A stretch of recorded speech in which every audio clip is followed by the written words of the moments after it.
UFO Reporing Center? Yes, this is Officer Gravy with the Colusa Police Department in Colusa, California. Yes, sir. And we've just received 2 reports of UFOs, and we're with one subject now, and we figured it'd be easier if he could describe it to you, or we've never called your number before, so we really don't know what the procedure is on it.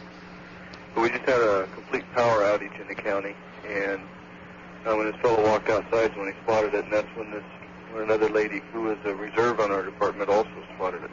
Now, you say one party's with you? Right, I'm calling from his home now.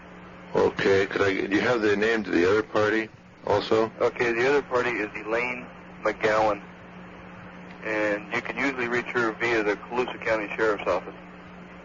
Okay. He's a reserve there, part-time dispatcher. Okay, you're with the other party now? Right, would you like to talk to him? Yes. Okay, hold on. Hello? Good evening, or good morning, I should say. Yeah, I'm very sorry to have him to bother you. No problem at all. We'd like to hear about what you saw. Well, I never used to believe in it, but I do now. Around 1 o'clock, the power went off. And I have power running from my shop to my house, and I figured maybe it blew a fuse in there. I've been watching television. And I went outside, very dark, with no lights anywhere, and had this funny feeling like static electricity around me or something. I don't know. I couldn't figure out what was wrong. I looked up behind the barn, which is right behind my house, and this giant object like an upside-down cup was just there, hovering, not making a sound, but weird-looking lights. And I ran back in the house to get my wife, and it was already about like 5 or 10 miles away. And it was coming back this time with 3 giant beams on the ground, lighting up the whole surface of the ground. Uh-huh. And my neighbor has a crop dusting outfit behind my field, and it lit their house up, and it was shining these weird lights out, like spotlights. They wasn't going out too far, but they were far apart, and it would come right for the house again, so I grabbed my kids out of bed, and we ran to the car and got in a pickup. And the damn thing followed us until we got to the cemetery, and then I had to hit my brake lights, because I was driving no lights, to get over the hump. And when I did that, it took off like a flash off to the right and went off towards the Sacramento area. And there was more than one, but I didn't have a chance to look at the other. This one's too damn close, you know. Yes. But it was hanging over the barn, and it had this funny electricity stuff bothering you. I mean, it's like you get a tingle, you know. You could feel that in your body then? All the way through. Okay. And I'm still shaking. Uh-huh. Okay, now going back to when you first saw this, how close to the ground was it? He was about 50 feet and counting the barn. He was right above the barn. And how far away from you would you say? Well, I would say within 100 feet from my house to the barn. 100 feet, okay. And it was shaped like an upside-down cup? Right. Is that all you could see? Now, could you see? I can't see. I couldn't see above it because at that point, it was too many weird-looking lights drawing your attention. I just couldn't take time to look at the whole thing. It just scared me, you know. Uh-huh. But I did look at it for a good 2 minutes. I mean, I stood there, I was froze. And it doesn't make a sound. Okay, could you see a surface? Yes, when it took off, it looks like an upside-down... Well, I hate to say this, but you know the movie they have on TV called The Invaders? Yes. Okay, it looks identical to that. Okay, were there any openings? I can't see. There's too much bright light. Too much light, too much outside glow. Light. Okay, right, okay. An neon color. Right. Now, did this light up the ground under it? But it didn't light the ground up on the barn until it took off over there, and it stopped, and it had 3 lights. It lit up the ground under it in a huge, big circle. Now, were these shafts of light that came down from beams from the bottom of the object? Well, this center one was a huge light that went straight down. Uh-huh. And then it had one out in front that went down on the ground, and then it had one on left and right of it that showed on there were power poles with the power poles on the 2047, and it looked like it was shining lights right on those electrical transformers. Right on the transformers. And the lights was already out all over the whole valley, but it came, when I called the wife to the window, it was coming right at us again. And it had these giant lights, but this time it only had one light. There was a beam, a huge big beam, I'd say a couple 300 feet in diameter on the ground, coming right at us. And I panicked and grabbed the kids, and we took off with no lights. Okay, but did you have any trouble with the car or anything while you were driving? No, I just fired it up, and it's a Chevrolet, you know, it takes a little bit, and I put it in reverse and backed out, and naturally the backup lights come on, and that scared me because I figured it's going to see us, you know. Uh-huh. And it came right over Bailey's trees, which is the next door neighbor to us, and they were eucalyptus pretty tall. And it just seems to know how to act to manipulate it, you know, on the ground maneuver. And it doesn't make a sound. That's what's weird. And this followed you into town? It followed me right along the side of us, within about 100 yards from us, and I was made to turn on the main road and hit it towards town as fast as I could with no light. It was right there, and I was getting pretty panicked, and my wife was too. But when I hit the railroad track, there was quite a little hump over it, and I put the brakes, and the brake lights came on bright red, and I figured, oh, Christ, he's really going to find us now, you know. Uh-huh. And it took off behind us on the right of us and took off towards the Sacramento area. And it just went all that way so fast, you can't believe it. Did it change in appearance at all when it took off at high rate of speed? It can make any turns it wants.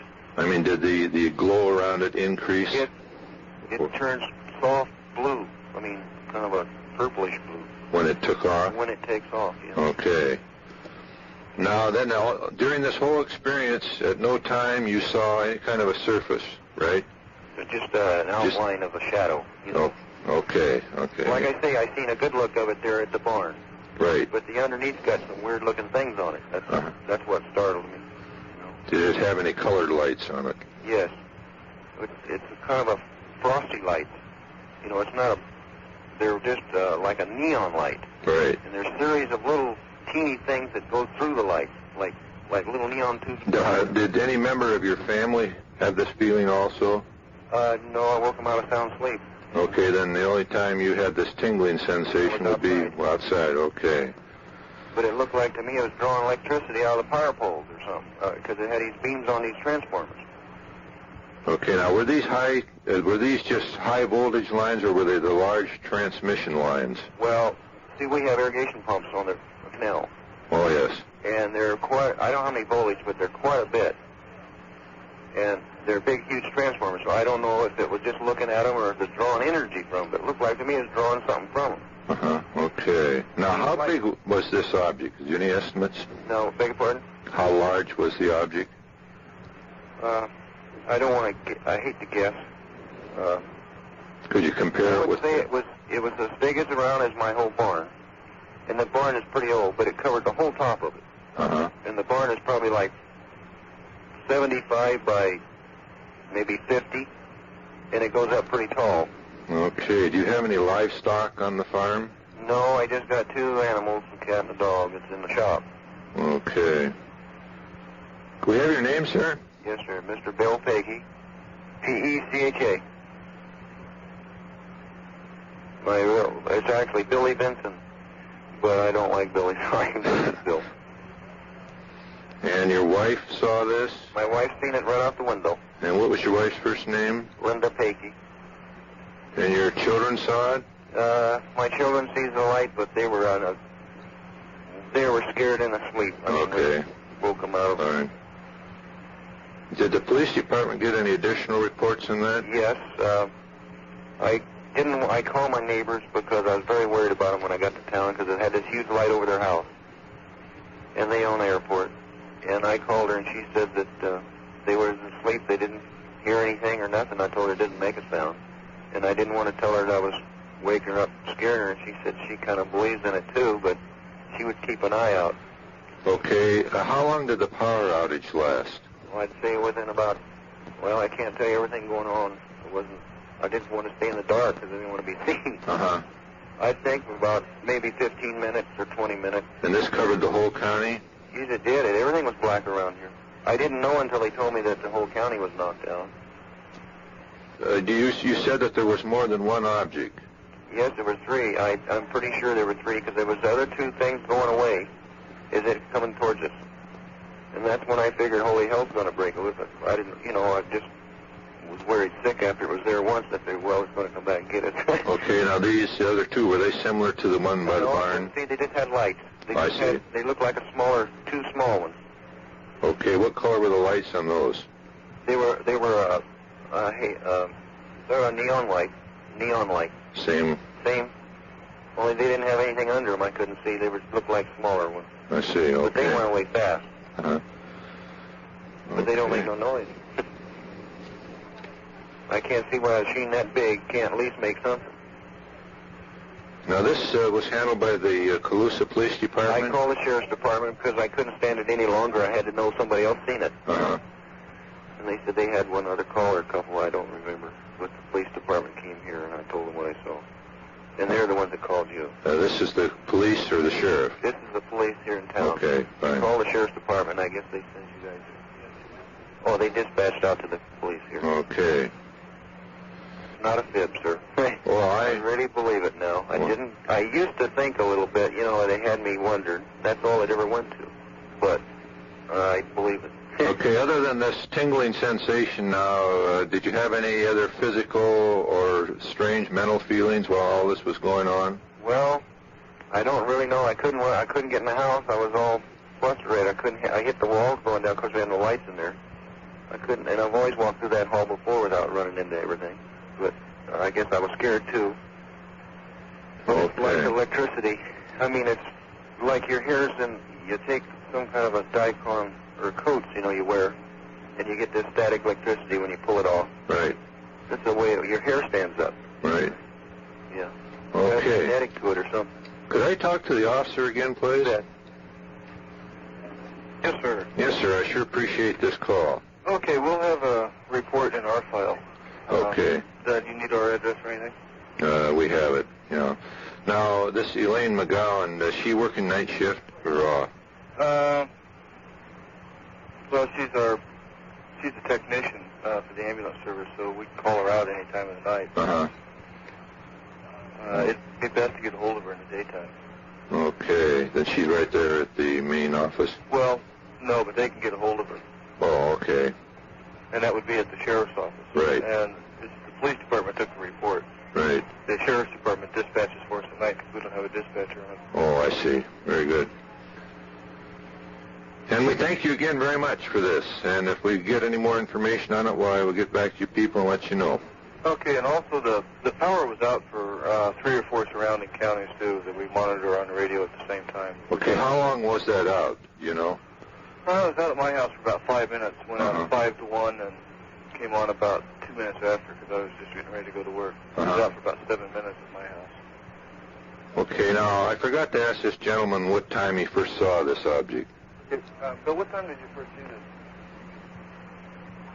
As soon as the power went off, it'd be right around 1. 5 minutes to 1 by my watch. Okay. Okay, hold on.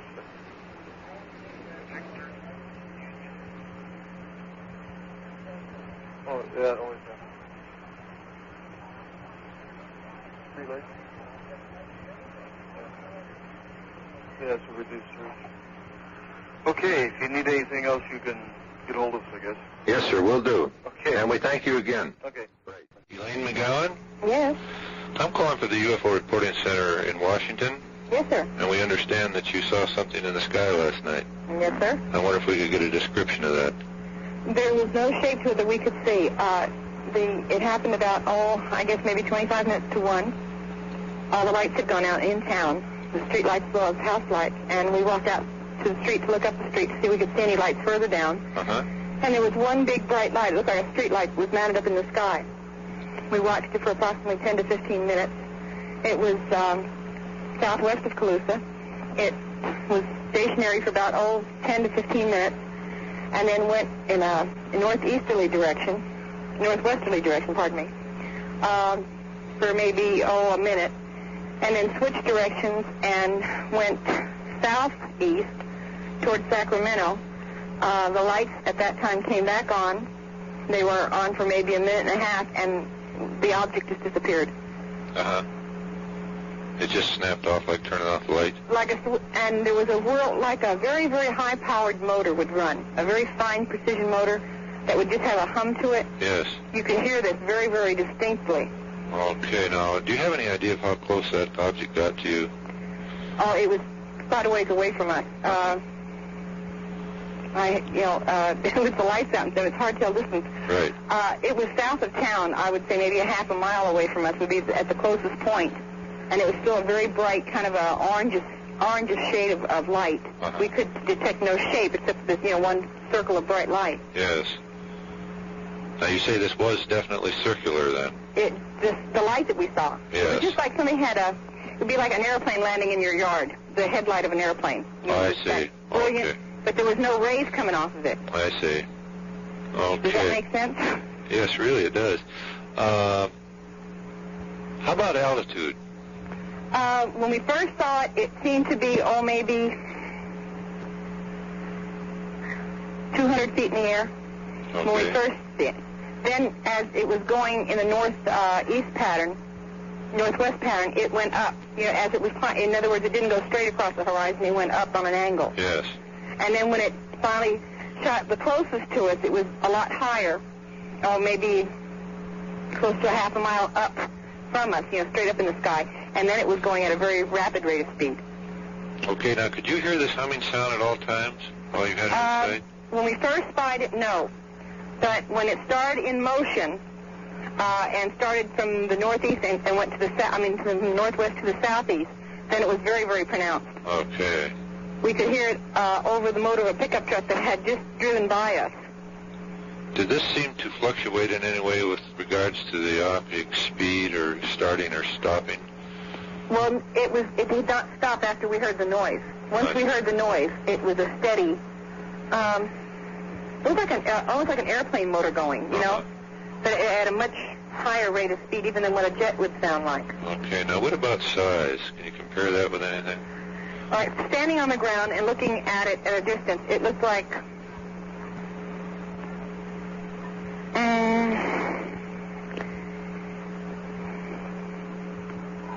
maybe 5 street lights flopped together, only in one. Those amber lights? It wasn't amber. It was kind of it was a white, but it had like a pinkish, orangish cast to it. Oh, yes. Okay.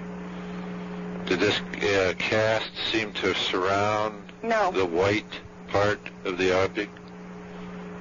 No, not that I can remember. Okay. I'm on the Sheriff's Department reserves, and I sat there and looked at it. If I tell them, they'll think I'm an idiot. Because I have 5 sons that are always reading about them, Uh-huh. And they've been telling me, I saw this light and I saw that light. Well, the one where we're standing out there, and yesterday was his 17th birthday, and he was out of his mind. Look what I seen on my 17th birthday, So as far as it seemed to I can't say that the light got any brighter or any dimmer. It just kind of stayed at one intensity. Okay, now in your opinion, was this thing under intelligent control? Definitely. Okay. And your son also saw this? Yes, sir. Okay. And that was the extent of the witnesses? In our area. Right. We sat there and watched it. We didn't, there was no one else around that time of the morning. One pickup went by. And then we were told today, one of the police officers stopped by and visited with us, and he said that there was 4 separate sightings of 4 other individuals had reported it. Uh-huh. Which made me feel better. Right. Okay. And that's all you saw, was just light, nothing else? Just light. It was just a round light. I couldn't give it a shape, to say that it was long or any particular type of a shape. It was just a bright light. Okay. Well, we sure appreciate your time, and if we need additional information, could we get back to you? You certainly can anytime. Thank you very much. Thank you kindly for calling. Bye-bye. Bye-bye. I can't really understand how I would be the only one who saw it, because there were lots of people out there yesterday. Well, we have, by our experience, there could be 100 people see things and only one person would call and say anything about it. I see. Well, the thing about it was not, to me, I never saw a flying saucer or any sort of object in the sky as flying, or even, at all. All I saw was light, shooting sort of light in many different directions, widespread. And it was there, I didn't even know it was there. I thought it was my imagination. But I saw it out of the corner of my eye, then directly focused on it. It was just in the sky, watched it happen for about 3 seconds, which is quite a long time, and then wrote it off as my imagination because I didn't see anything, any source, no UFO, no nothing, just the light shooting in the sky. And then my friend told me that they had UFO reports somewhere in Deming, I think it was yesterday, was shooting star-type light, which that would sort of have a description similar to what I saw. Now, was this during the daytime? At 2 o'clock in the afternoon, approximately 2 o'clock, give or take, 15 minutes either way. Now, when you say shooting light, do you mean streaking across the sky? Exactly. Yeah. And what part of the sky would this be in? I was on Lake Alki Beach, and just noticed it out of the corner of my eye, and then watched it directly. It was just above, it was like over the water, but I didn't see any flying saucer or anything. But it was in every direction. It wasn't simply, in one central direction. It was all over the place. I mean, it was crazy. Would this be right out over the Elliott Bay? I don't know where Elliott Bay is. I'm really not a native. In other words, Seattle. You weren't facing Vashon Island, which is across the water, were you? Excuse me? You weren't facing west. You were facing more to the north? I was on the beach, and it was, well, I suppose I was, facing sort of north, right? Okay, that'd be out over Elliott Bay. Right. You didn't have any sightings over there yesterday, then? No, we didn't. What about this thing in Deming? Where? In Deming, Washington. Did you hear about a UFO thing yesterday? Deming, I think it is. No, that's new to us. You didn't hear? Did you have any reports yesterday? No, not a thing. But my friend said that she heard it on the radio, a UFO report, and described it as what I saw, as shooting light. I'll be darned. No, we didn't. We haven't had a darn thing here. Well, see, this to me, when I was very young, and this was back in the 60s, I had seen flying saucers, but it was simple. I mean, it was nothing. It was silver, and it was moving across the sky. Now I can relate to that, Right. But as far as flashing light in many directions, very far stretched, that's a little different. Was this a white light? Yeah, very white. Now it was a bright day yesterday. Right. And sunshine out, blue sky. And it was bright, and this light was extremely illuminate, even during the brightness of the day.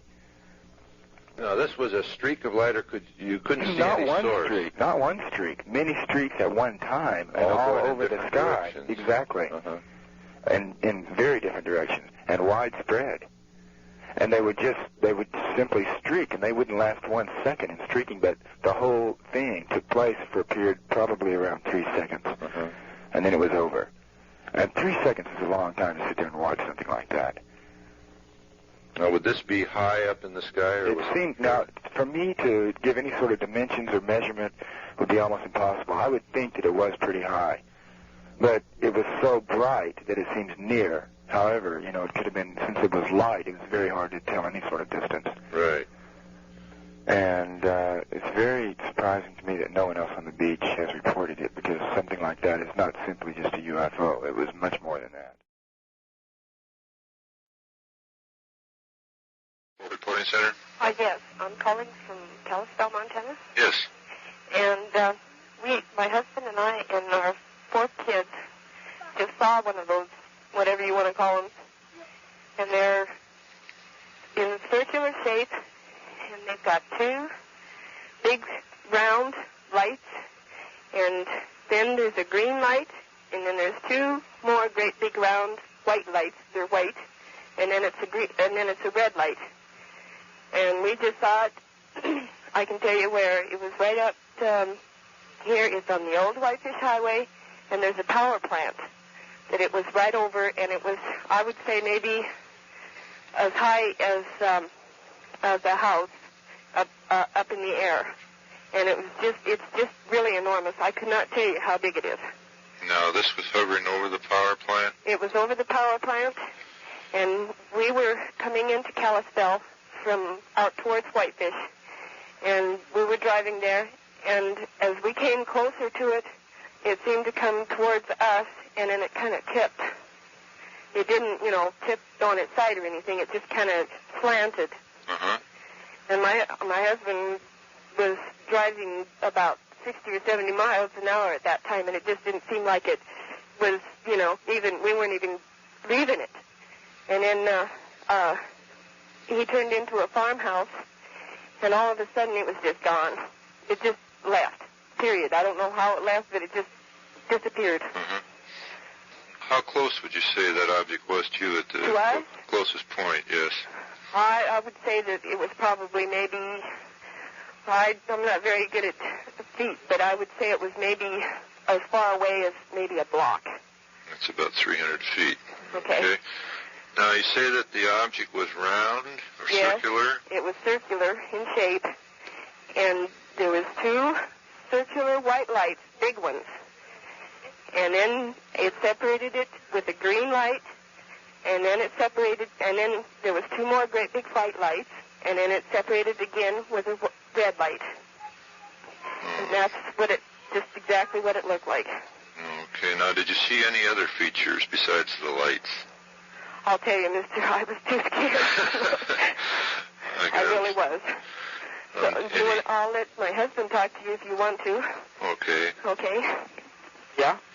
Yes, sir. Did you notice any other features on the object besides those lights? No, I'll tell you what.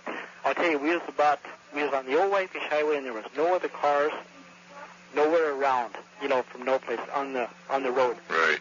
And I told the wife, I said, there's the jet coming in, from Telespell. Right. And the light was real bright from a long ways off. We kept getting closer, and it seemed to stay exactly in the same spot.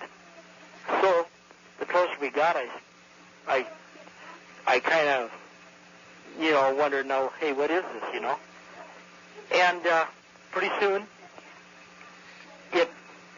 we kept getting closer and closer and closer, and then it was right smack beside us, like the wife was saying, and all of a sudden I just couldn't believe what it looked like, because it was so bright. And I looked the other way, and about the same time the wife started yelling and screaming to get out of here, so I looked over her way, and I seen one of the white deals, and it kind of tipped a little bit, and I took off as fast as it could go, and I wouldn't even look towards it, and I was just scared to death. And the nearest farmhouse I could find, I went to, and I ran, and the minute I drove in their driveway, I didn't even look back, but the wife said it took off. Uh-huh. I didn't even look. I didn't even want to look, and I ran up to the farmhouse as fast as I could. Did you feel that you were approaching the object, or the object was approaching you? I would say that we was approaching the object. The object appeared to be stationary? Stationary, right. Okay, now do you feel that it was hovering over this power plant? Yes. Okay. It was just right, there's that power plant there, and it was right up above that power plant. But when we got beside it, then it come beside us. Uh-huh. It looked like it come a little closer and followed us for just a little bitty ways, and I was going just as fast as I could make that Mercury go. Okay, now what, other than those colored lights, did the object itself have a particular color? All I noticed, like I say, as I was coming up on it, it was just like a jet coming in the land, like the jet down here. Right. The big light was just like that until I got beside it, and I glanced over and I seen a greenish light along, right kind of a little bit behind maybe. And then I turned my head. I couldn't look no more. I didn't even want to look. I was just shaking. Uh-huh. And I didn't want to look, I didn't want to get no more shook up than what I was. Okay, did this object appear to be flat, on the flattish side? It could have been, but it looked like the sides, it looked like kind of like a little bit oblong lights to me, but like I say, I just glanced and I didn't want to look no more. They're round. We just said they were round. Right. But I just glanced. Like I say, I just turned that way and I turned back as fast as I could because I didn't want to get no more shook up than I was. Okay, then all these colored lights, just everything moved away simultaneously, right? Right. Okay. Now, do you have any estimate on the size of the object? Can you compare it with anything? I would say roughly the size of a jet. Roughly, or maybe half the size of a jet. Okay. Now, did you have any problem with your car while all this was going on? None. Okay. No problem with the car. How about any heat or odor or sound? Well, I'll tell you, I was too shook up to know. I looked at it, and I couldn't. Could you hear any sound read or anything? I didn't. We had the radio on.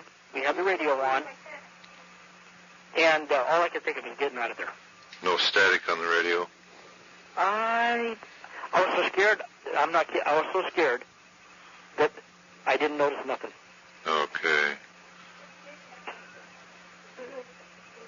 Because it was on the wife's side. And, when I looked over her way, and there it was, bang, right, just like you're looking straight out the window. Right. It was low, real low. And then that was it. I didn't want to look no more. I just turned my head and just thought about the 4 kids we had in the car and getting out of there. Okay, now, about what time did that happen? Oh, I'd say 20 minutes ago. Okay, and just about how long did this whole thing take? What was the time lapse? Well, when we was coming up on it, it was, I'd say 10 minutes coming up on it and stayed right there. Okay. So we got beside it. Or maybe could have been, I'd say 10 or 15, roughly, when I first spotted the light. Uh-huh. And I was wondering what the jet was doing, roughly that, low. Right. And there was your wife and 2 children? No, there was 4. 4 children, okay. Did they see it? Yes. Did this upset them, or were they a little bit on the They side? were quiet. Uh-huh. There was no sound. Nothing. They were just complete silent. They were like me, scared to death. What was the name of this highway or road that you were traveling? Old Whitefish Highway. Whitefish, okay. All right, sir, where did you get our number? From the sheriff's office. Sheriff, okay. Okay, and the wife wanted to talk to you again. Fine. It was right beside her. She's the one, Okay. like I say. I just don't want to ever see nothing like that again. Okay. That's all I want to say. Thank you. I'll tell you, if you're thinking it's a jet, I've seen jets come in before with their landing lights. Yes. They're on the bottom. Jets have got landing lights on the bottom. This is no jet because they're all on the side. It's all on the side, and it's in a circle. And it didn't move except for whenever we got up beside it, it just kind of tipped a little. And Okay. it seemed like it was getting a little closer to us. Now, was this on your side of the car? It was. Okay, now you got a good look at those colored lights. Did they change in brightness at all? They never changed. The lights never changed. It just that whenever it was going in a circle. Uh-huh. And there was 2 great big round lights. And then the green one was round, and then there was 2 more great big round white lights, and then a red one. Now, you say they were going in a circle. Do you mean that they were rotating around the object? It rotated, yes. Okay. No, the lights didn't rotate, but they the whole thing. The whole thing rotated around. Okay. It did not. It didn't move like a helicopter would, because I've seen them too. I've seen airplanes. I've seen all of them, and the lights didn't blink. It just rotated. Just a steady light all the time. All the time. Okay. Well, you did a good job of observing that. Oh, I couldn't keep my eyes off of it. It was just more or less fixed to it. I couldn't move, and I was so scared to death. I just screamed. I told my husband to get out of there, because I told him, I said, "There's no airplane. Let's get out of here." Now, I imagine it was quite dark out there. Could you see anything in the way of a dome or anything on this object? All I can tell you is the lights were in the circle, Right. and underneath it, I don't know what it had on top, like I say, because I don't know if it had any dome or whatever, but it just looked like there was a smaller circle with no lights or anything on it, and I'm not even sure. I couldn't even honestly tell you that. All I can tell you is I saw those lights, and they all were in a circle, and it was going around, it was Right. rotating, and then whenever we got closer to it, it just tipped kind of to an angle. Right. And not a real sharp degree angle, but it just kind of tipped. Okay. And it was all circular. It wasn't oblong. It wasn't nothing. It was just plain circular. Okay. Would you fill out a questionnaire if we sent it to you? Yes, I certainly would. It'll take about 30 minutes of your time, but we would really like to have that. I would be glad to. And I'll tell you, I don't want to see another one. It's quite an experience. I know we've talked to hundreds of people. Well, we sure appreciate this call, and if we get any more information on this, why, we'll get back to you, and in the meantime, we'll get the questionnaire in the mail. Okay. Thank you very much. Thank you. Bye-bye. Bye. Sure did. Uh-huh. And yet we keep trying to trash it over, thinking, oh well, it's probably Forest Service or what would be. I wonder what that would be. That would be such a bright orange and great big headlights at the top of a mountain that's 7,000 feet high. Was this appear to be sitting on top of the mountain? It came up over a mountain range. Are you familiar with the Kalispell area? Yes. Uh-huh. Well, that is the Rocky Mountain range right there. And she saw this about 2 o'clock in the morning. And so we keep, like I say, keep talking it over, thinking, oh, well, it's nothing, just, but it was, she said it's so huge. It was so huge, wouldn't likely be maneuvers, night maneuvers, and I thought, well, I'll ask you, do they have that in the Forest Service? Night maneuvers that you know? No, the Forest Service wouldn't have anything like that. Mm-hmm. When did this happen? Well, it was, let's see, last week, a week ago yesterday, a week ago last night. Is the party who saw it available? Yes, she's available. I don't know if she wants to. I'd like to talk to her. Okay. Hello. Hello. Would Yeah. you like to describe what you saw? Yes. Do you get many calls on UFOs? Yes, Are you ma'am. at the right department? A lot of calls. Yeah. Well, this was, like she said, 2 o'clock it would have been Saturday morning. And I saw it from Summers, which is about 10 or 15 miles from the mountain range. And it was a big orange glow up on top of the highest peak. And there was a separate orange glow on this side of which would have been on the west side of the mountain. Uh-huh. And, I probably watched that for maybe 10 minutes, 5 or 10 minutes, I don't know. And then from the east side came 2 great big headlights in the middle of this big orange glow coming up over the mountains from the east side. Now, they came out of the glow? They came, it was like this orange glow was one big light ray. Okay. And then these 2 huge headlights right in the center. Okay. Come up over the mountain towards me. And this smaller orange blob on this side of the mountains moved up and joined forces with this other whatever that was coming over the mountain. You mean they merged? Yes. Okay. And then it was kind of a thinner ray, which I assume it was turning around when these 2 joined. And then it went back east, back over on the other side of the mountain.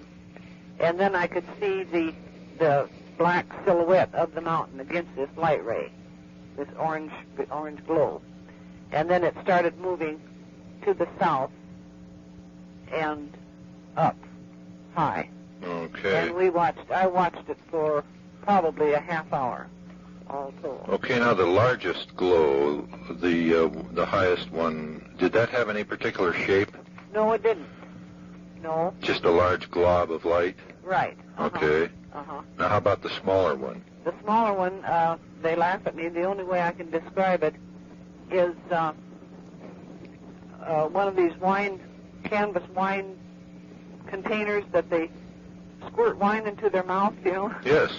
That's the only thing I can think of. Okay. With that sort of shape. Uh-huh. It was kind of a pear shape, yes. And okay.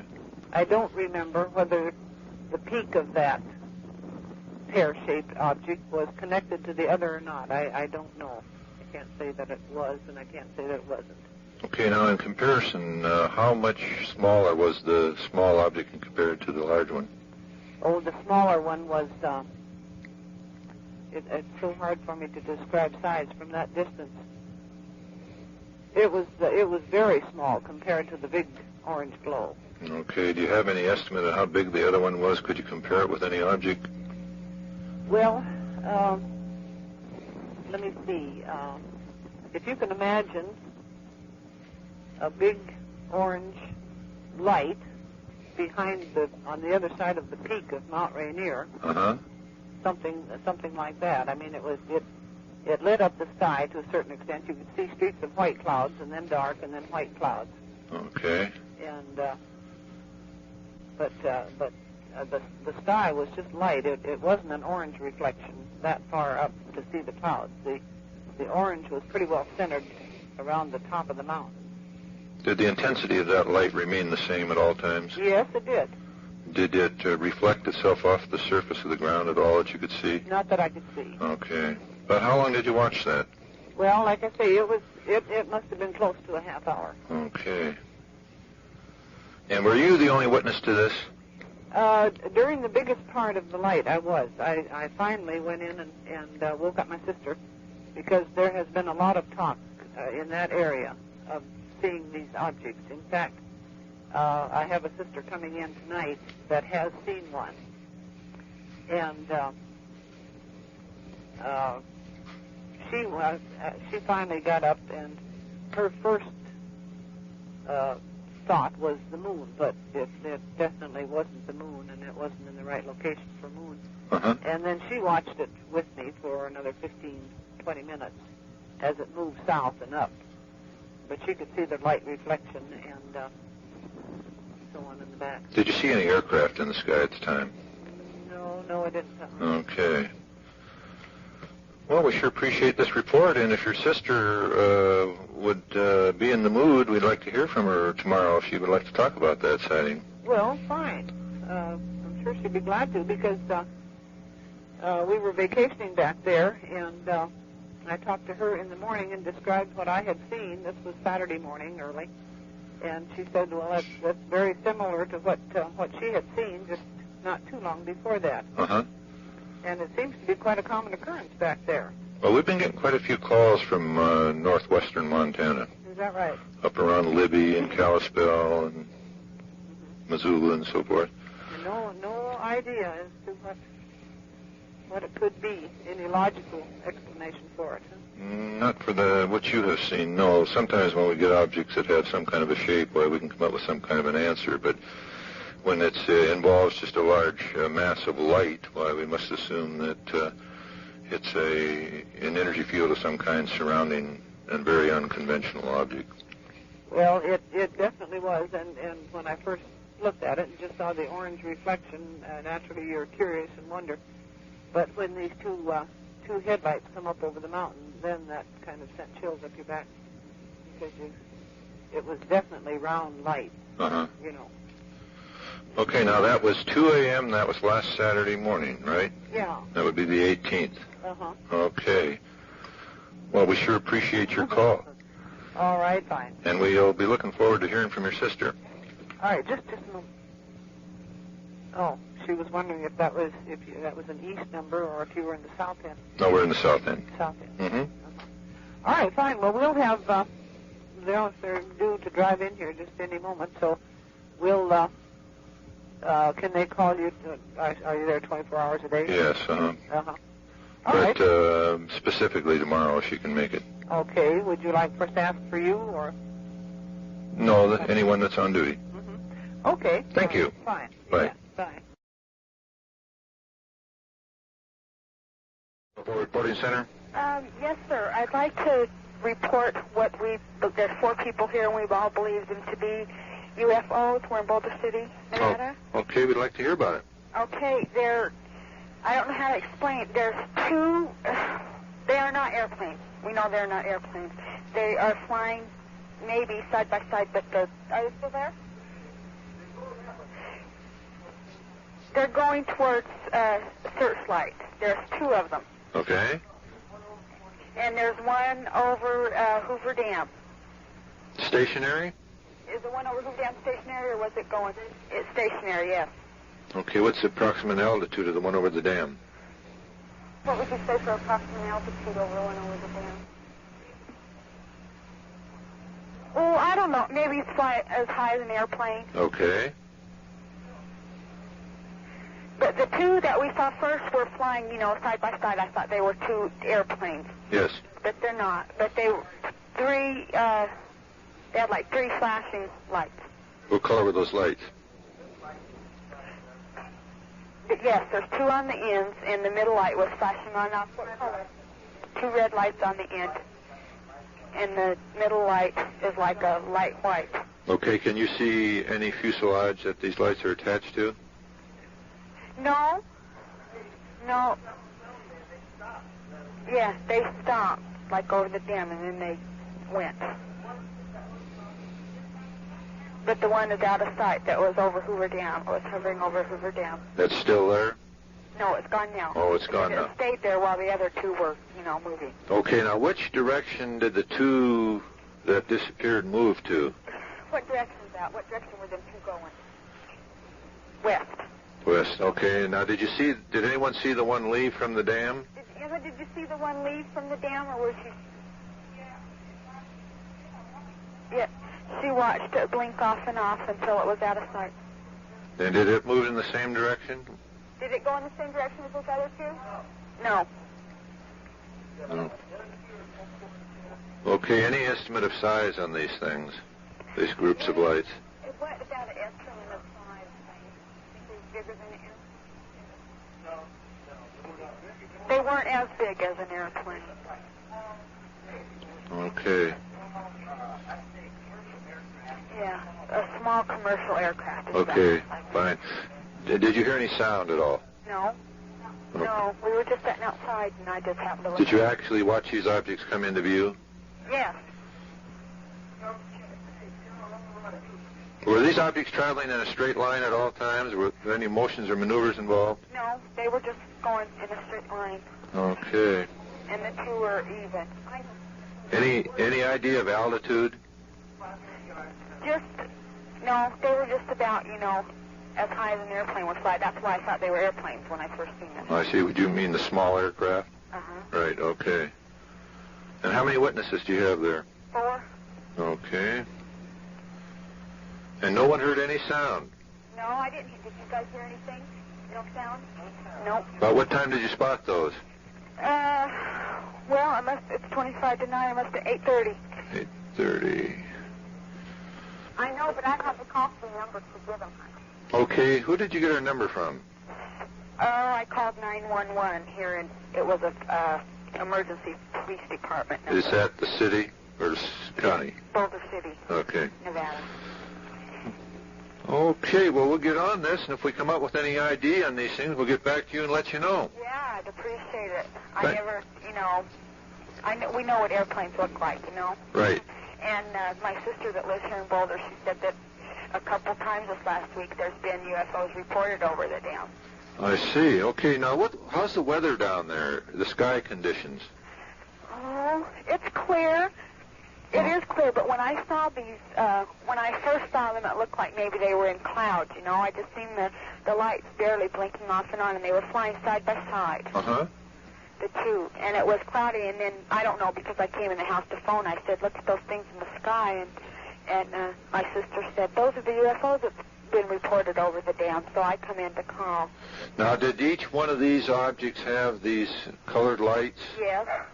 And they were both identical, more or less? Yes. Okay, and they moved together at all times? Yes. Okay. Just a minute. My husband just come in and said that an airplane, a jet plane just went over, and they were nothing like the plane looked. Oh, fine. Okay, swell. Okay, well, we'll get on this, and if we get anything on it, we'll get back to you. Okay, thank you very much. Bye-bye. Bye.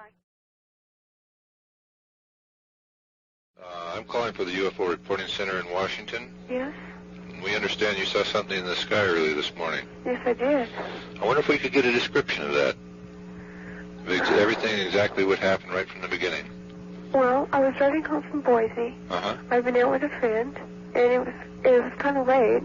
It was probably about 1:45, and I had my window down because I was trying to stay awake.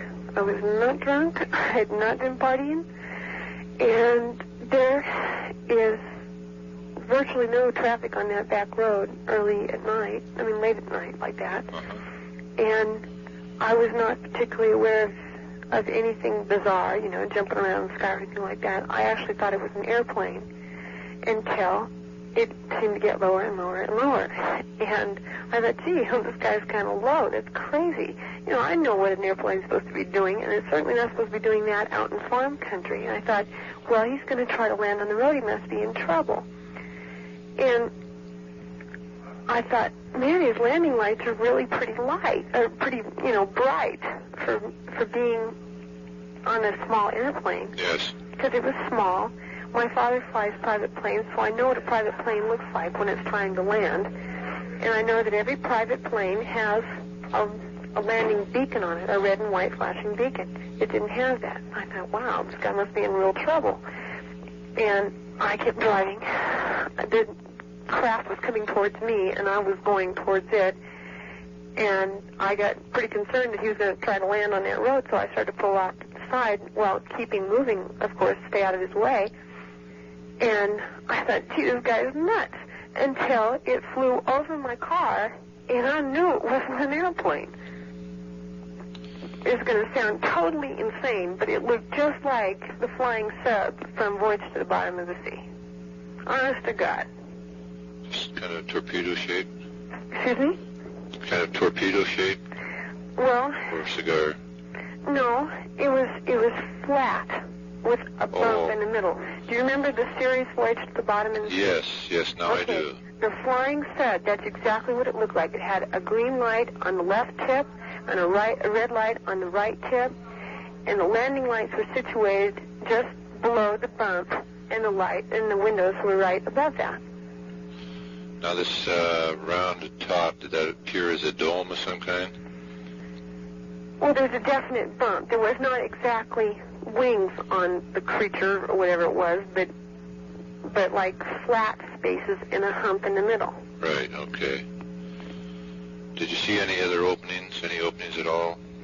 Excuse me? Did you see any openings in the object? Yes, the windows directly above the bright white lights. There were windows? Yes. Okay, were these round? No, they were vertical. Okay, how many were there? 4. Do you remember? 4? 4. Okay. And were these lighted windows? Yes, they were like backlit, like... Interior lighting? Yes, like interior lighting. Okay, which color was that? Well, I would say pale colored, not green like would be from an aircraft panels type thing. Because I've flown with my father quite a few times at night, and the panel lighting is pale green or pale blue. I've never seen it pale yellow or like indoor lights would be. Yes. Anything like that. They're always pale green or pale blue to minimize the strain on eyes, I suppose. But it was so strange because I know what an aircraft looks like, and I know what planes look like. And the only thing that really threw me was when it flew over my car, passed over, and I passed under it, was that as it passed over, it tilted so I could see those windows. And I swear it didn't look like an airplane. I swear it didn't. And I thought, good God, it was just like a split-second thing. I realized that I had not seen just an airplane, but it was something else.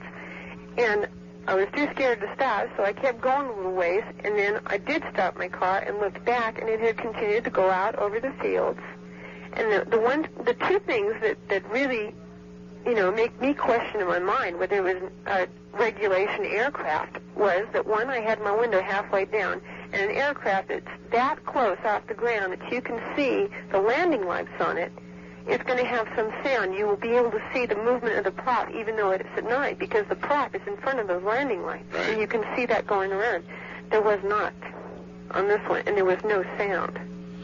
Okay, now did this approach you directly? Did it come down over the road? Yeah. And then it came directly over the top of your car, right? And it continued on behind me. Okay, now... And that's the other thing. It was going in the wrong direction. Boise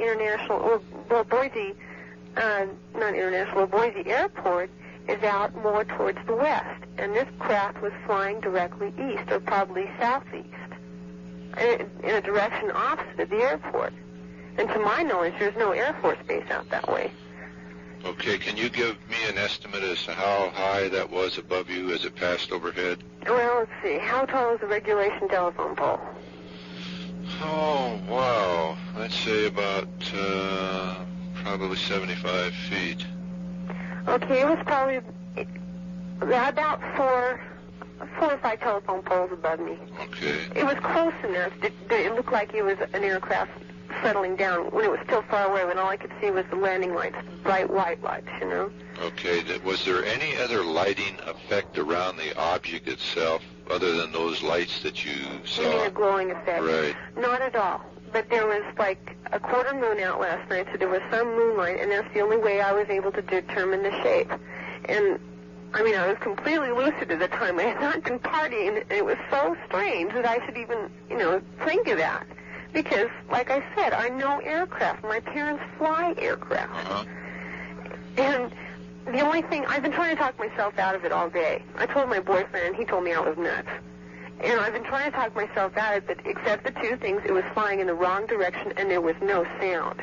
And that is freaky. Okay. Would you say that this was a solid metallic object? Yes. Okay. Now, can you give us any estimate of size? It was a little larger than, say, a Cessna 150. Okay. It had a broader wingspan. Maybe it looked like it was broader because it seemed so flat in between. You know, whereas a Cessna is tall. It has fixed gear. Maybe it seemed wider, but it definitely seemed wider to me than, say, a Cessna 150. Okay. Now, as this object went over you and then started moving away from you, did you watch it until it actually just disappeared in the distance? Yes. Okay. Was there any change in those lights at all at any time that you were watching it? Brightness or color? Well, once the craft had passed over me, I couldn't see the landing lights anymore, but I could see the red and green lights as they went past. And, well, now that I think about it, and that's the other strange thing, is that if it were an aircraft, it would have the red and white blinker beacon on the tail, and it didn't. Uh-huh. Or a yellow and white, anyway, and it didn't have that. Okay. So I watched the red and green lights as far as I could, but, you know, after a while you lose color and depth perception on the green, and red is all you can see, and once it blended in with the city lights, I couldn't see it anymore. Okay, when you pulled over and the object came overhead, did you have any problems with your car? Did the lights dim or the engine break up at all? Not that I remember or noticed or anything. Okay. I was just concerned that the guy was trying to land. Like I said, up until the last, few seconds that it passed over me, I thought it was an aircraft trying to land on the roadway out of, emergency. Because they've had a real rash of private planes not being able to find airports around here, and so they've been landing on the highways right and left, and the newsmen have been making quite much fun of it, But it's not too funny, because I've been up there when they couldn't find an airplane, or airport, I mean. Okay. So I was just trying to help the guy out, and then when it passed overhead, I knew it wasn't an aircraft. About what would you say would be the duration of the time you observed that object?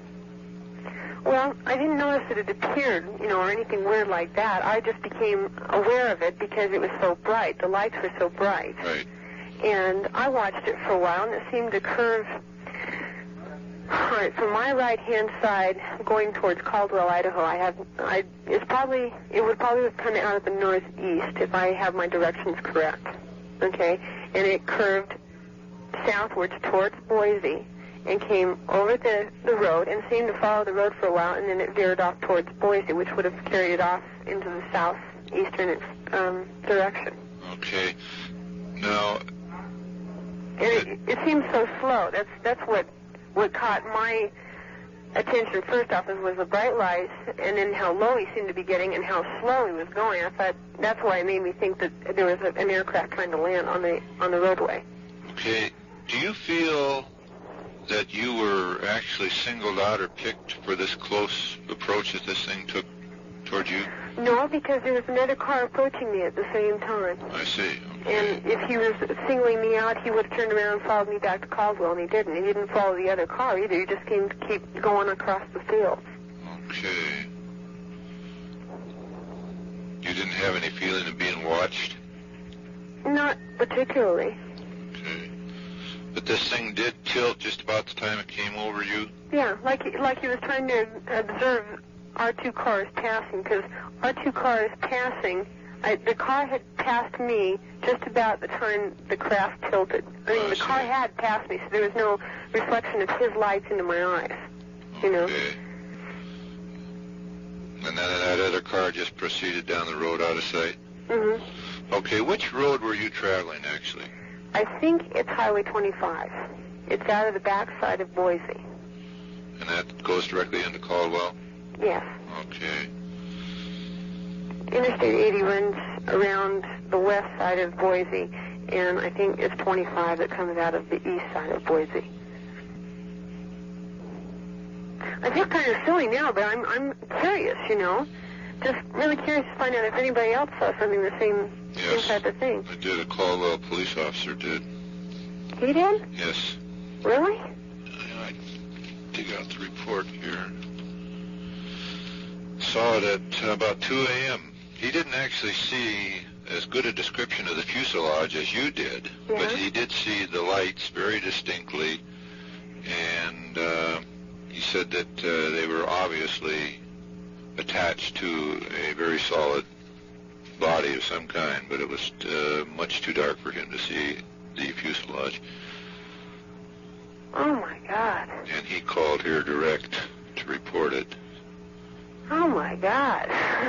2 bright white lights, 1 red light, 1 green light, apparently attached to an NVO, which is non-visible object. Yeah. Uh-huh. Oh, wow. And we're getting a rash of these reports of similar objects all over the western United States. Oh, my goodness. So, okay, is there anything else you can add to this? Have you had any problems since this experience? Did you have any dreams after you got back? Not really. I've been terribly upset today, but it's been a rash of other things, I think. I don't think that would have anything to do with it. I was frightened, but once I got over my fright, I was very curious, more than anything else. Okay. What was your opinion of the UFO mystery before this happened? Well,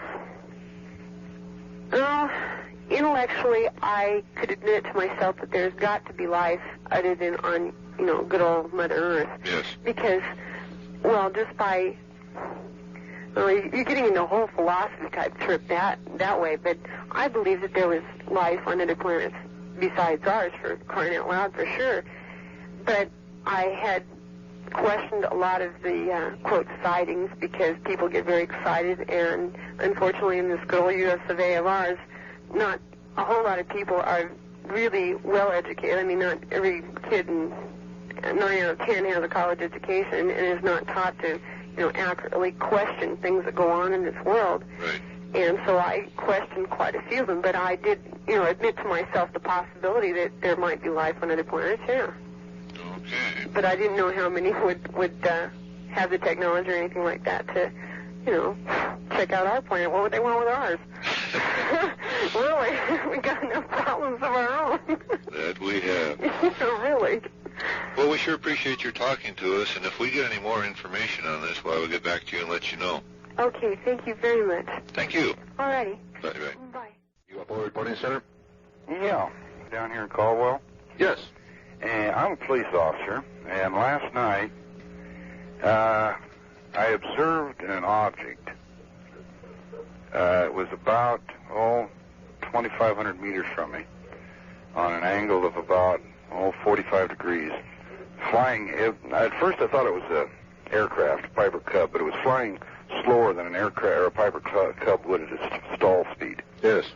And it had 2 real bright landing lights. Now, we just put a new airport in out here, and it was, at first it looked to me like it was trying to find the approach pattern for it, but I don't think so. And the other thing that struck me about it is the running lights on it were reversed.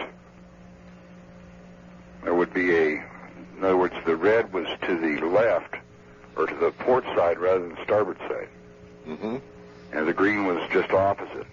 Now, this was about 0 to 100 hours. And I was going to hit it with my spotlight, and I backed off because about that time I started having some dogs howling, which indicated possibly some criminal activity, and I pulled off and went over to that area, which was, fairly close to where I was, and there, to see what was causing the dogs to howl, and I could find nothing, and I didn't even think about looking back, but the object wasn't there anymore. Did you actually see the fuselage or outline of the object? No, I couldn't make an outline out. But if it were an aircraft, it'd have to be one of the slowest aircrafts I've ever seen. Okay. How about altitude and distance from you? Okay, from my position, it was on an azimuth of about, I'd say north, it was at about 2,500 meters from me, at about a 45-degree angle. 40 to 45-degree angle. I would say probably altitude would be somewhere around, 500 feet. Okay. Any sound at all? That's the other thing that kind of puzzles me. I didn't hear any sound at all. Was this thing on the move? Yes, it was moving. Okay. It was moving on a west to easterly pattern. I would say, basically west to east, possibly a little east to southeast direction. Okay, now primarily east. Could you give us any estimate on the size? Like I say, it would have been larger than a standard single-engine aircraft. Okay. But again, the main reason I'm reporting it was we had another report of it tonight, and the other person that was reporting it was probably 25 to 30 miles from my area. Okay. And again, like I say, it was odd, and I thought at the time, God, that's a slow-moving aircraft. And the fact that I didn't hear any sound was odd, and like I say, I almost hit it with a spotlight, threw the spotlight on it, but I didn't. Now, those barking dogs, was that quite widespread? No, because there's only one or two dogs. I was in what we call our industrial area. I see. And the dogs in our industrial area were barking. And there were a couple of them out there, and I could find no activity, no strange vehicles. At 2 o'clock in the morning, you get to know what vehicles are supposed to be where. Right. And there were no vehicles in my area that weren't supposed to be there. There was no suspicious activity, no criminal activity that I could find. Okay. And that other party that called in, did anyone record the name of the witness? It should be on a CR at the Caldwell Police Department. I believe that information was left for you. Okay. I know our dispatcher called it in. Okay. Well, we sure appreciate this report, and we'll get on this, and if we come up with any additional information. Another thing now, I went over to our new airport shortly thereafter, in a routine patrol, and there was no activity there, so I don't think the plane was, whatever it was trying to land. Okay. Because that's one thing I got to thinking about, and I did go over to the new airport. Now, that was 2 a.m. this morning. It's about, 2 a.m. this date. Okay. Okay, thanks again. Mm-hmm. Thank you. You're welcome. Right. I'm calling for the UFO Reporting Center in Washington. And we talked to your wife earlier today. And wonder if we could get a rundown of the object that you saw on the night of the 22nd, or the morning of the 22nd. UFO Reporting Center? Right. What we'd like to do is just get your version of exactly what happened. Okay, we're coming, you want the location? Yes, please. Okay, we were driving from Chico to Yuba City. We just passed through a town called Gribble. This would be we were approximately 13 miles from Yuba City. We were between two small towns, 5 miles apart, just leaving Gribble. And what highway would that be on? Okay. What highway would that be on? That would be Highway 99. Okay. Good. And above the trees, this was a route we usually travel, there appeared a bright light that had a little bit of an effect on my eyes. It didn't exactly blind me, but it was sort of that dimension. Did you have the tendency to turn away from it? A little bit, but it wasn't so blinding that I couldn't see oncoming traffic, but it was pretty bright. Right. And it looked like it was, I would say, whiter than yellow. And it was, it looked like sort of a giant frisbee shape, only it was all light. And it was above the trees, and I at first thought that somebody had mounted a light on a high tower. And I kept watching, and I said, "Oh, it must be an airplane." I said, "Well, how come it isn't moving?" And we drove along with our eyes fixed on it like that, and it didn't move. And it stayed in that location for, I guess I had estimated at, it didn't move for maybe a minute and a half. And as we got closer, like I figured we were going to drive up and there would be a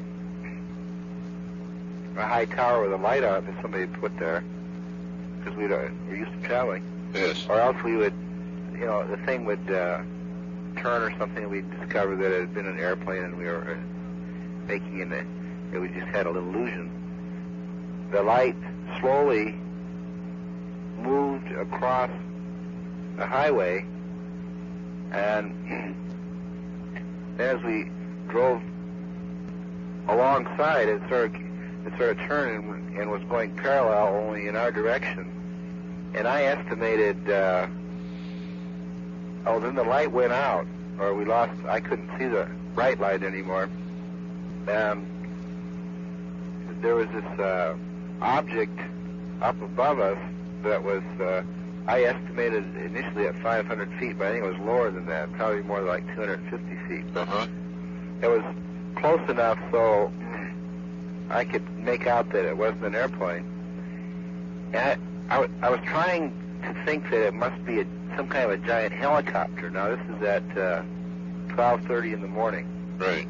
And I was in traffic, and on a 2-lane highway, and I was trying to pull over.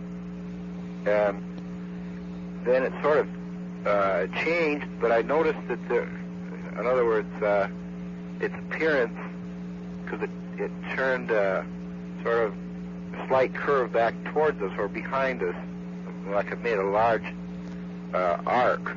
Only it was, I had the feeling that I was looking at the side of it, and then it sort of turned, went behind us, and crossed back over the highway. But while I was doing that, I could clearly see that it wasn't an airplane. It had several red lights in it, and I could see inside. And I had a feeling like I was looking at some kind of a platform, like a space platform or something. Only it wasn't that large. I'd say estimated to be about as large as our living room. You say you could see inside of it? Yeah. In other words, I could see through something. I see. Okay. It wasn't. Now, my wife.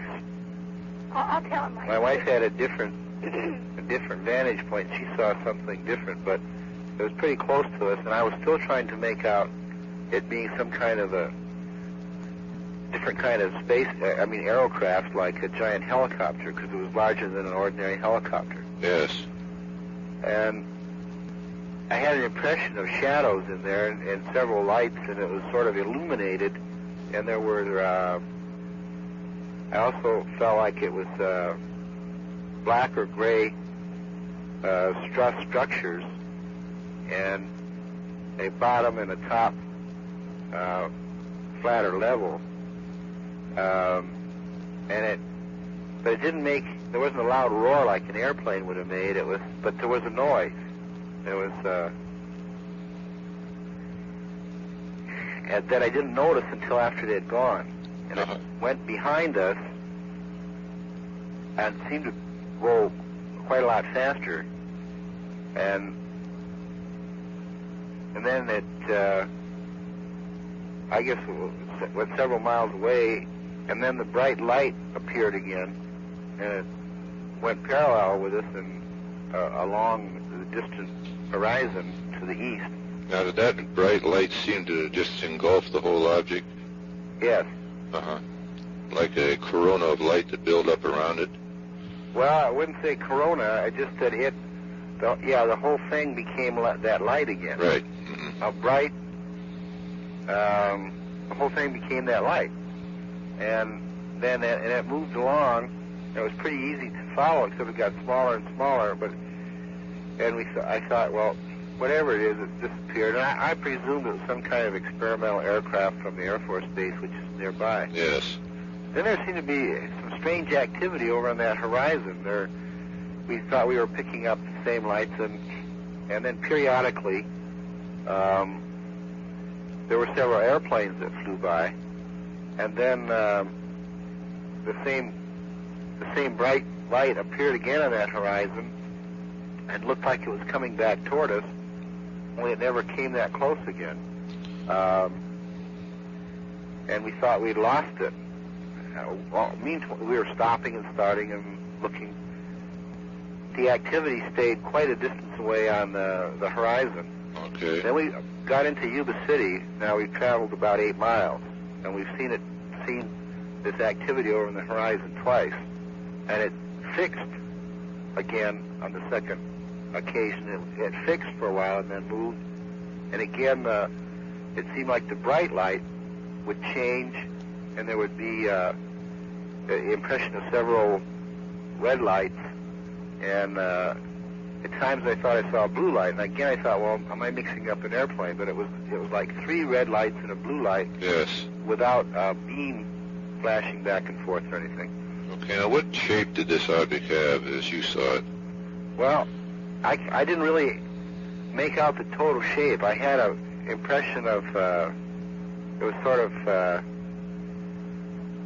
more like two circular platforms connected with struts with sort of appendages, but it was the dark part of it was sort of the part I saw it was in the dark, and my impression of it was that it was like 2 platforms with connections, and I could see into it, and there were lights inside and some shadowy things. Uh-huh. And then there were, I had an impression, but not clearly seen, of some extensions, like something else going off on the sides and going up. Okay. So it wasn't smooth. Right. Now, my wife's picture is a little bit different than that. Now, when we got to Yuba City, which is 13 miles from where we first saw this, and we were on our way home, we again saw the bright light. And this time it was sort of near our airport. So I thought, well, now this will explain it. We'll drive down there, and we'll see that they've got some kind of experimental gadget, or there's a lot of people around there, and they're making flights with this thing. So we drove down, and again it was fixed. Not exactly over the airport, but to the left of the airport, and it was fixed, and she said, let's drive under it. And I kept driving, and it stayed fixed, and it seemed like we were again going to go under it, and again the light went out, and the red lights and things became apparent, and then it really moved fast again along the horizon, made a curve, and we stopped, and it rapidly got to be, I'd say, about 10 miles away from us, or 5 or 10 miles away, and then went along, again going in a circular arc, parallel with where we were sitting, and then went on, we lost it in some trees, and then we didn't see it again. Okay, now getting back to the first part, when you saw that first bright white light, at which point did the light disappear and the colored lights come on? After it crossed the highway. After it crossed in front of you? Yeah. Okay. Like, I got an impression, I mean, at the time, I thought either I couldn't figure out why the lights went out, but I thought like maybe the light shone on a certain side of it, and as it turned, the light would be on the other side, but it just seemed kind of strange that it just went out. Okay, now did you have the feeling that you were approaching the object or the object was approaching you? At first, well, it appeared out of nowhere. All of a sudden, it was just up there. And then, at first, I thought that it was staying still and we were coming to the object. And then I thought, well, because I didn't think it was an object. I thought it was either some kind of a strange angle I had on an airplane, or else it was a light somebody had put up. And as I drove, God, that's strange. I'll tell you, towards the end, I had the feeling that it was sort of cat and mouse. If that makes any sense. Did you have the feeling you were being watched? Yeah. Okay. And that it was sort of cat and mouse. Right. Okay. That as we came closer, it moved away from us. In your opinion, how big was that object? Could you compare it with anything? Well, the thing we saw quite close to us, we tried to estimate it between ourselves, and I have a feeling it's about as big as our living room. How big is that, Everlow? Oh, 15. The part that I saw, I couldn't see the whole object at once, but I would estimate it to be about 18 feet. I have an entirely different angle on it, and I saw stuff he didn't see, so when you threw it to him, I varies as I try to estimate how high it was, but it was a lot closer than I've been to most aircraft. Okay, now those struts that you saw, which you thought were separating the two circular platforms, how high would you say those struts were? Well, those were vertical struts? Yeah. Okay, how high would you say those were? I know it's awful hard to make visual estimates. I would say sort of like maybe like our living room ceiling, probably 8 feet. Okay. Were they rotating by any chance? The struts? Right. No, I couldn't tell. Okay. And this object came directly over your vehicle? It came to my right. Yeah, to the right of the vehicle, and I would guess it was like about 50 feet away, and then probably 250 feet above. Okay. Okay, now I'd like to talk to your wife, get her. Yeah. I think I got a better look at it. It must have, the way my husband described it, it must have turned around or something, but I was looking out the window. My window was rolled down, and we had stopped when it was finally just right out there.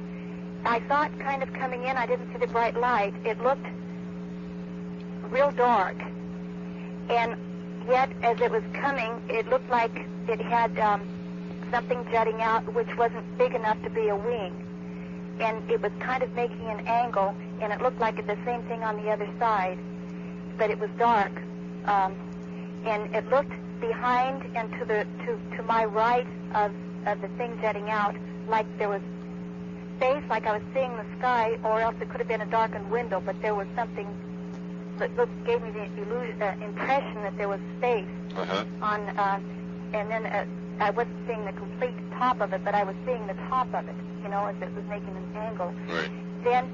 Then I was seeing from the face down, right, a very clear picture, and it was like a big barrel shape. I even saw the texture. I saw ridges standing like seams. I don't know how to describe them, like seams. I know I saw 2 seams and possibly more, but I could swear to 2 from the point beyond where I had seen the space, because I could no longer see the space. I was looking then from that on down, and it seemed like the shape of a big, bulky, brown barrel.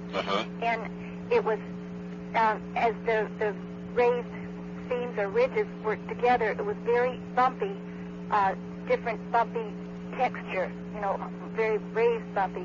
And I can't swear that the whole body was bumpy, but it was a dull finish, and it was, it might have been pounded. I don't remember now if the whole thing was bumpy, but I distinctly remember the bumpy pattern on these 2 seams that seemed to be, from where I was looking at it, at least sticking out 2 feet How was it all the lit? way, pardon me, Tom, all the way around. Then I could see the color of being instead of a black, it was like an antique copper, a dark copper color. Brass, I mean, not copper, Yes. brass.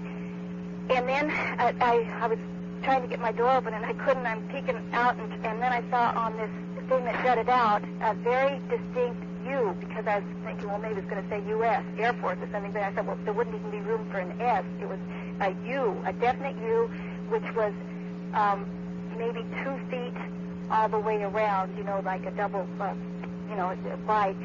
And You're talking about the letter U? The letter U. On the side of this thing? On the thing that was jutting out. Okay. It wasn't big enough to be a wing. But Now, that was a U-shaped thing. it was shaped like a U. Uh-huh. I thought at the time it was a U-shaped thing. I think what probably happened is it turned, and it looked like there was more figures on the other side, more white. That white, like white paint is what I was thinking of at the time. And but I couldn't make out the figures. It was because of the angle that it was at.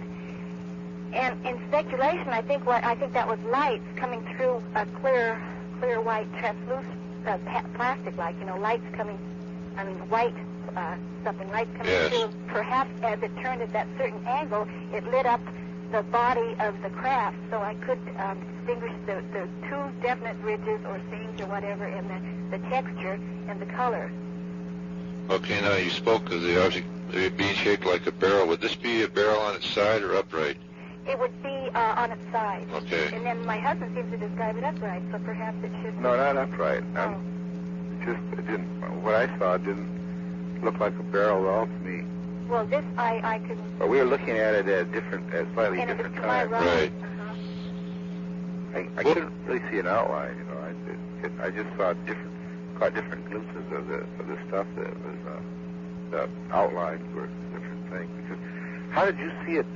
How was it illuminated that well? Well, it must have been that must have been light instead of a big white paint. I don't You know. didn't see any red lights, huh? No, I didn't see any red. And he got out of the car and he saw the lights in front. I didn't see that at all. Did you step out of the car? Yeah, she saw it first. Uh-huh.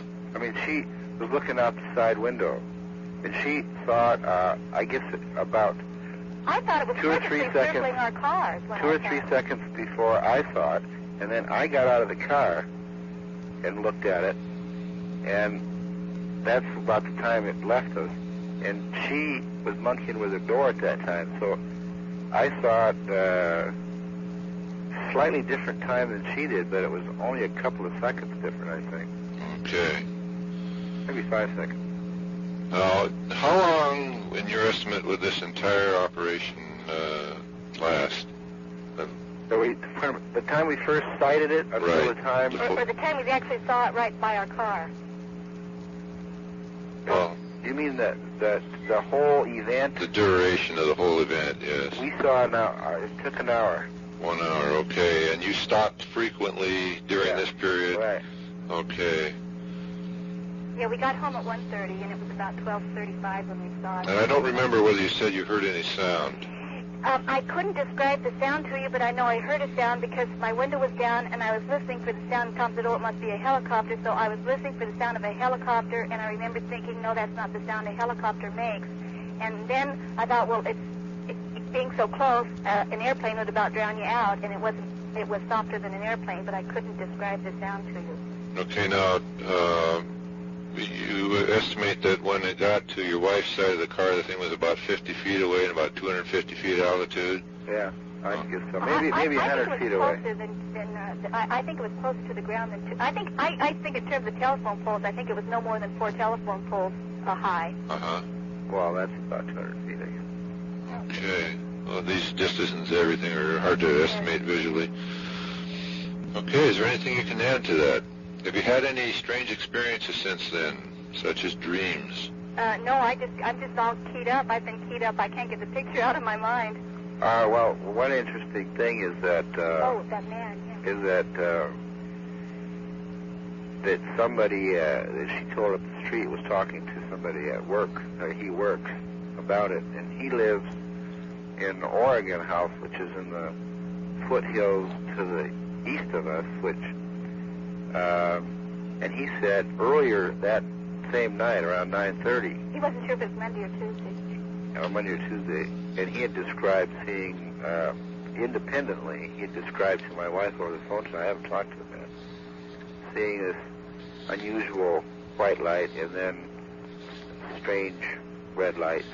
And I hadn't talked to him at all. I heard her talking to him just before you called. In fact, it wasn't, it was about a minute, just as you called, I was getting ready to call him to get a better description, because I have been thinking that there must be some other explanation than outer space. There must be something like... Not what I saw. I'm trying to make it into experimental, some kind of a thing from Beale, and they don't want to tell us about it. Yes. And then, or that it was a giant helicopter of some sort that some guy was monkeying around. Then it seems unlikely at 12:30 in the morning this would be so, and why it would behave so strangely. Yeah. And also, what I saw looked like it'd be cost an enormous amount of money to build, like no private person could put together something like that. But he described, from his description to her, when she was talking about it, it seemed to fit a lot of the things I had seen. Right. And what can you tell us anything? Well, all I can say is that we're getting a lot of reports of unknown objects in the sky in your area of California in the last 3 weeks. Have you ever had anyone see the top of it, the textures and body like that? Oh, yes. Has it been described the same way? Well, variously described as looking like the surface of a golf ball or pitted or... Well, did they see the ridges on it? They were so pronounced. We have had reports of ridges, yes. Uh-huh. But we would appreciate it very much if both of you would fill out one of our questionnaires and get together and to fill out the one. It's important data that we need for our research program, and it would take you just about 30 minutes. Oh, I'd love to. I'd love to get to the bottom of it. Well, how do we get what's going on with your research? That's sort of fascinating to me. Well, we'll send you what data that we have, what printed matter that we have. Do you have anything that fits my description? Oh, yes, especially the behavior of that bright light. Now, he saw the lights when I got out of the car. I didn't see the lights up close. I just saw them. How about the red lights? Oh, yes, the red lights are very common. Red lights, blue lights, bright white lights. Do they get... We feel it's part of the power system, control system of the object. They appear to be operating in complete defiance of gravity, and we feel that this has something to do with it. Do they... has anybody seen inside the craft? Yes. It's a very rare thing, but they have. How do they describe? Because I sound like I'm seeing inside something. Well, the descriptions vary, of course, anywhere from seeing instrument panels and controls to actually seeing the occupants. What do they say about the occupants? Do they actually see the occupants, or do they see small, short people? Both quite distinctly outlined and shadows. I had a distinction. There being activity going on in there, and with some shadowy things going on, but I didn't see any little pictures. Well, gee whiz, is there any pattern to it yet? No, not yet. Well, we sure appreciate... I wonder if they're monitoring our telephones. Could be. How long have you been into this? Oh, we've been in it 21 years. Where? Have you patterned sightings like this, so there's a sort of any pattern to the concentration of... No, not really. It fluctuates from place to place. And, of course, what we usually try when we see a heavy concentration of activity, we try to find out why they're picking on that particular area. Have you any reason, figure out any reason why they pick on an area? No. Well, yes, we have, too. Sometimes defense installations, military bases, certain types of industrial areas. What about daytime sightings? Very rare. Because several months ago, I was driving along the highway home, and I had to... I have about a 5-mile drive, and there was a very bright reflection it was off to the right of the car again, and it was very definite. I thought it was like light shining off a wing. and it was pretty bright, and it was in the daytime, and it lasted for about 15 seconds, and then it disappeared, and I looked to see what it was up there that had been making that light reflection, and I couldn't see anything. And I had something like that, similar to that, happen, maybe 5 years ago. Has anyone seen that white U-shaped U-shape on that thing that jets out? No. The answers you've come up with in the past, have you usually found some natural reason to... Oh, yes, for some, yes. We have, first we try to determine what these things are not. And then, if we can't explain them away, why, we put them into the unknown category. So, we've had, several thousand unknowns.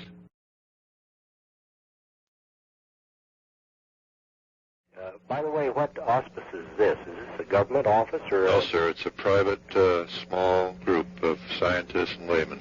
All right. Are you associated with APRO? No, sir. We do cooperate, but we're not affiliated in any way. All right. Well, I was in Tucson here about 3 weeks ago, and I talked to L.E. Doherty. He's the office man with APRO. Yes.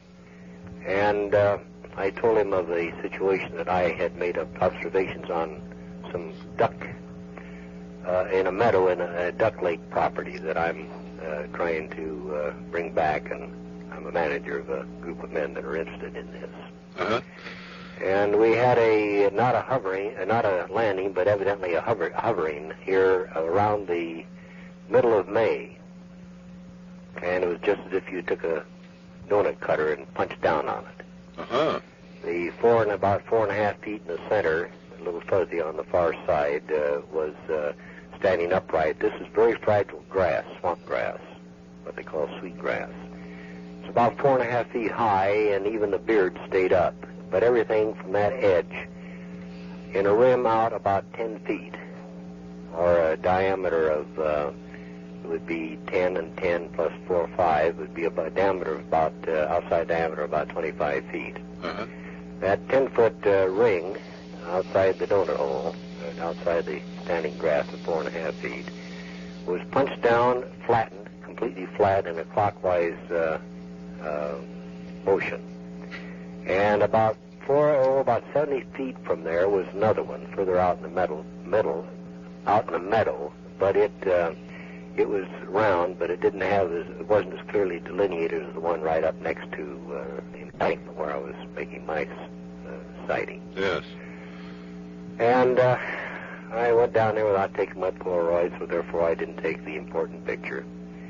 But before I left on my vacation, I went down there and took a look at it, and this is the phenomena that I reported to Doherty when I was in Tucson. I went up to the office and talked to him for about an hour.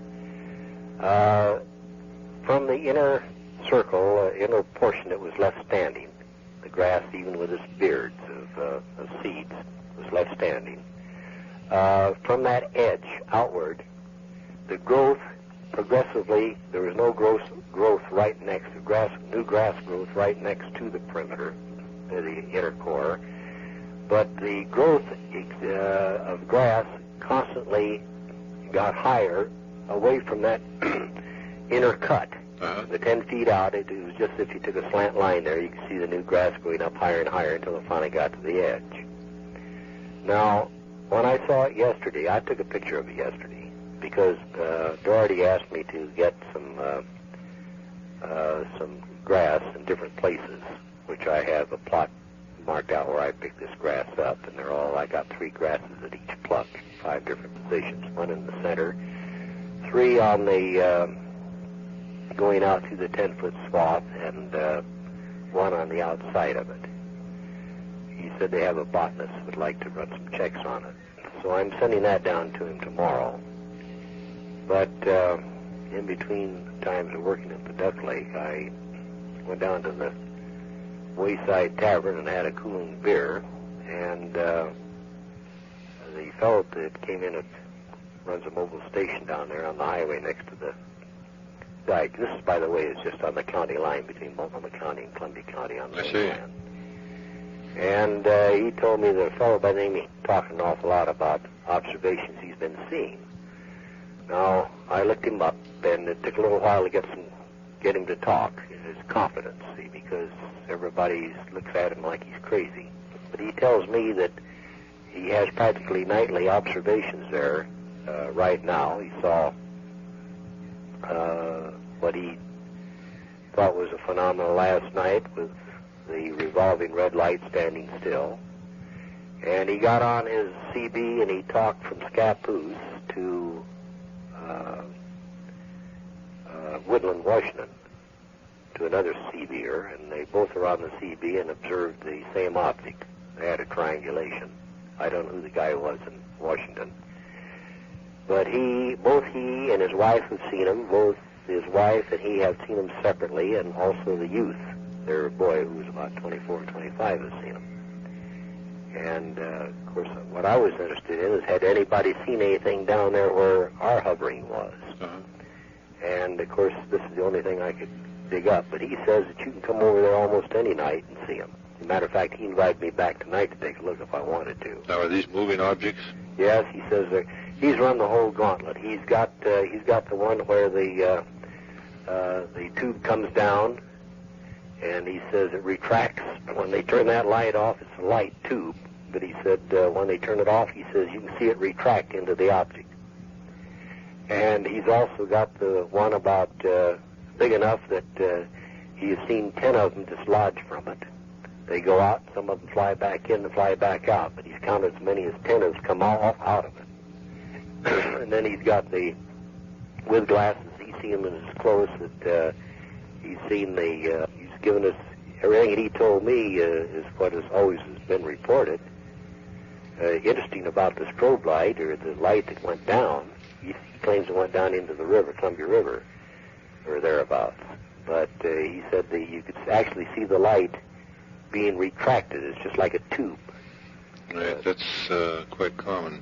He said you can see it being retracted. Right.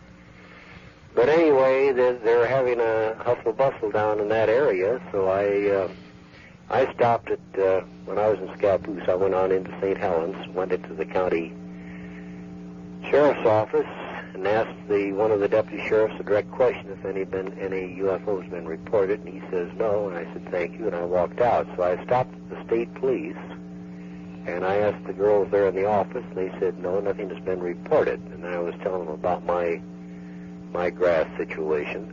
Of course, I'm interested in the fact that if something's going to be around there, am I going to have any ducks to shoot at this year? Yes. And they said nothing had been reported. But they pulled out a card out of their circular file and wrote down your name in their UFO Reporing Center, gave me your phone number and your post-office box and stuff like that. Oh, great. So I have that, and I tried to get a hold of Carol Watson, who I know is associated with APRO here in Oregon someplace. He's down in Medford. So I can't call APRO here in Oregon, so I did the next best thing, called you. Well, I'm sure glad you did.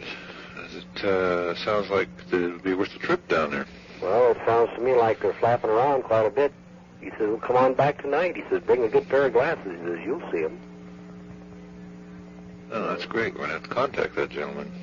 Well, you've got all the dope on him. Yes, sir. And he's at the point right now where what he has said, nobody believes him, so he's trying to keep his mouth shut. And I told him that Mr. will probably get in touch with him, probably even tonight. And because I thought of Shady Cove, Oregon, I'd never heard of it. I lived, born and raised in Oregon. I thought, well, if that's in Salem like I thought it was, why Watson would be coming up tonight to make an investigation. But she's all on your hands now. Are you the bunch that started up here a few years ago and was published in a paper? Yes, we were. Yeah, I read of you. Yeah, we originally started out with the name Aerial Phenomena Research Group. I know of you. And then you put out a very fine publication at one time, if I remember right. Right. We were pretty proud of that. Yeah. Well, I went the other way. I joined Carol and Jim Lorenz's group. It's a fine organization. I'm a member of APRO. Yes, we've met both of those people, and they're doing a beautiful job. You put out a nice, very, very fine, objective book here not so long ago. I suppose you read it by now. Yes, I think I have read all of their books. This is just published, I think, in February. Well, that's about all I can give you. Well, sir, we sure appreciate it very much. Carry on from here. Evidently, they're flapping quite a bit down here now. Okay, can we feel free to get back to you anytime? Oh, yeah, anytime. Great. If I have, if there's any report on this grass that I'm sending down, why, and I get anything, I'll be glad to hand it over to you. Now, we get a lot of calls from the greater Portland area. Do you follow up on any investigations? No, I'm not a trained investigator. Uh-huh. I have knowledge. I have a considerable amount of knowledge, but it's probably best that I don't, because I've never reported, and I don't think basically I could be as objective as I should be. So, okay. But in something like this, I feel I can certainly get something started. Okay, well, I want to thank you once again for letting us know about this. Righto. And we'll probably be talking to you later. Anytime. Thank you very much. Right. Bye. Hi, I'm calling long distance from California. Yes. I have never seen anything pertaining to any UFO or anything until 2 days ago. And I saw something, and I've been looking in the paper to see if anyone else had seen it, and I haven't found anything. Okay, could we have a description? Okay, this was Tuesday, October the 5th, Uh-huh. at approximately 5 a.m. in Pacifica, California. And what I saw was something very bright orange, and it was sort of square-shaped.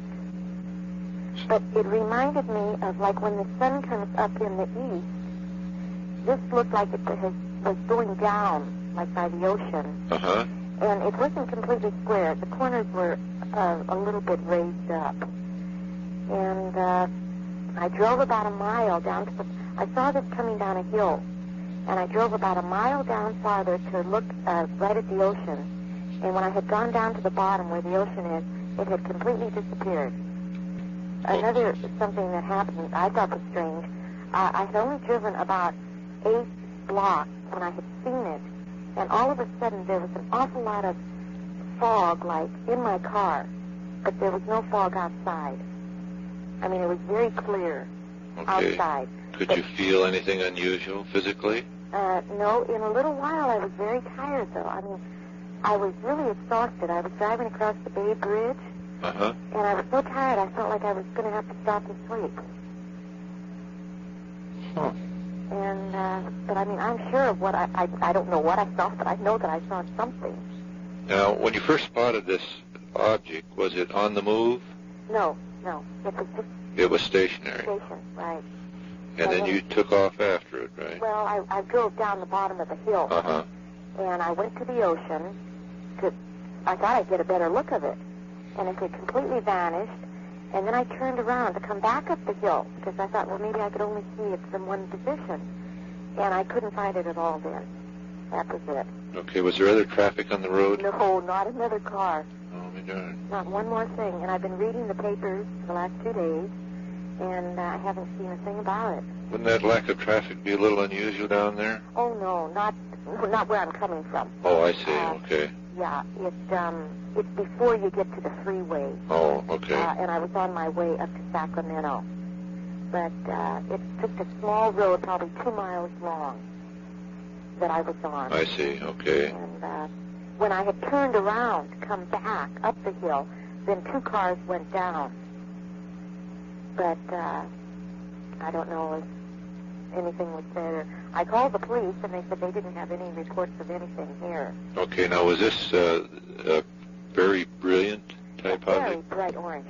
Very bright. Now, how was it in relation to altitude? Was it very low? It was very low. It was like right at sea level. Uh-huh. It looked like, when I say a square, it's like part of it was cut off, and part was below, and then part was above the sea level. I see. I just lived 2 miles from the ocean. And, like I said, it reminded me. And then as I traveled towards Sacramento that day, I saw the sun come up, and it reminded me of that, only when the sun comes up, it's quite bright around the sun, you know. But this, there was no brightness around it at all. It was just orange, very orange. And was the brightness confined to the object? It yes. Didn't illuminate anything around it? No, not at all. Okay. No. But like I said, the sides of it had gone up a little bit to make it not exactly square. But, I don't know. That's my first experience. Okay, now, in your estimation, can you give me an example of how big that was? Could you compare it with anything? Oh, Lord. I really, just big. You know, I'd really say it would be like the size of the sun coming up. Okay. Only square. Okay. And just very orange. Okay. Did you feel that it was quite a ways away from you, or? No, it didn't seem to be that far away. Uh-huh. That's why I went down to the bottom of the hill to go to the ocean. Because I thought, gee, I'll get a really good look at it. I mean, I had no idea, of course, what it was. And I thought, well, if I go down the bottom of the hill, I'll be much closer and I'll see it. And there it was there. I never saw another thing. Okay, have you had any problems since that experience? Like what? Any strange dreams or any unusual physical or mental sensations of any kind? No. Okay. Just the thing with being so very tired. And I just gotten up. I mean, I hadn't just got up. I'd been up since about 4. But when I was driving across the bridge, which was probably 5:30, I was just so tired, I thought, my gosh, I'm going to have to stop on the bridge and sleep. Uh-huh. Any problems with the car? No. Okay. Well, how could I have possibly steamed it up that much in just such, I mean, like in 3 seconds? Right. And it's still, we have quite a bit of fog here close to the ocean. Uh-huh. But it was very clear that night. Well, 5 in the morning, but it was still very clear outside. And it just struck me as, gee, how could it be so foggy inside? Or steamed up, or I didn't have my defroster on, but I didn't need it, you know, until that point. Right. And no problems with the car? No. Okay, engine, everything is running okay. Uh-huh. Okay, well, we sure appreciate this call, and if we get any additional information on this incident or talk with any other witnesses, well, we'll get back to you and let you know. Yeah, okay. That's it. I thought been calling, but I didn't know, you know, like I said, I've been reading the papers and haven't seen a thing, and other people have got to see it, don't they? Yes, and that's our big problem, getting other people to call, see? Really? Yeah. They're still afraid of ridicule and so forth. Yeah. Well, I'm going to have to get some books and start reading up, I think. You know, you don't get interested until you have an experience like this. Right.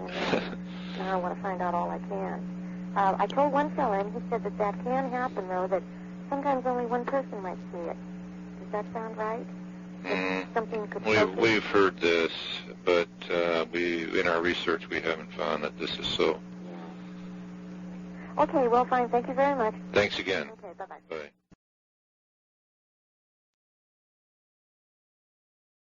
Reporting Center? Yeah, hey, I'm here in Albuquerque, New Mexico. Yes, sir. I just called the police department, and they gave me your number to call. Okay. We just spotted, about half an hour ago, our time, 3 discus-shaped, very bright yellow color. We don't know what they are either, but they were in the southwest of town. We tried to run them down, and evidently they grouped together and disappeared below the horizon. Oh, they were that low? Yes. We saw them. Well, Albuquerque's pretty high altitude. Right. And the area around southwest of it's low. That's how come we saw them. And so when we drove out towards the southwest sea, we went down, and evidently if they were headed west, they were headed in a southwesterly direction, they would have dropped below the horizon pretty fast. Right. So by the time we got to the other side of town, they had disappeared. And my wife is a firm disbeliever in UFOs, and she even thinks they were. Okay, now, do you have any estimate on size in those? Size? No, maybe distance. I'd say about 4 miles away. Okay. Southwest of the airport. All right. And they were definitely silver? No, they were, they looked like they had their own illumination. I see. The sun was going down, just breaking the horizon, so that might have done it off the bottom of something. Uh-huh. But they're flying balloons in the area, but we knew definitely they weren't the balloons. They're flying a hot air balloon contest here this week. You could definitely make out this discus shape? Yes, definitely. They were discus-shaped objects. Matter of fact, one of them was sitting on about a 45-degree angle for a while. Uh-huh. Okay, about how long did you watch those? Oh, I'd say about 15 minutes before they disappeared. Okay. Any estimate of exact altitude when you spotted them? Ooh, it'd be kind of hard to say without knowing the size. I'd say, they were about... How many degrees above the horizon? That's what I was going to say, 20 degrees above the horizon line when we first saw them. They moved down towards the horizon as we moved towards them. And the traffic kind of held us up from getting out there. Did you ever have time to get out of the car and watch them? No. We were in the one of the shopping center parking lots when my son first spotted them. Oh, I see. He's a UFO dude from way back too. Uh-huh. And he spotted them. And at the time, we only saw two. When we started driving out to see if we couldn't get closer to them, we saw a third one. Okay. Now, did these things just stick together, or were they any kind of a pattern? Well, there were two together. And then one looked like it might have been, 700-800 yards, half a mile from the other two. Uh-huh. But the two did kind of stick together, and two of them looked like they were fairly large and one kind of small. Okay, were they stationary or on the move when you first sighted them? When we first saw them, they were just sitting there. They were moving slightly, just barely, because I kept the line on them with the telephone line. And they moved below the line, which means they were heading southwest at the time. Okay. At a very low rate of speed, if any at all, like they were just drifting. Right. Did they seem to increase at any time? Increase the speed? Not noticeably, no. Other than the fact that they, when we turned, we were headed down a block and we had our eye on them. When we turned the corner, they had disappeared. Okay. There was a house on the corner, and when we came around the corner, they weren't there anymore. Okay. And these hot air balloons they fly around here ain't that fast. Okay. How's the sky conditions? Perfectly clear. Okay. Unlimited visibility. Are you in the military? Yes. Mm-hmm. Okay. And I'm an aircraft mechanic. Somebody tried to tell me they were aircraft landing lights. I know better. Yeah. They weren't even the right color. Okay. How many witnesses in the group? Let's see. All 5 of us saw it. 5. Okay. And there were 3 or 4 other people in the parking lot that saw it. As a matter of fact, one guy ran a grocery cart into a car, not looking where he was going. Uh-oh. Okay, any aircraft in the sky at the time? Yes, there was one small aircraft. It was a Piper Comanche or Cherokee dual engine job. Did it seem to be paying any attention to these objects? No, it was flying due north. Okay. Okay, well, we'll get on this, and if we come up with anything on our investigation, we'll get back to you and let you know. Yeah, I'd appreciate it. Hey, and I got on the radio on the CB, and it was so jammed up that I couldn't get anything through. I was going to try to find out if anybody else had them spotted.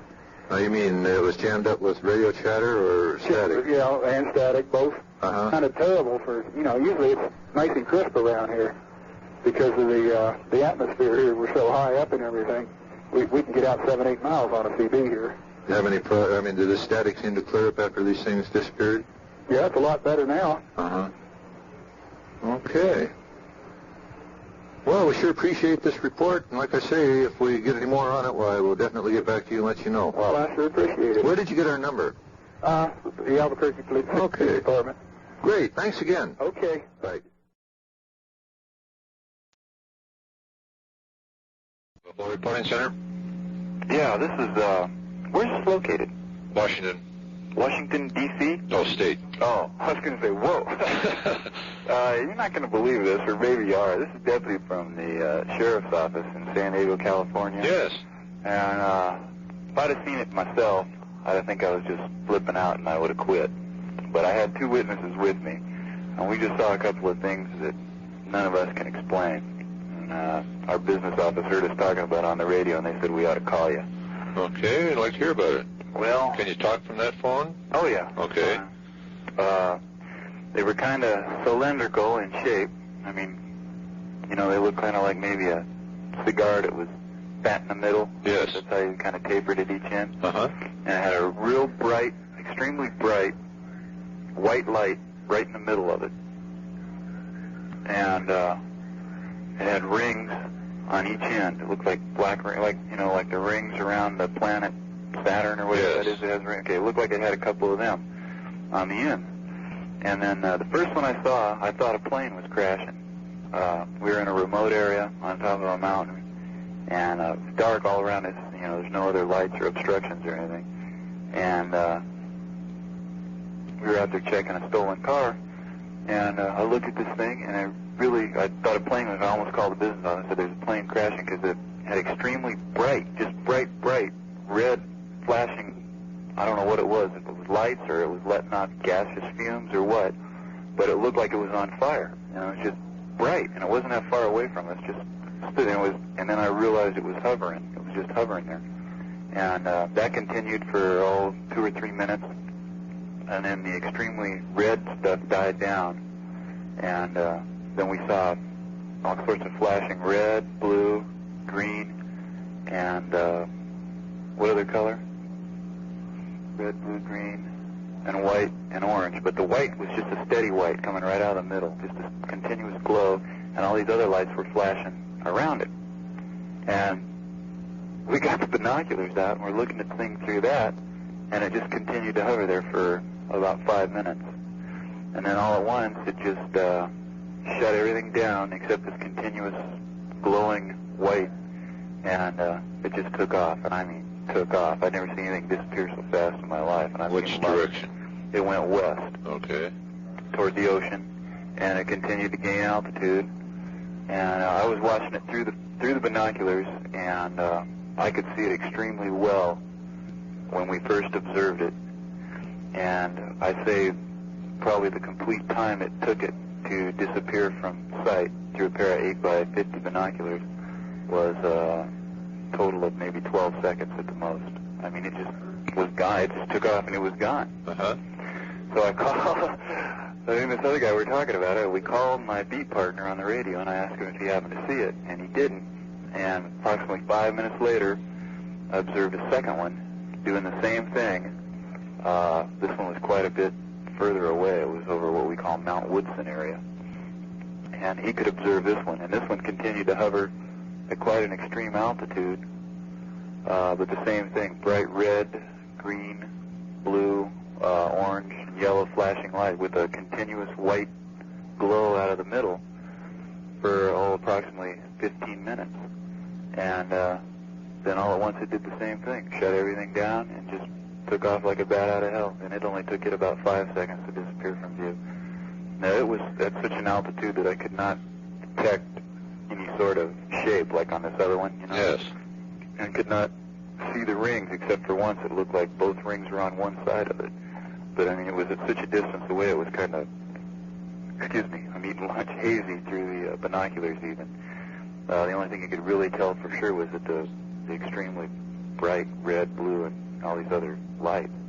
And, I mean, it just hovered in one spot. We had a good point of reference. It was a bright star directly adjacent to it, and it never wavered an inch. And then all of a sudden, boy, she just was gone. Okay, do you have any estimate in size on those? Oh, man, I couldn't tell you. The first one we saw, I would say, was extremely large, but due to the altitude, I really couldn't get a reference point to tell, how close the thing was to it. Right. It could have been clear out over the ocean, for all I know, but it looked like it was maybe a mile away and about the size of a football field, wouldn't you say? Yeah. My partner agreed. He says it was extremely big. But like I said, there's no telling how far away from us it was, and with all those flashing lights, I really couldn't tell. But I think what we saw at first was some sort of fuel burn-off or something, because it really looked, there was flames, and it looked like a plane was on fire and was going down is what it looked like.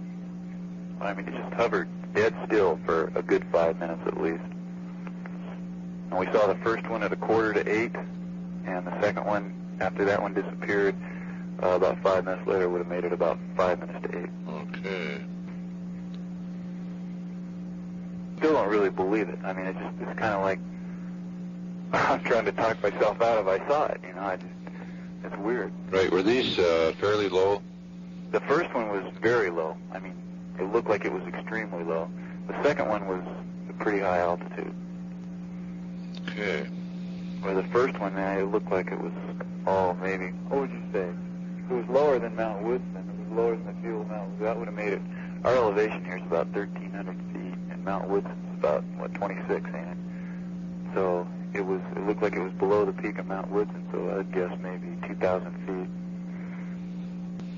But there was also a third officer that saw the second one, and he was on his way to take a runaway report. And about, that was 7:45 for the first one, about 7:55 on the second one. Right. Okay, that's great. Yeah. What are you going to do, send the guys in the white suits to pick me up? No way. Tomorrow. I ain't kidding you. If there hadn't been somebody with me and I'd seen that first one, I'd really thought I'd flipped out.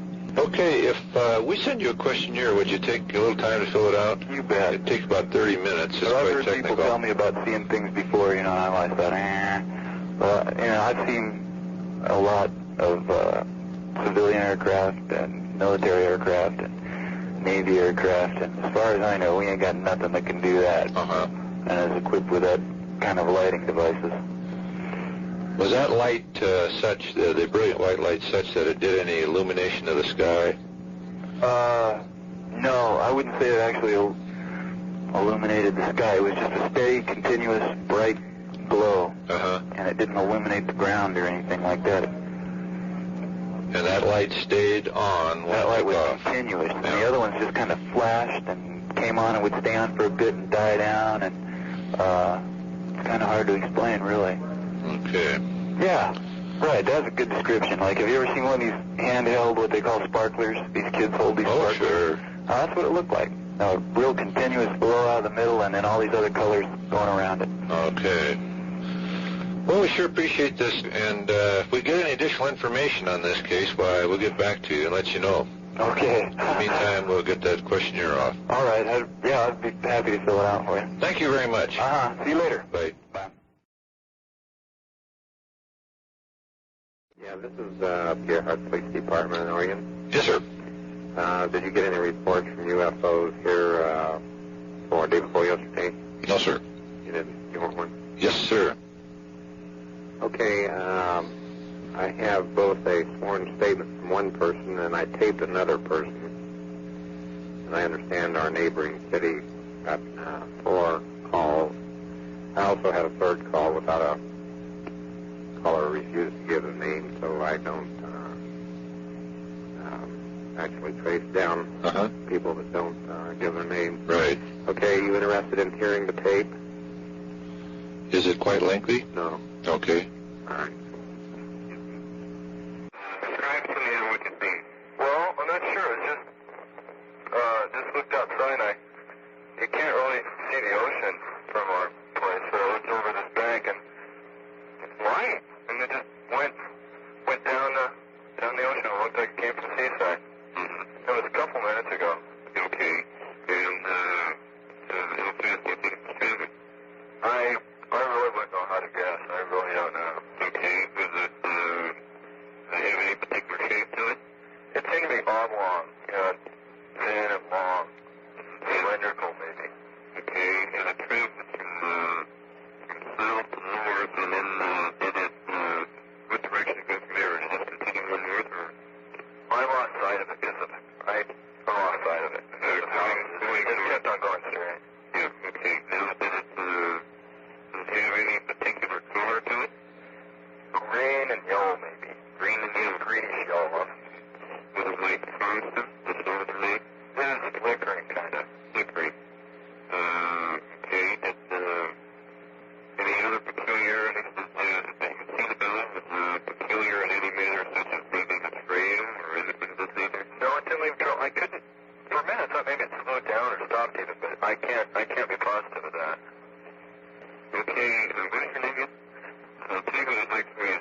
know, the reporting they give me about it.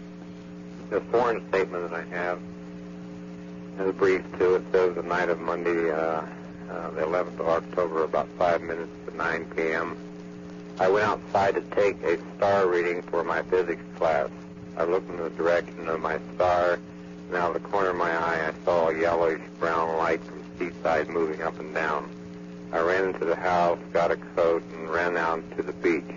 The light was steady, not blinking. When the craft was going up and down, but it started blinking when it was moving. The craft stopped over the condos at the condominiums we have here. Now the light again stopped, then blinking. The craft shot a beam of light toward the horizon above where the sun would set, then took off for Astoria. The light began to blink, and the craft moved out of sight. I'm a notary public, so I have him swear to this one. Oh, great. This guy, kid, it's a young lad, a high school kid by the name of, interesting enough, his father is a teacher at one of our local colleges, and he, too, is an astronomer. I investigate these things with an open mind both ways to determine whether or not before I even called you. Oh, that's great. Well, we sure appreciate this very much. Okay, you're welcome. Thank you. Mm-hmm, bye. Bye. Reporting Center in Washington. Oh, yes. We understand that you saw something in the sky the other night. Yeah, would you like me to tell you about it? Yes, please. Okay, well, I don't know if you're familiar with this area at all, are you? No, I'm not. Okay, well, then I'll just use, like, north and south, right? Right. Okay, well, I went out to take a star reading for a class of mine, a physics class. Right. Right, and I noticed that over a town in Seaside, which is about 1.5 miles away, south, there was this flash, well, it wasn't flashing then, but it was a constant light that was over the town, more or less, out over the ocean, too. Right. That was going up and down. And so I ran into the house and got on a coat, and I decided to run down to the beach, see if I could see it any better. Right. And by this time, it had started going across the ocean from south going northward. Do you see what I mean? Right. Okay. And once it started moving, it's not up and down, but once it started moving northward, it started to blink. It was kind of a brownish yellow light. Okay, then it went up and it stopped probably about 3/4 of a mile up by the condominiums. There's a big apartment complex up there. And it stopped about over there. And then when it stopped, the light stopped blinking too. That is the whole light? Yeah. It stopped blinking, but then it was steady light. Right. Okay, and then it shot out a kind of whitish light out towards the horizon, like where the sun would set. And then in a few seconds, it just took off up northward, and then it went out of sight. Okay, now when it took off, was that at fairly high speed? It seemed to be. Yeah. Okay, now this, when you originally spotted this object, was it the same color? I mean, it was maintained the same color during the entire observation? Oh, yeah, it was kind of a brownish yellow, almost maybe even a little tinge of green in there, but I don't know about how greenish it was. It was really more brownish. Now, you said it was moving up and down. Any idea of how many degrees this thing was moving? I should have used my astrolabe and checked that out. But I'd say maybe 5 or 10 degrees, something like that. Okay. And it was remaining over the same area at the time? As far as I could tell. Okay. And that was probably about 2 miles away. Yeah, 1.5 miles or 2 miles. It seemed about down that far. Now, when it started to move from there, did it move at high rate of speed? It was a constant speed. It was, I think it was faster than maybe an airplane would be. Right. And then when it got into your area, it stopped again, right? Yeah, when it got north of me. Okay. But there was no noise. Okay, do you have any idea of how big that thing was? Can you compare it with anything? Wow. geez. It was much bigger than a plane would be. Uh-huh. And maybe, it's hard to say, because, you know, you never see anything out there like that you could compare it to. Right. Well, it definitely was bigger than a plane. Okay, how about altitude? How high up was it? Right.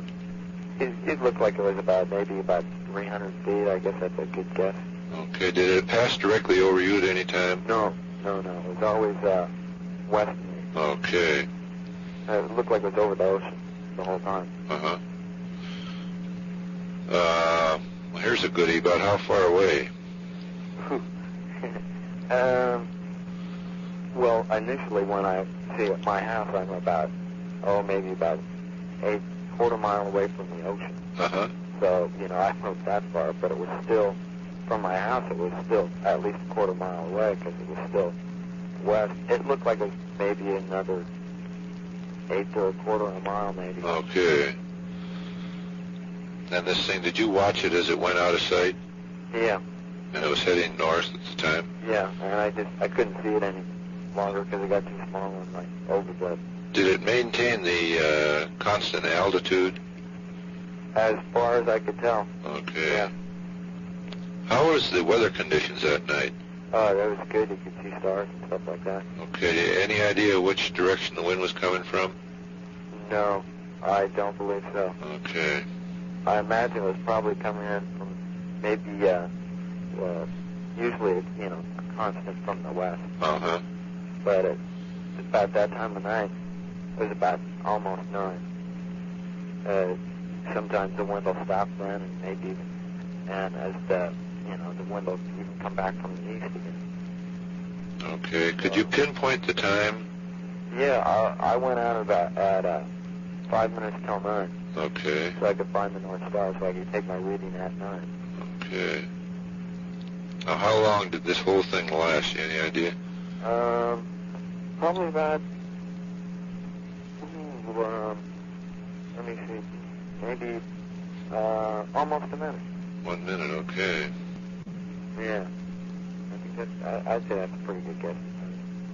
Any definite shape to this thing? No, I couldn't see anything except just the light. Okay. Was it fairly bright? Was it bright enough to light up the sky? The only thing that it was brighter than,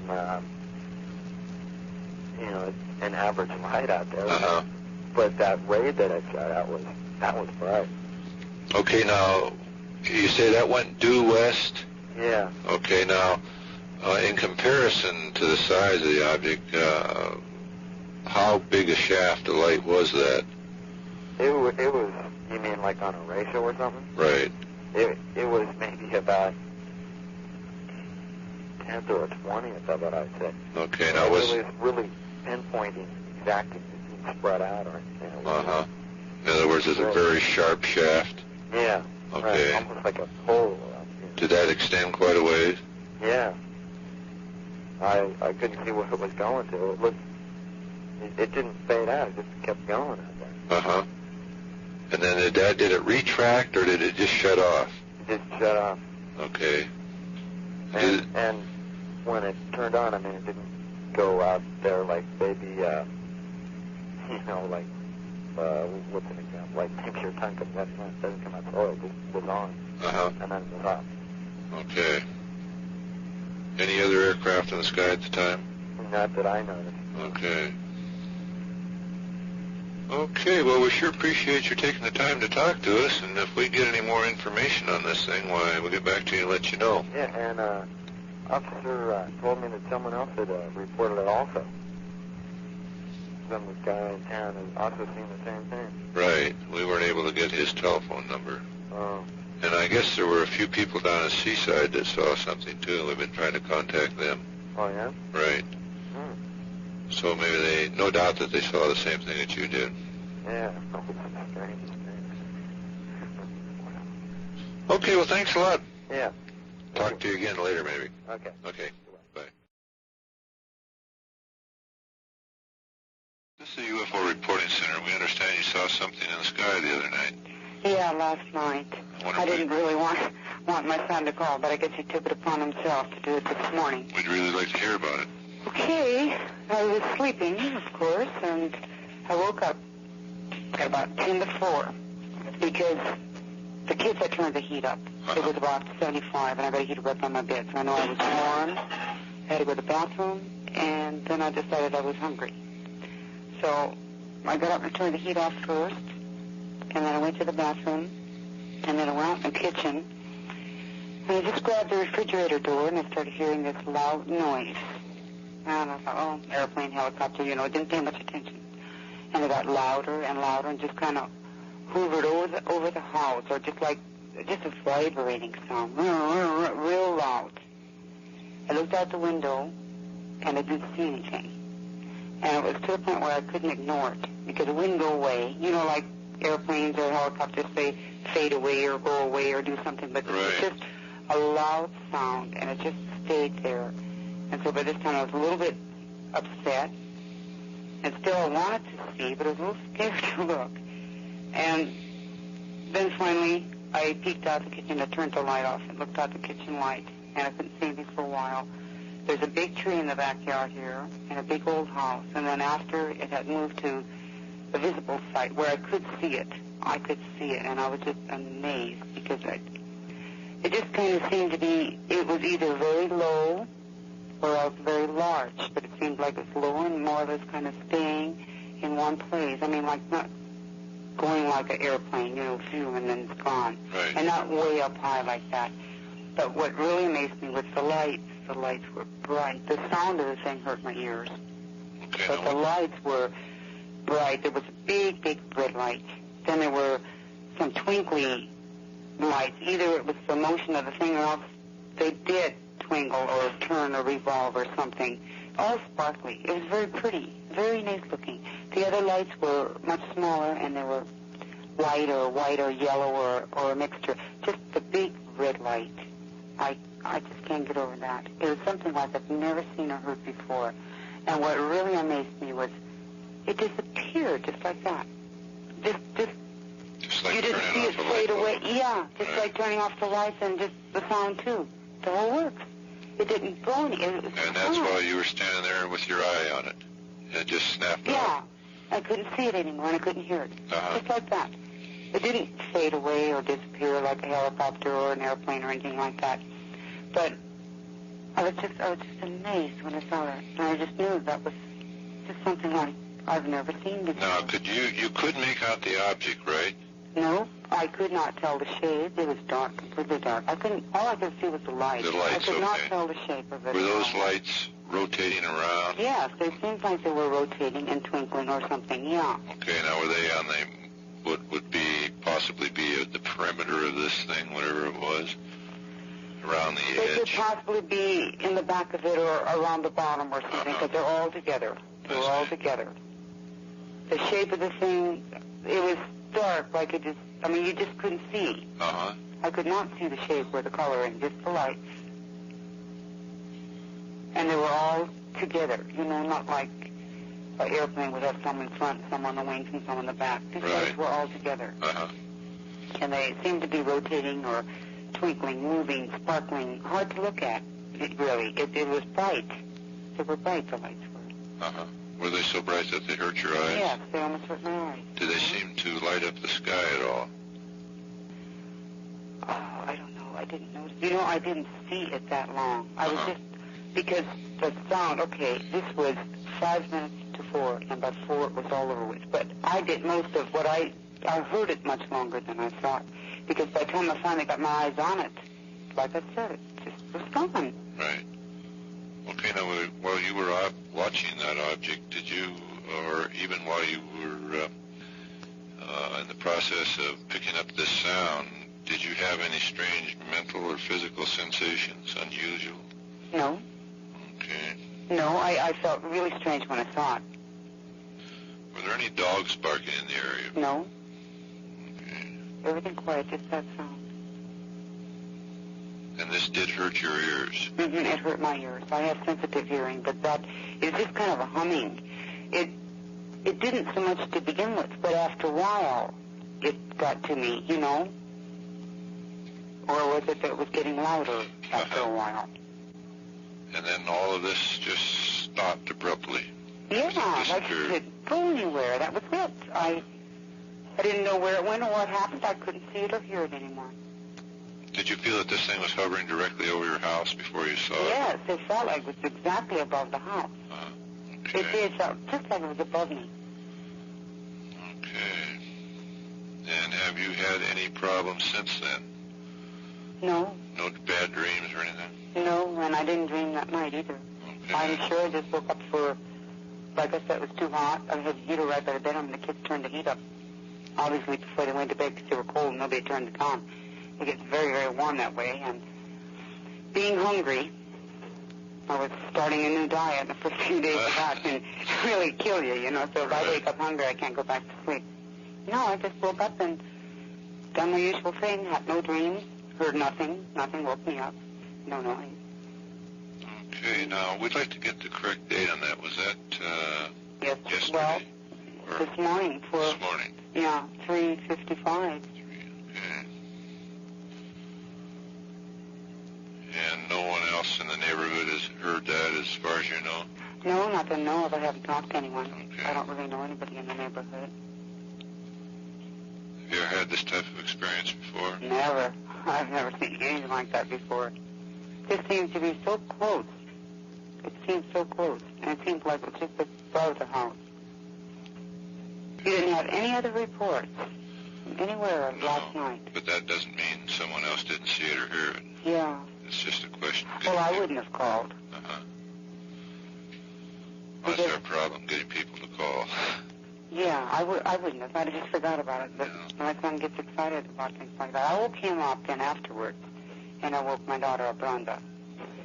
And neither one of them woke up enough to do anything or say anything. Right. So. Okay, well, now, if, I wonder if we could stop by some evening and get a drawing of what you saw, just so we'll have an exact record of the position of those lights. Yeah, I just wish that I could describe it better. It's just, God, you'll never know how shocked I was when I saw that. And it's just such a few. Oh, let's see, how long would I have been looking at that thing? I don't know how fast the seconds go. I would say no more than 20, 30 seconds, the longest that I was looking at it. And I tried to make it out, but the more I looked at it, the harder it was to make out because the lights were so bright. Okay, while you were watching the object itself, or the lights, was it moving away from you? It was moving, but it seemed to be moving slow. In which direction? Northeast from my house, kitchen room. Mostly east, but a little bit north because it was kind of an angle. Right. You might even say east. I don't know. It was just, it didn't move like airplanes or helicopters. Okay, well, we sure appreciate your talking to us, and we'll probably be getting back to you. Wish that somebody else would have seen it or would say something about it or something, you know? Well, we'll see if we get any more reports on it. If you would, I would like to hear about it. We'll get back to you, definitely. Okay. Thanks very much. Goodbye. Department in Ventura County. Yes, ma'am. And I'd like to report a sighting. Okay.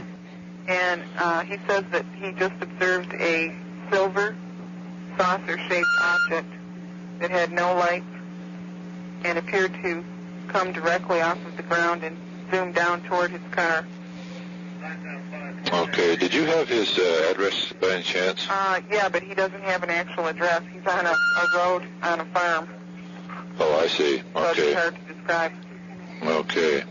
The sighting happened in the area of Sturgis Road and Las Posas Road in Camarillo area. Okay. Thank you very much. We'll get on it. Okay, he said if you wanted to call him personally, he'll be there for the next he'll be there all night long.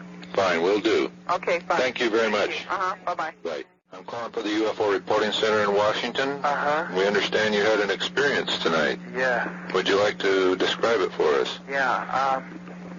We were coming home from, we have this, hamburger chain out here called Meteors. Yes. And we were coming home from it, and I live out in the country. And we were coming down the road before you get to my driveway, and like halfway down it, we were driving slow because I wanted to listen to a tape. Right. Before I got home. I was in a friend's car, and all of a sudden this, saucer type thing lifted off the ground and like zoomed right across the front of our car. I mean, we almost hit it. How close do you think it came? I swear, I just got goosebumps all over. Like 10 feet at the most. Okay. I mean, and we both saw it, and it's not like seeing a shooting star, one person seeing it. I mean, we saw this thing, and I mean, it was close. Okay, now what shape did this thing have? Could you actually see the construction? It happened so fast. It was like, it sort of looked like an egg shape. What I remember, the thing happened so fast. Right. It was like it's like the thing didn't expect us to be coming down the road or something. I don't know. And it was silver colored. It was metal, colored. Right. And like it didn't have any lights on it. And I mean, like when our car lights hit it, that's, when we saw it. And my friend, who is a very stable person, refused to drive me down my driveway. And I have a lot of dogs. And I said, I raised Afghan hounds, and I said, I have to go down there. I said, if, there is someone out there, I said, they could be doing something to them. Right. Or had done something, So I said, I have to go down there. Because I live there. It's like I live down a road that you have to drive down for like a mile. And she was just beside herself. And I mean, she tore out of here. I got out of the car, and luckily my whole house was surrounded by chain linking fencing. And she just tore off. Okay. But we definitely saw something. And I mean, it wasn't someone throwing a trash can or a frisbee or any of that stuff. We saw something. And I have never believed, in this. And, God, I have, this is really, I'm just a nervous wreck. Okay. Now, did that object, I understand you only saw it just for, what was it, a few seconds? Yeah. Almost okay. Was it carrying any kind of lights at all? No. Well, all you could see was just a metal surface? Yes, sir. Okay. How about size? Any idea how big it was? It wasn't real big. It was about the size of,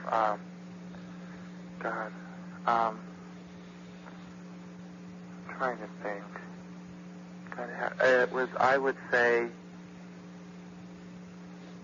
maybe 10 feet long. Okay. Thick, somewhere in there. It wasn't a real big thing. It's not like, right. A huge ship. Now, you definitely saw this thing as though it was lifting off of the ground. It lifted off, and then, it came like across. I mean, if they had been going faster, if we had been slower, we would have probably hit. Uh-huh. This came right across the front of you, right? God, right across the street. If it was sitting in, wherever it was sitting, see, it could have been visible if it had not lifted off. Right, that's what I was going to ask. See, what it is, my father owns all the fields around here. He's a rancher, and they had just planted celery there by seed, and it had just, the field was covered with just a light thing of weeds, just maybe a couple inches tall because of that big rain we had out here. And so the thing would have been seen if it had not moved. Okay, have you checked that spot yet? No, God, I wouldn't go back there for my life depended on it. Okay. The police, I've called the police. Okay. And I told them exactly, in the area where it is. And no, I would not go back there. I will, tomorrow when it's light, but I'm, this really scares me. Well, I can imagine. That's a close call. No, it really, I have goosebumps all over my body. I've had them since this happened. And I'm freezing. Okay, did you see or have any problems with your car when this thing went by? How was it? Did it interfere with the engine at all? No, sir. Okay. Hear any sound? No, because we had the tape going. Right, okay. Because he said they're going to think we're crazy. And we have not been drinking. We had Coke, you know. Okay. Okay. Would you talk to one of our investigators if he came by? Yes, sir. We have one right there in Oxnard. Uh-huh. He's a school teacher by profession. Uh-huh. And he's well versed in this subject. Yeah, no, I'll speak to someone. Okay, now, if anyone other than the police contacts you, I don't know, I don't know whether that got out on the air or not. The newspapers do a lot of monitoring. Uh-huh. But we would appreciate it if you would just remain mum until we get a chance to complete this investigation, because if it gets out that something landed out there, you're going to have half of the Oxnard population in there. Yeah. No. And I'll have him contact you right away. Okay, fine. And would it be okay if we get back to you if we need more information? Yeah, oh, yes, sir. Okay, we sure appreciate your calling us. You're welcome. Or talking to us. Okay. Thank you very much. Bye-bye. Bye. Reporting Center? Yes, sir. This is officers of Snyder, Nebraska. Yes. And I'd like to make a report. Okay. What we seem to have here is I had a report about 8 o'clock that a bright object moved from the western part of the sky to the eastern part. Yes. And I checked it with binoculars myself, and it seems to be holding now. And it starts, now it appears to be a triangular shape. And earlier it was a trapezoid shape. It was longer on one side, then it would narrow down into a sort of triangular shape. You know what I mean by a trapezoid? Right. Yes. And now it appears to be moving slightly to the west. Okay. Did the people actually see this thing moving from west to east? Yes, sir. Okay. About what time did that occur? It was approximately 8 o'clock. Okay. Did you see this yourself? I didn't see the movement, the larger movement. I saw it earlier, approximately 9:30, and that's when I observed the trapezoid shape. And now I've noticed that it has started moving west, but not at the speed that it was reported to me as having moved earlier. Okay. Do you have any idea the altitude of this thing?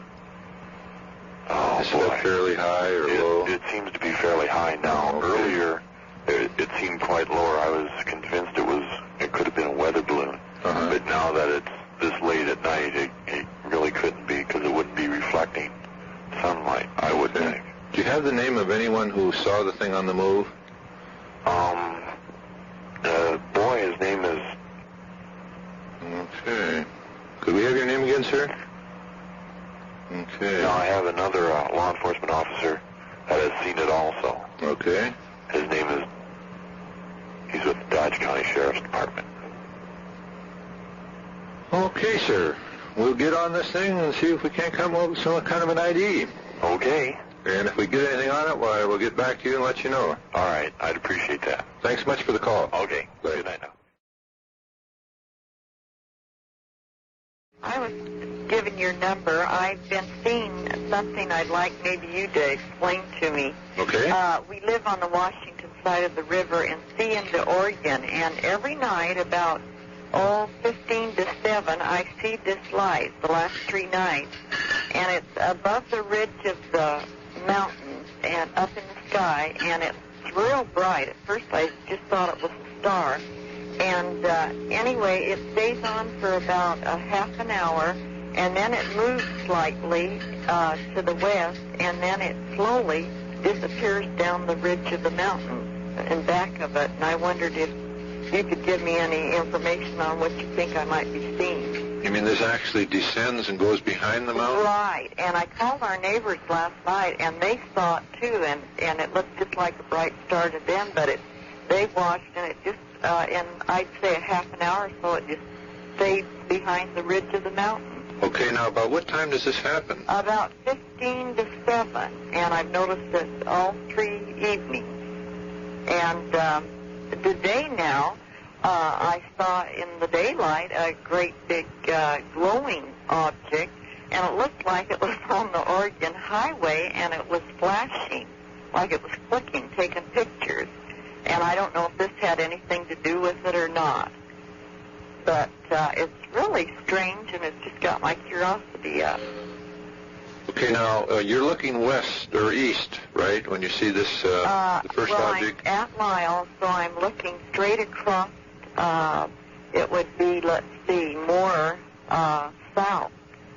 South, okay. Okay. And you don't see this object come up to start with? No, it's just there in the sky shining real bright, just like a star, only it's so much brighter. Right. Uh-huh. Pure white? Yes. And then after you watch it for a while, it just descends down behind a hill? It slowly moves. There's a clump of trees there, and of course it's a lot higher than them, but I identify by that, and it slowly moves sort of west, northwest, and then all of a sudden it just goes behind the ridge of the mountains. And then it doesn't come up? No, I never see it again. Okay, does this light have any defined shape of any kind? No, it doesn't, except that it's, as I say, looks identical to a star, only it's so much brighter. Okay. No, I can't, that obviously would not be a star of any kind. No way. Uh-huh. And have you ever had any reports on anything similar? Well, yes, not in this area, but, I mean, this is nothing new, having glowing objects hovering and then dropping down behind a hill out of sight. And you've been watching that how long? For 3 nights. And not only I have seen it, but my kids, and like today now, I saw this other thing that was glowing, and I got out the telescope, and it actually cast the light on the Columbia River, the river being real smooth today. And I could see this light on the river, but when I went to get it on the object, then I couldn't see it at times. Other times I couldn't. It was just bright, like a fireball. Well, now, did that appear to be hovering just above the river? It's right along the Oregon Highway. Would that be Interstate 80? Yes. Okay. And how long did you watch that? Well, it lasted about an hour. And when did you first spot it? Oh, gee, I got so excited about it. It must have been about, it had to be about 11:30. That was this morning? Mm-hmm. And this thing cast light in the broad daylight like that? And it was so brilliant that it cast this light right on the river. And it looked like to me like it was taking pictures, like it was clicking, every time a truck or car passed. And my husband looked, he thought it was just probably a road sign or something, but I studied it too long. There was no way it could have been a road sign. Okay, could you give me an estimate in size of that? Could you compare it with anything? A beach ball. Okay, fine. Okay. And was that also, you say that was a fiery red? No, it wasn't. It was white. Brilliant white again, okay. Brilliant white. There's been no color in it at all, other than it's just glowing white. You watched that about an hour. Did you see it leave?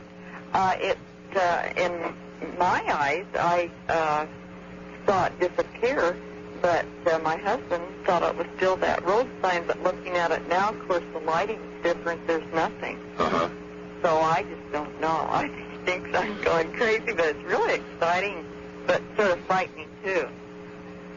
Okay. Was that one that was hovering on the river by the freeway, was that absolutely stationary? Yeah, except that I saw this clicking at the light. Right, okay. And I wanted to ask you, is there a toll-free number to call in case you do see these things or not?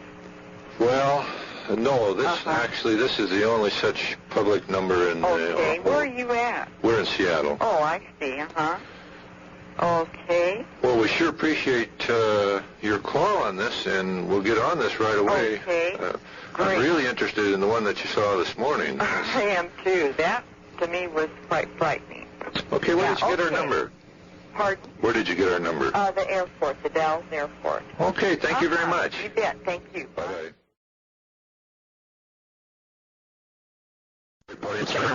Hi, my husband would like to report a UFO he saw tonight. Okay. Hello? Yes, sir.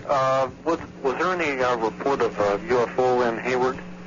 Not so far. Not so far, huh? You see something? Yes, I did. I've called the Oakland airport and the Hayward airport, and there's been quite a few calls on the same thing. Okay, we'd like to hear about it. All right, well, I was coming from Fremont, and I noticed this object about 15 miles in front of me, and it was hard to tell how high up it was at the time. Well, I reached Hayward right around A Street, and it was still hovering there. And some people were pulling off the freeway and getting out of their cars and looking at it, so I did the same thing. And it hovered there for quite a few minutes, and with the lights going around the side, and it had a red dome on the top. And then all of a sudden, the lights started going faster, and the thing was on an angle, like, you know, on a tilt. And all of a sudden, it took off like nothing I've ever seen before, and it stopped again. It looked like if the rate it was going, it probably ended up in Oakland within a matter of seconds. And it stopped again, and it was doing the same thing it was doing in Hayward. The lights stopped moving fast, and it started going slow again. I called the Oakland airport, and they said it was a Cessna towing a banner. And that doesn't seem too logical to me. And I also got the same story from the Hayward airport. Towing a banner? Yeah, towing a banner. And I asked them what the reason would be for towing a banner at night, and they weren't sure. And I said, well, then why is it lighted? Because there isn't any letters or anything, because it was low enough to where everything was distinct. And so they clicked us off right away and gave us a couple of numbers to call because they didn't want to answer any more questions. So I thought, well, you know, it was. They said they had a ton of calls in on it already. Right. Okay, what time did you spot that? Let's see, that was, I got home at 11:30, and I watched it probably around 11 o'clock. Okay. Now, just how close did this thing get to you? Do you have Well, it was hovering over the freeway, and from everything I could tell, it was probably a half mile up. Okay, now you say hovering. Do you mean just moving in a small area or stationary? Stationary as far as I could tell, okay? And when it did decide to move, the lights around it, because there was no... At first I thought it might be a blimp. Right. And I got out, and the sky was lit very nicely behind it from the... I don't know, the moon or whatever it was, but it was a light night, and there was no silhouette of a blimp, but there was a distinct silhouette of what I've seen on TV to be, you know, a flying saucer, with a red dome on the top that was lighted and blinking, and there would be an interval of like the lights on the side were oblong. And there would be 3, then a gap, and then there would be like 4, because I counted them as they went around, and it repeated itself. Like when the 3 would come around, there would be a gap in there, and then there would be 4 following it. And it was, you know, that way every time it went around, I could count how many times it was going around. Yes, and then all of a sudden, when it decided to take off, it went fast enough to where you couldn't count them, and then it just took off. Well, in other words, the spinning of these things increased before it took off? Right. I see. Then did the spinning slow down when the thing stopped? Right. From what I could tell, it must have been in Oakland, because it was quite a ways. And then I saw it stop again, because the speed it was traveling, you could tell the thing was moving. And then all of a sudden it just, boom, it stopped, and it started doing the same thing it was doing in Hayward. Okay, then in your opinion, would you say this thing moved from one stationary position to another position too fast for any kind of aircraft? Oh, certainly. Okay. Yeah, I couldn't. There's number one. If they would have said a helicopter or something, I would have heard it. Okay. There was no sound of this that I could tell. With a helicopter, even though the traffic's still on the freeway, you could hear it. But this, you couldn't hear anything. Okay. Now these lights on this thing, did you say that they were oblong? Yeah, they were oblong, and not horizontally. It was vertical. Okay. Now, what were the colors? Well, the lights were around the perimeter. It looked like they were a brilliant white. Uh-huh. Now, at the top, it was a red dome, a distinct red dome. Bright, right. And blinking periodically. Okay. Now, could you make out the object itself that these lights were attached to? Well, it looked like almost that it was like if it were a solid object, and then these lights were on a different unit, and it moved independently of the saucer or whatever it was. Right. Yeah, it looks like that was the means of its power or whatever. Okay. From what I could tell. Like I say, it was a nice night to see anything in the sky because it was light out. Uh-huh. And the only silhouette that I could see, was exactly what I did see was the dome and the flatness to it, and also it was on a tilt. Was that tilted towards you? No, it was in such a way that I could see that it was, let's see, maybe about,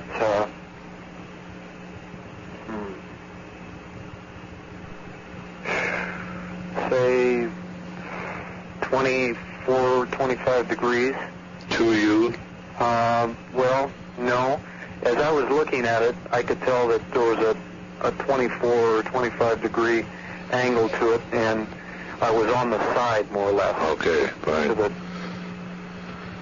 okay, now, in your estimation, if there was an object, how big would it be? Well, at first, like I said, I thought it was a Goodyear blimp. And you know how they'll have that neon sign that rotates around it? Right. Well, from Fremont, that's what I thought it was. And I was curious, so I kept my eyes on it all the way until I hit Hayward, and there wasn't anything legible about it. So I pulled over and I got out, and it was large.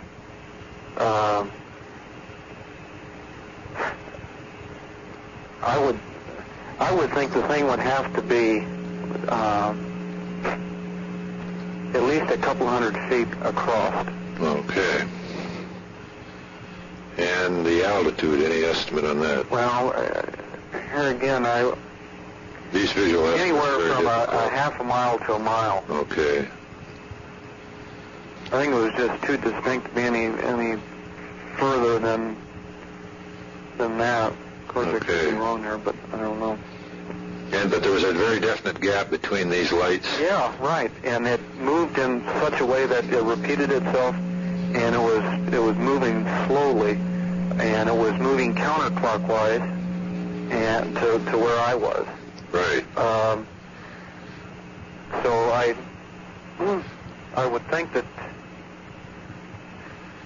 see, the thing that brought more curiosity to this than what I've seen, because I've heard other people that I know have seen things like this, and so I was shocked, but I could believe it. But this thing calling the airports and having this Cessna pulling a banner at 11 o'clock at night. 11 o'clock at night just didn't satisfy my curiosity. So I figured, well, we'll try and. You say there were other people stopping on the freeway? Yeah, well, about say a mile to a mile and a quarter before I actually pulled off, on the off-ramp, there was people actually pulling off the side of the freeway. And I pulled off on this off-ramp A Street in Hayward. And I pulled down below and got out and looked at it. And it moved just entirely. There's just no possible way. Even these jets I've seen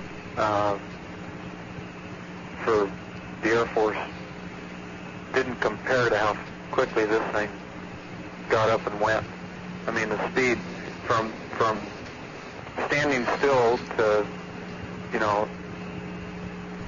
to where it finally ended up. Right. Man, it was just too quick. In fact, there's not a jet I've ever seen that can move that fast. Okay, now on its second stationary stop, did you watch that until the thing took off again? No. When I observed the thing take off, I saw this. Well, it hit someplace in Oakland and then stopped again. Okay. And at that time, I went and called the Hayward Police Department and tried to get a hold of Hayward Airport, which I didn't at the time. When I got home, I finally did get a hold of Hayward Airport. They said there was a ton of calls on it, and Oakland said that they had received calls on it. But here again, they come back with a story with an assessment. Okay, where did you finally get our number? From the, I think the Hayward Airport. Hayward, okay. All right, sir. It's another number in Washington, I think it was, but we didn't get any answer. But this is the first call on this? That's the first one we've got so far, right? Maybe, evidently, some of these people were pacified by the story they gave them on the assessment. I just can't buy it. No way. Well, okay, we'll get on this thing, and if we come up with any answers, well, we'll get back to you and let you know. I appreciate it. Thanks much for calling. Okay, thank you. Right. Bye. Bye. I was given this number by the Covina Police Station. What city is this anyway? I don't even know. They just gave me the number. She didn't tell me where I was calling. Oh, we're in Washington State. Oh, okay. Well, I saw a UFO tonight. Would you like to describe it? Yeah, I'm not fooling around either because I didn't ever really believe this. You know, I was coming home from work, and we live in a small town in California, you know. And I'm going down this one street, and at that time of night, there's not a whole lot of traffic on it until you get to this other street, which is about 3 blocks up, and then there's cross traffic, you know, because there's a lot of movie theaters and stuff there. So the block before that, I'm just riding home from work in the car, and I looked up in the sky, and this round, it was like a silver, it looked like a silver saucer, was exactly what it looked like. It was like no higher than 100 feet from my car. And it had gold lights all the way around it, and they were, you know, spaced a little bit. And on top it had a red light, one red light on top. And it just moved in from the right, and it was about 50 feet above the top of this bank, which is where I stopped for a red light. And when I stopped, there was one car in front of me who had just turned onto the same street I was on, and there were a few cars coming the other way waiting at the same light. And I wanted to get out of the car and tell everybody to look up there, you know, but I was just so shook up. I was saying to myself, you know, I'm probably crazy or something because I'm not really seeing this, you know. I kept saying, must be a blimp or something like that. Right. Then when the light changed, the guy in front of me was going really slow, so I had to stay behind him and go slow, but the thing was still, it started moving ahead of me then, and it stayed ahead of me all the way down until about another 1.5 blocks where I had to make a left turn. And then it took off to the left, and it kind of went up higher, you know, and disappeared a little bit where you could only see lights then, you know. Yes. So I raced around the corner as fast as I could, and I went in the house and I called my husband outside so he would see it. So I wanted somebody else to see it so I would, you know, really know that I was seeing this thing, you know.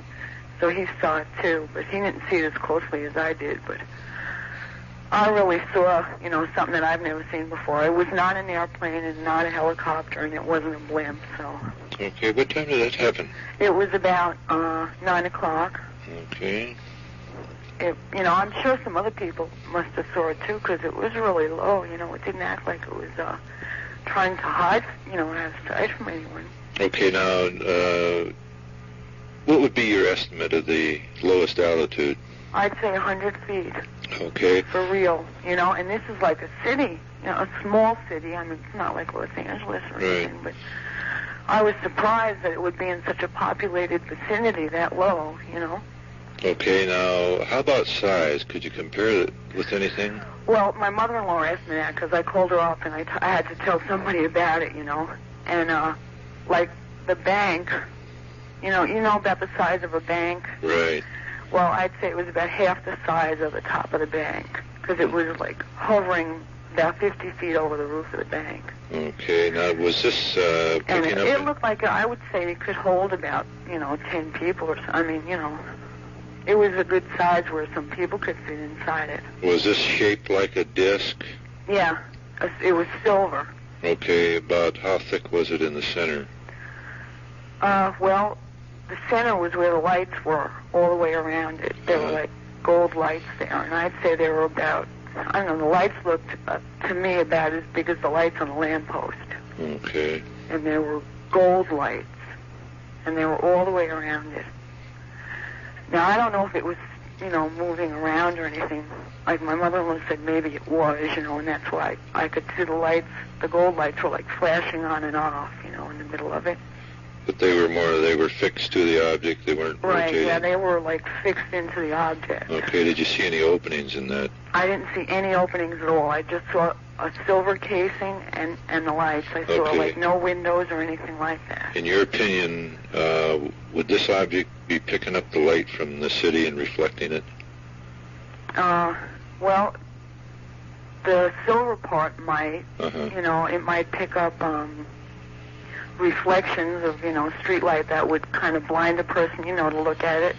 You know what I mean? Like, it was kind of a shiny, Okay, then there was no doubt in your mind that it was metallic. Right. It was definitely metallic. Okay. And then there was like a red light on top, which kind of like, went up a little bit from the silver thing. It wasn't like flat. Yes. It was like kind of sticking up, a red light. Okay. And you never did get a chance to get out of the car? Well, what happened was when I first saw it, I said to myself I was crazy, and then I couldn't concentrate on the road, so I kept looking at it, So I stopped the car right in the middle of the street, and I just sat there for a minute and looked at it, and then I got scared. So I threw the car back into first gear, and I, started going down the road, Right. And then the thing started going too, And then when I came to the red light, I just kept watching it. When the light changed, I just kept going. And it looked like it was like following the street, but it was above the street. Okay, now when this object left the area, which direction was it going? It went left. It headed left, which would be out towards the San Bernardino Freeway. Okay. And it was going very slow because it stayed there a good 10 minutes. We stayed outside in the street, and the next door neighbor came out, and we were all just standing there watching it, and it was like it would move sideways, kind of, not really jerky motions, but it would move, it's hard to describe feet or yards or anything from the air, Right. It would move a little to the left and then move a little to the right, sideways kind of. Would that be as it's moving away from you? Yeah, it was moving away at the same time. Okay, would you say then it might be in a zigzag course? Yeah, kind of zigzag, but it was really taking its time. It was in no hurry, like a plane would be. Did it maintain a low altitude as it moved away? No, it was kind of, I think, going up a little bit, and it was heading towards L.A. Okay. In that direction from where I live. Okay. And it kind of, well, I guess it was heading up. It's kind of hard to tell, like, when it moves away, all we could see was the lights, Right.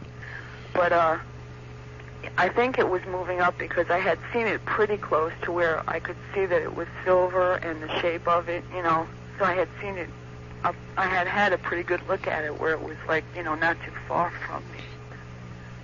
God, I can't believe it. I'm still nervous about it, like I'm shaking, I can't believe I really saw something like that. Have you ever It's about seen 30 anything? miles from L.A. Uh-huh.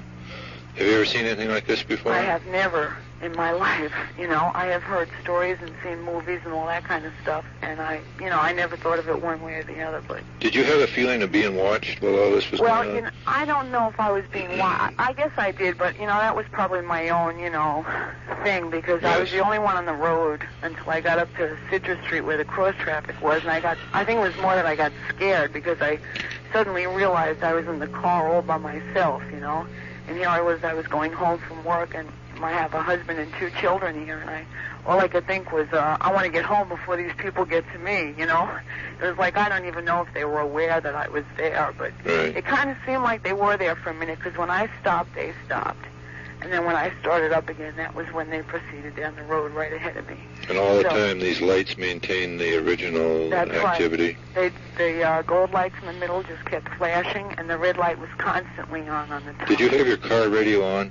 No, my radio doesn't work. Okay. Did you have any problems with the engine or ignition in the car? Nothing, no. Okay. And you got our number from the police? The Covina police. Okay. Well, I tell you, we'll get on this right away. And I asked them when I called if anyone else had called, you know, and she said no, and then she said, well, I have a number where you can call, you know, and I said, well, okay, you know, I'll call them. But I was wondering, you know, has anyone else called? Not yet. Because I would be surprised. I mean, I would really think that somebody else must have seen this besides me, since it was so close, you know. Right. I mean, it was pretty close to the ground. Well, we have a problem where maybe 2,000 or 3,000 people could see something and only one would step forward and talk about it. Yeah, that's true. And then, you know, it's funny, like, after I came home, I went over to my in-laws' house because I had some pies that I bought, and they had to be in the freezer, you know.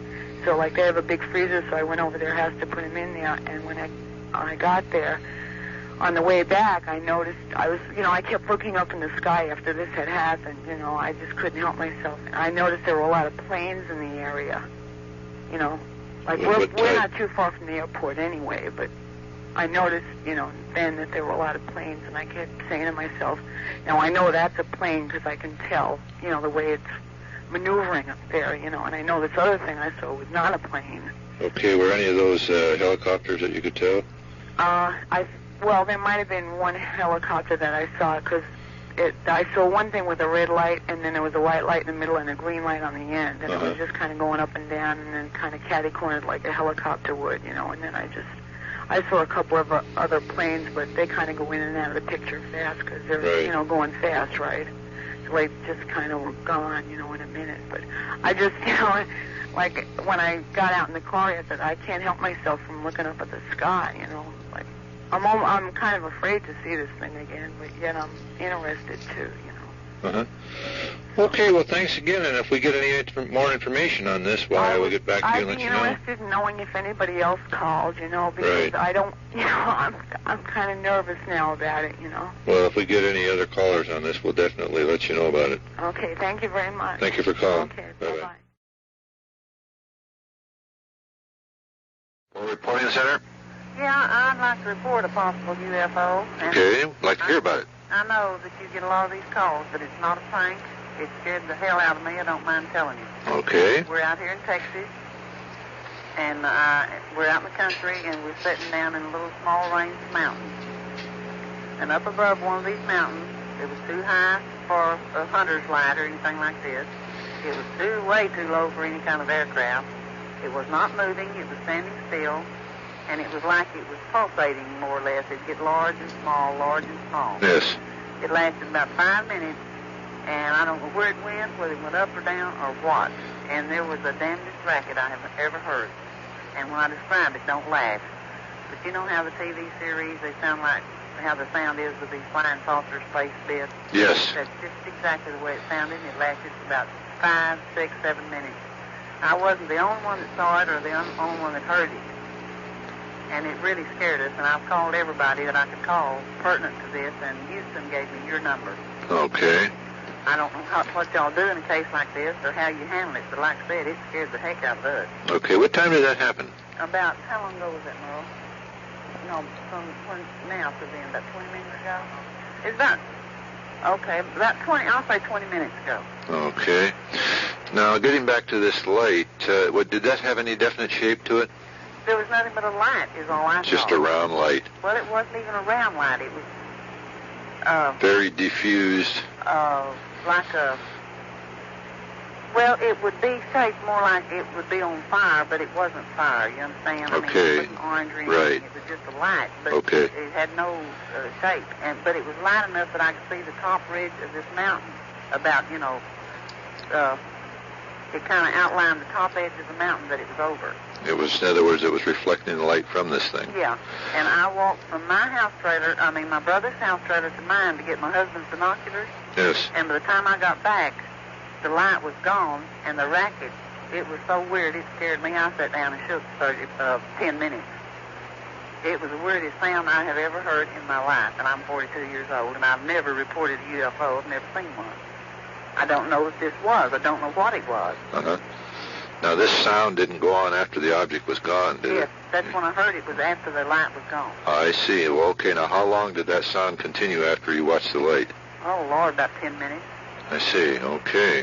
Did it seem to be coming from the same direction? No, it was kind of an all-around sound. It was like you couldn't pinpoint where the sound was coming from. Feel like it was coming from everywhere? Yeah, just kind of like all around you. Okay. About how far away was that mountain? Do you have any idea? About how far is that mountain from us? Not very far. Is it 5 miles? He said it's about 5 miles. Okay, now which direction are you looking when you're looking at that mountain? Okay, I'd be looking southwest and more to the west. Okay.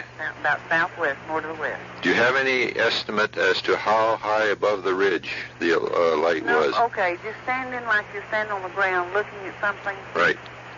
And say, can you picture it being 5 miles away? Uh-huh. It'd be about as high as 2-story building. Okay, fine. Can I tell you anything? No. That's really the only way I can tell you. Okay, now can you compare it with anything for size? The size of the light? Right.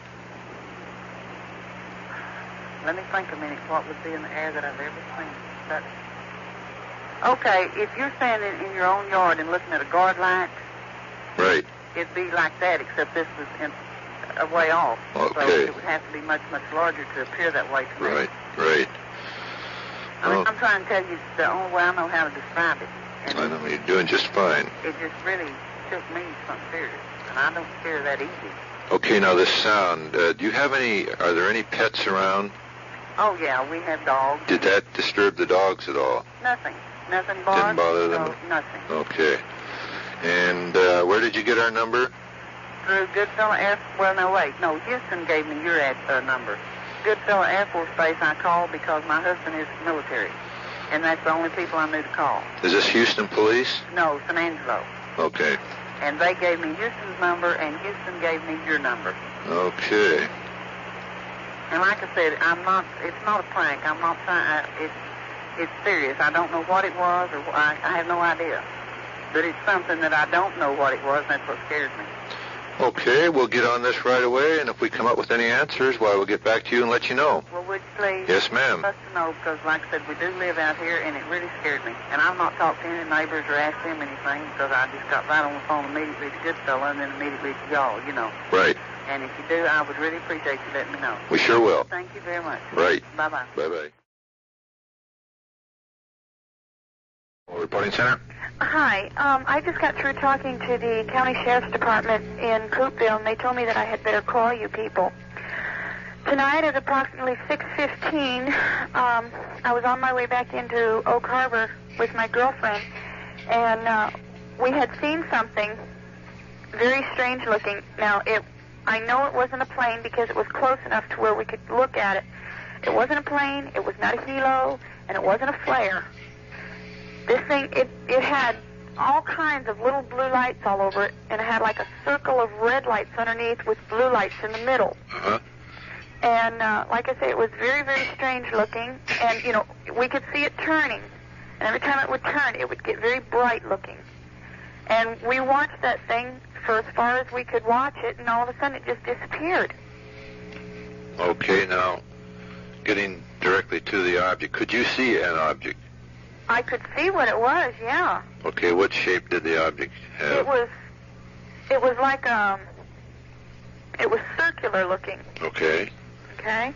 And it had it just had like a small dome on the top of it was all. Was that dome lighted? Yes, it was. What color? It was blue. Okay. And the circular part was done in red. And then just underneath it was, more little blue lights, but not as many as there was all over the top.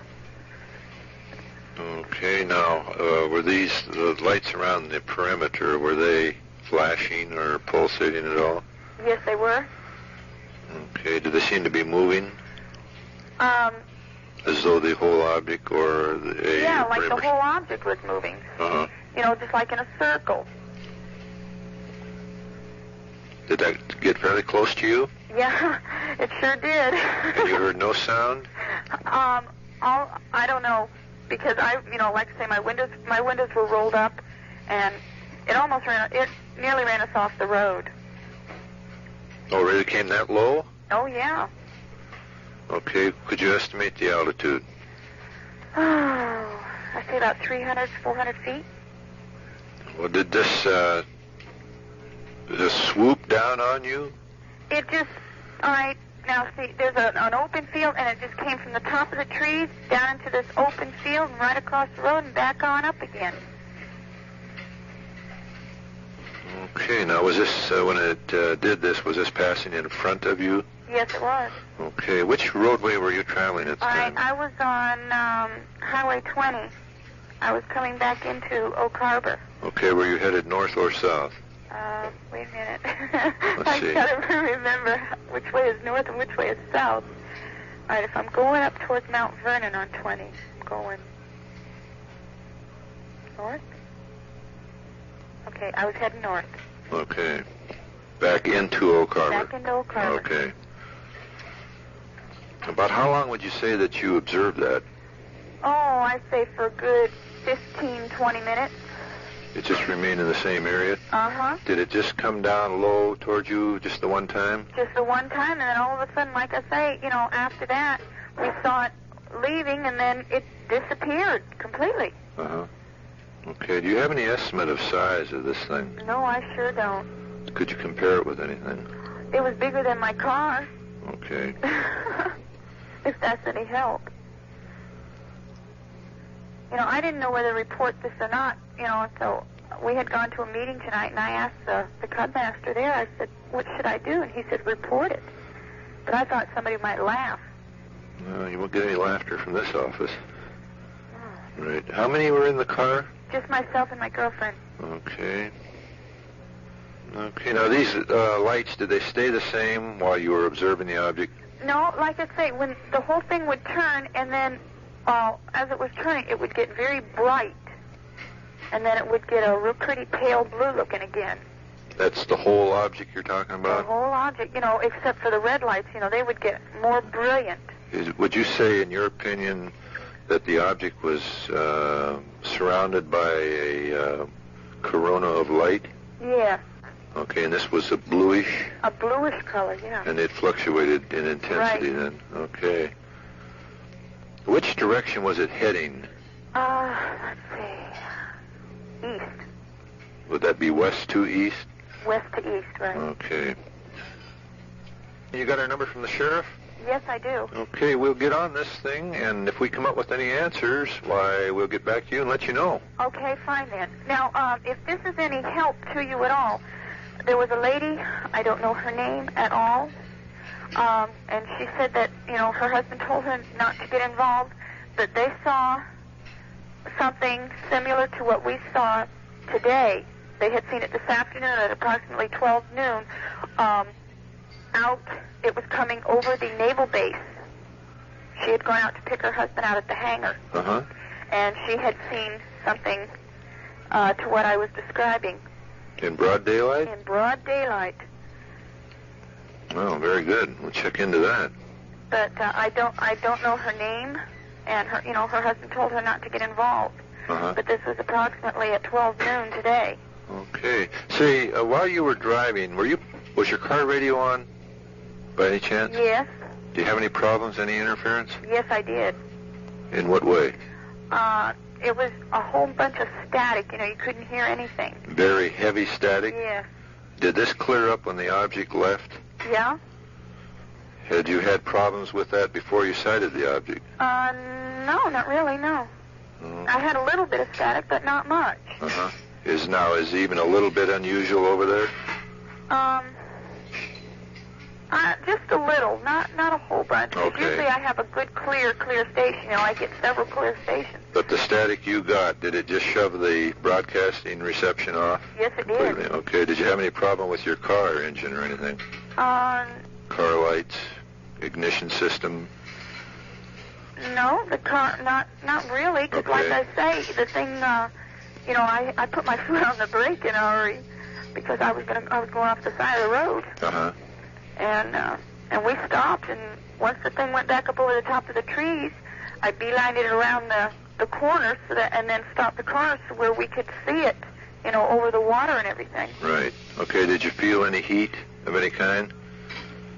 I really couldn't tell you because I had my car heater on. Oh, okay. Did you pick up any strange odors in the air? Not that I can remember. Okay, very good. Not that I can remember. Okay, we sure appreciate this, and like I said before, if I get anything else on it, well, I'll get back to you and let you know. Okay, fine. I'd appreciate it. Thanks very much. Thank you so much, sir. Bye-bye. Bye-bye. UFO Reporing Center? Hi. I called last night reporting a UFO. I don't know whether you're the gentleman I spoke to. Okay. And my girlfriend had just called me, and she wanted to know that if you people could contact her. There were some more incidences that had happened last night after I dropped her off at her home. And she has a farm and everything, and she wanted to know if you could contact her. Okay, you have any idea what this entails? Well, okay, like I say, last night we had sighted a UFO, right, and we had gone to a meeting and everything, and while we were gone, her son had seen the same thing. Well, when she got home, she turned on her television set. It was clear as a bell, and she said it was about 15 to 20 minutes later, and all of a sudden there was nothing but snow, a bunch of static. There was no picture at all. And she said that lasted for about maybe 20, 25 minutes. She said then it cleared up, and she heard her geese acting up like something was, after them, yes, or they were really frightened about something, right, and she said they were just going berserky. So she went outside, and she said she smelled something real funny, and I said, "You sure?" I said, "It wasn't your farm or something?" She said, "No."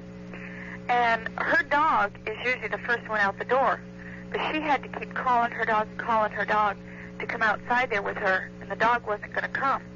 Something was frightening, the animals as well. Right. So, but she can tell you more about it than I can. Right, okay. But, she didn't know whether this might be related to the same thing or not. Okay, well, we'll contact her. Okay, fine. I'd appreciate it. Thanks so much for calling. Bye-bye. Bye. UFO Reporting Center in Seattle. Yes, sir. We talked to your friend about her UFO experience.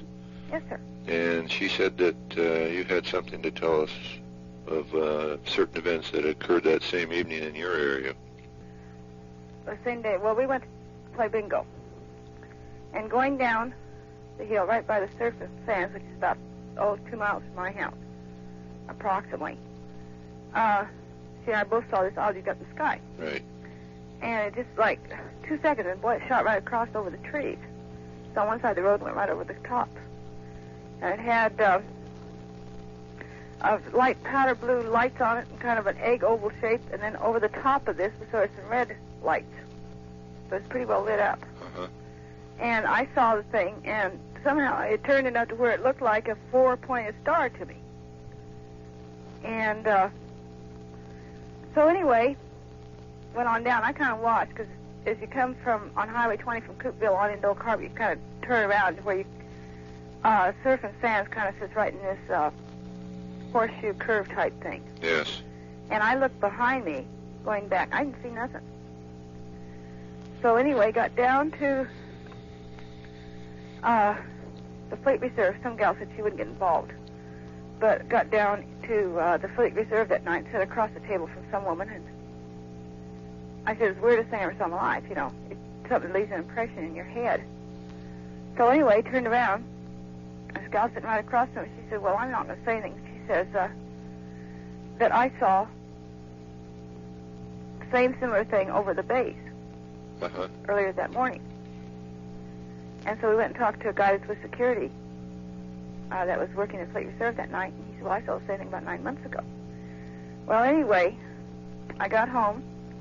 I have an 11-year-old boy that babysits my little kids. And we have a great big picture window that overlooks the whole San Difuca area, if you know this at all out here. Do you know this area at all? No, ma'am. All right, well, anyway, we kind of sit up on the hill, and it overlooks the whole bay. Is that looking west? Yes. Okay. And the thing was, I got home that night, and Lee was, my oldest, kind of a little bit shook. I said, what's the matter with you? And he turned around, and he says, I saw the funniest thing tonight. And I had not mentioned this at all to him. In fact, I just walked to the door, and I said, what was it? He said, well, I looked out the window, and he said, I saw this thing. He said, it was real bright. I said, can you describe it to me? He said, well, it was kind of, he gave the same description as what I had given. And I said, where was it? He said, well, just over, well, we have 11 acres out here. And about 6 of our acres goes down the hill, which is towards the bay. Yes. And he said, well, it's just right out here in the middle of the field. I said, was it high or was it low? And he said, well, it's just even with my window. You know, he said, you didn't really have to look up too high for it. Well, anyway, I turned around, and I was kind of nervous at this time anyway, a little bit. And so anyway, I turned around, and about 10:30, quarter to 11, I have geese. I have about 200 animals out here. Geese, ducks, you know. Right. And the thing is that about 10:30, quarter to 11, my geese out here act like they're going to kill something. They just started raising holy Ned. My TV went fuzzy. And I looked out the back window. Well, these geese had their necks stretched out. My cows are kind of mooing. My chickens are raising Ned.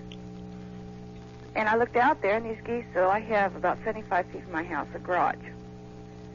And these geese had their necks stretched out towards that garage, just like a dog had come at them or something, and it's the sound they were giving. But there's nothing there. They were fighting something. It just looked like they were in a great big fight, but it was real funny because there was just nothing that they could be attacking. So anyway, I turned around, and I do have a fireplace in here, and I thought, well, I'm going to have to get wood for that, get a fire built. So anyway, I decided I have a dog I've had for 8 years that's been very protective towards all of us. In fact, if one of my kids even has a friend of theirs that decides to play too rough, my dog will grab hold of their foot or something and hold on. Other than that, it's pretty friendly, you know, other than that. Yes. So anyway, it was in the house, it was in the living room. And it kind of looks like an Australian sheepdog, but it's not. It's nothing more than a Heinz-type dog. And so anyway, I turned around, I told Panda we have to go out our back door, and then there's about 13 steps to go down. That's how high our house is sitting up. You go through a back, just a little closed back porch and down the steps. The other side's open. So anyway, I turned around, and I told Panda, I said, let's go get some wood, because I had to go down these steps. I had to get it from down behind, underneath. And I told Panda, I said, come on. It was the first time I have seen my dog that I've had to call her twice to go with me. And it's the first time I've seen her stand at the top of the stairs. And she would not go down those stairs with me whatsoever.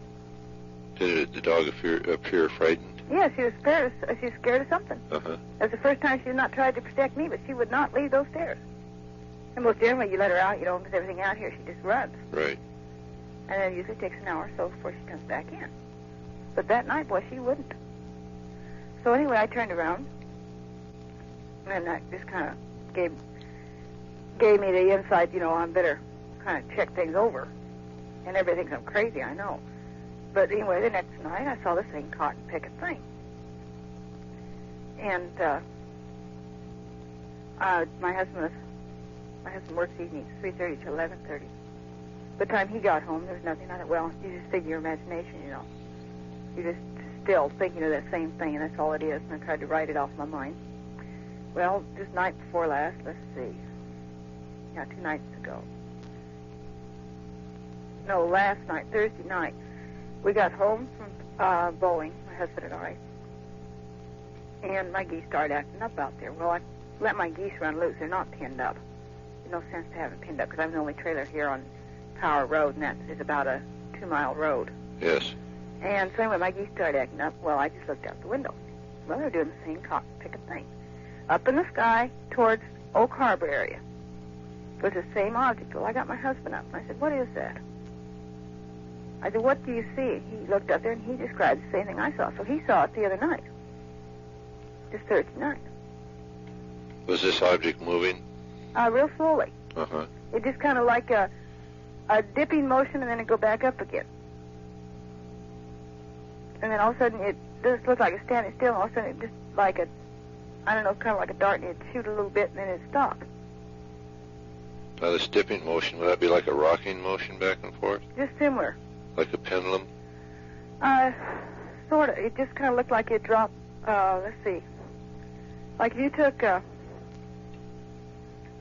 this is a terrible way to describe this, but like if you took an egg yolk and you put it in cold water, and you know how the thing kind of bobbles? Right. This is about the way this was doing. I see. Okay. And, I don't know. I mean, now let's see. A year ago, and I didn't think nothing of it. I thought maybe it was other incidents that had brought forth on this deal, but I didn't go any further than that. But about a year ago, let's see, November 19th, I lost my mother. And we drove from Oak Harbor to La Grande, Oregon, down through Prosser in that area. And just top the hill into Yakima, I had a cousin with me, and this was driving nighttime. And so anyway, just at the top of the hill of Yakima, this great big blue ball thing, it looked kind of like a beacon light, was right in front of the car. Well, Harry Lynn, my cousin, had commented to me about this, and he wanted to know what it was, and I said, well, it kind of looks like a beacon light, you know. Well, the dumb thing followed us. Prosser, I don't know if you know that area down there or not, but that desert between, out of Yakima, you get down to Ellenberg, and then you take a road and cut off on a 2-lane highway that goes down to Hermiston. Yes. That area. But anyway, this blue thing, whatever it was, followed us. And then when the fog would get so bad, and it was really, really bad because it was in November, you couldn't even see the hand in front of your face. Well, this blue, whatever it was, would get low enough where you could see the road just perfectly clear. We get to a gas station. This thing would hover over the gas station. We went in, got some donuts and coffee. This is one gas station down there. And this thing hovered. We get to a light. There's a stoplight on the main highway. I think it's down around, can't think where it's at. It's halfway between the Columbia Bridge and Ellensburg. But anyway, this thing at this red light would stop and it'd hover. Well, it started getting light out. And whatever this thing was, I turned around and I looked up because I was watching it. It's just something to do, I guess, while you're driving. And I looked up, and this thing completely faded out. And then it come back, and I'm not kidding you. It gave it both Harry Lynn, because both of us saw it. The weirdest feeling, but that thing come back, the most beautiful blue cross you ever saw in your life. Uh-huh. It was kind of a powder blue color. And then it went right down to nothing. Completely faded out. And I don't know whether it was super being or whatever the heck it was, but I know my mom was in critical list, so I turned around and I looked at Harry Lynn, and I said, my mom would be dead. It was about 7:30 tonight. And she was. Died at 7:30 exactly that night. But that same color blue was on the same color blue as what I saw out here. Uh-huh. It was kind of a powdery blue.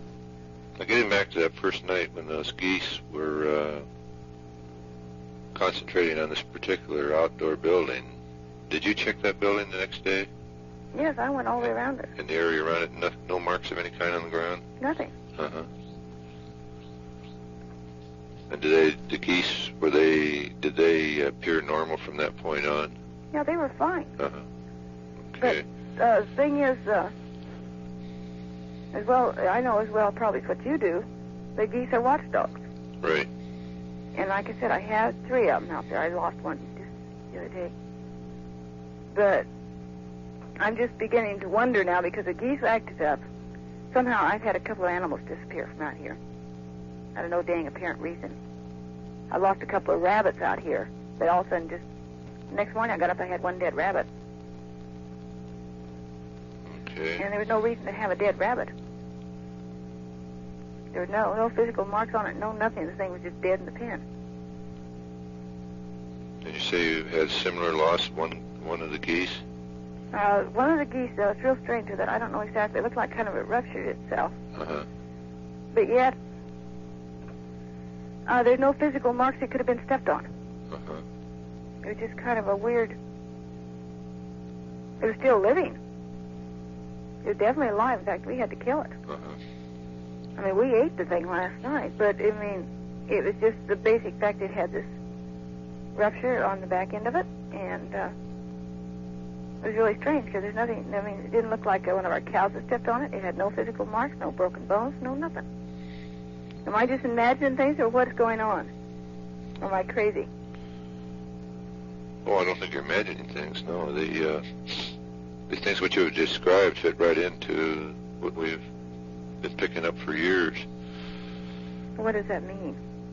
Well, something is in the area, something relating to UFOs is operating in the area.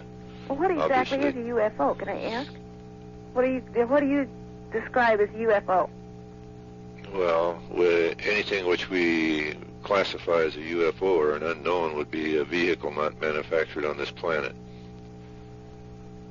Well, this thing was definitely, I mean, I've kind of watched it, and I know for a fact. Now, even when home, she called me next morning, and she saw it. She went back into town that night. But I have definitely seen something out here that's got the same thing. But it just seemed like it'll just be the lights, and all of a sudden it just gets to a point. It seems like it can turn enough to where you just looks like a 4-pointed star on it. Uh-huh. I didn't know. I was kidding Lynn, like I told her. I didn't really believe in the basic fact that these guys back east, you'd read about where these guys back east all of a sudden disappeared and said, well, I was picked up by the UFO, you know. Uh-huh. And I said, I didn't really believe, but now I'm beginning to wonder. And I turned around and I said, well, there's only one thing to do. She said, what's that? And I said, well, if I have anything like that show at my house, I guess I'll offer them a cup of coffee. I said, I don't know what else to do about it, you know. But they definitely been hovering over this field out here. Okay, does anyone see them come and leave? Or are they just hovering? They're just kind of hovering. I mean, my husband saw it. But I got him up and I showed it to him. My kids have seen something out here. Okay, well, we sure appreciate your talking to us, and if we come up with any answers on this, we'll get back to you and let you know. I appreciate it, because I'm really curious to know what thing he is. Right, thank you very much. Thank you. Right, bye.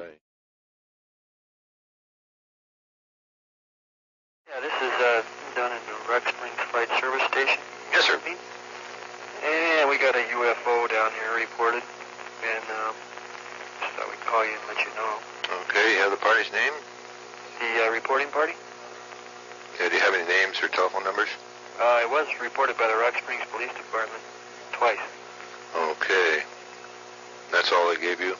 Well, I myself observed it through some binoculars, and they seemed to think that they wanted to know if it was a helicopter is what they wanted. They said they couldn't hear any noises, but it was observed approximately 3 to 4 miles west of the airport, and we were actually east of the town. Right. And I got a red and white flashing light. We didn't have any aircraft in the area at the time, and we advised the center in Salt Lake, and they said they didn't have any on their radar scope, but they did have some real tiny blips on their radar. Oh, I see.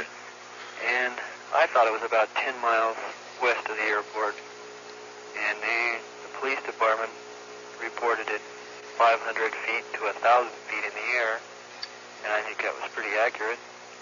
And it appeared to me, like I say, we didn't have any aircraft in the area, and no helicopters that we knew of.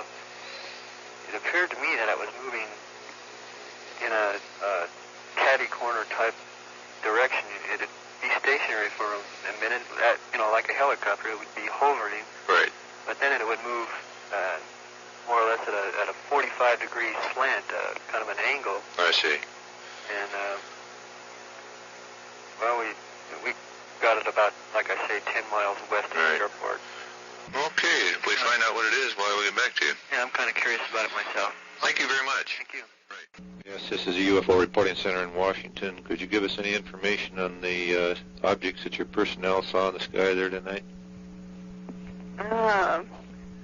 All they said was it had a really bright light on it, and it was shining a spotlight on the ground. And it was about 500 to 1,000 feet in the air. Okay.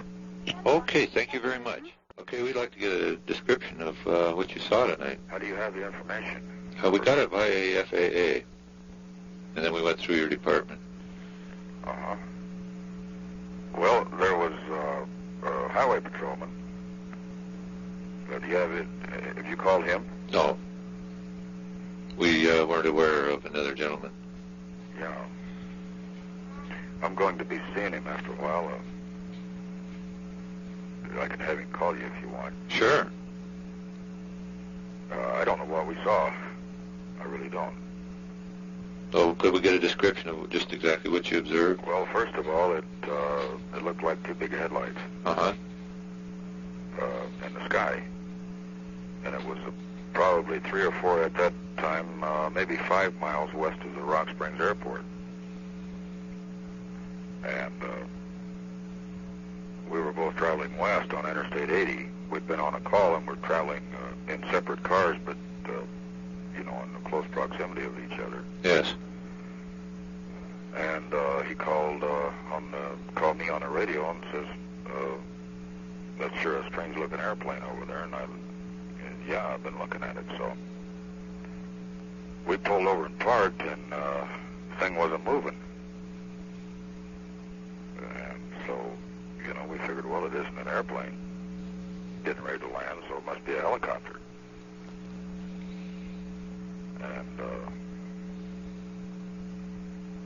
we watched it probably for, I'd say maybe a minute. And then it started to move again slowly, eastward. And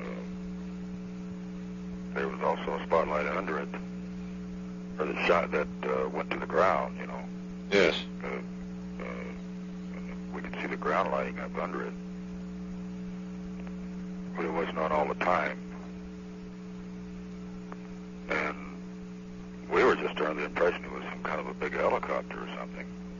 Then when the patrolman went home to eat supper, he called the airport just to verify, we wanted to know what it was, really, what kind of a helicopter it was, and they didn't have any report of it. Or said that they hadn't picked anything up in their radar screen. Uh-huh. I wish now that we'd have turned and followed the thing further, but because it was so close to the airport and everything, well, I still think it was probably a helicopter, but I don't know. And all you could see was the lights, the two lights? Well, there was two, yeah, like two large headlights. Yes. This looked like a car or something up there, with real bright headlights. Okay, now that beam of light coming down from the bottom, how was that positioned in relation to those two white lights? I cannot answer that question. Okay. The patrolman might be able to, because he called my attention to the fact that the ground was lighting up off and on under it. And when I looked down on the ground, it was. Uh-huh. This is quite hilly country here. And I distinctly recall on that one hill that the whole side of it was lit up. Could you actually discern that shaft of light coming down from the sky? No, I couldn't say that in all honesty either, other than I saw the ground lit up. Okay. Do you have any estimate as how far apart those two white lights were? I've been thinking about that. Further than a car, probably, in retrospect. Okay. And bright. Right. They were bright. And you didn't get any sound at all? Yes, I could hear. I rolled my glass down. In fact, I told a patrolman on the radio I could hear the thing. Or I heard something. Uh-huh. Now, like I say, that we're on an interstate, and semis are, travel it quite heavily. We were close to the airport. We're within 5 miles of the airport. Okay. And, but I heard something now. Whether it came from that or not, I don't know. Now, was this object stationary? It was when we first saw it. Okay. No, let me correct that. It was moving slowly when we first saw it. Then it stopped. And that's when we pulled over and stopped, because at first I thought it was just an airplane going to come in, you know. Then when it stopped, why, obviously it wasn't any kind of an airplane that I ever saw, you know, because they have to keep moving. Then we thought it was a helicopter.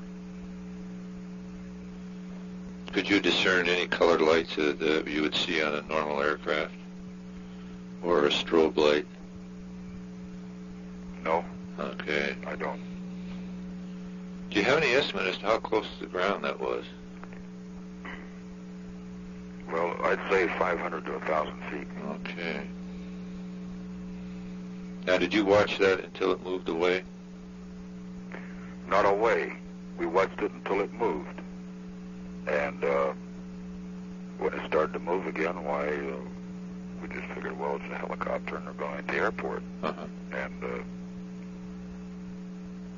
kind of put it out of our minds. And then when the patrolman called to the airport and they didn't know anything about it, then I thought about it again, you know.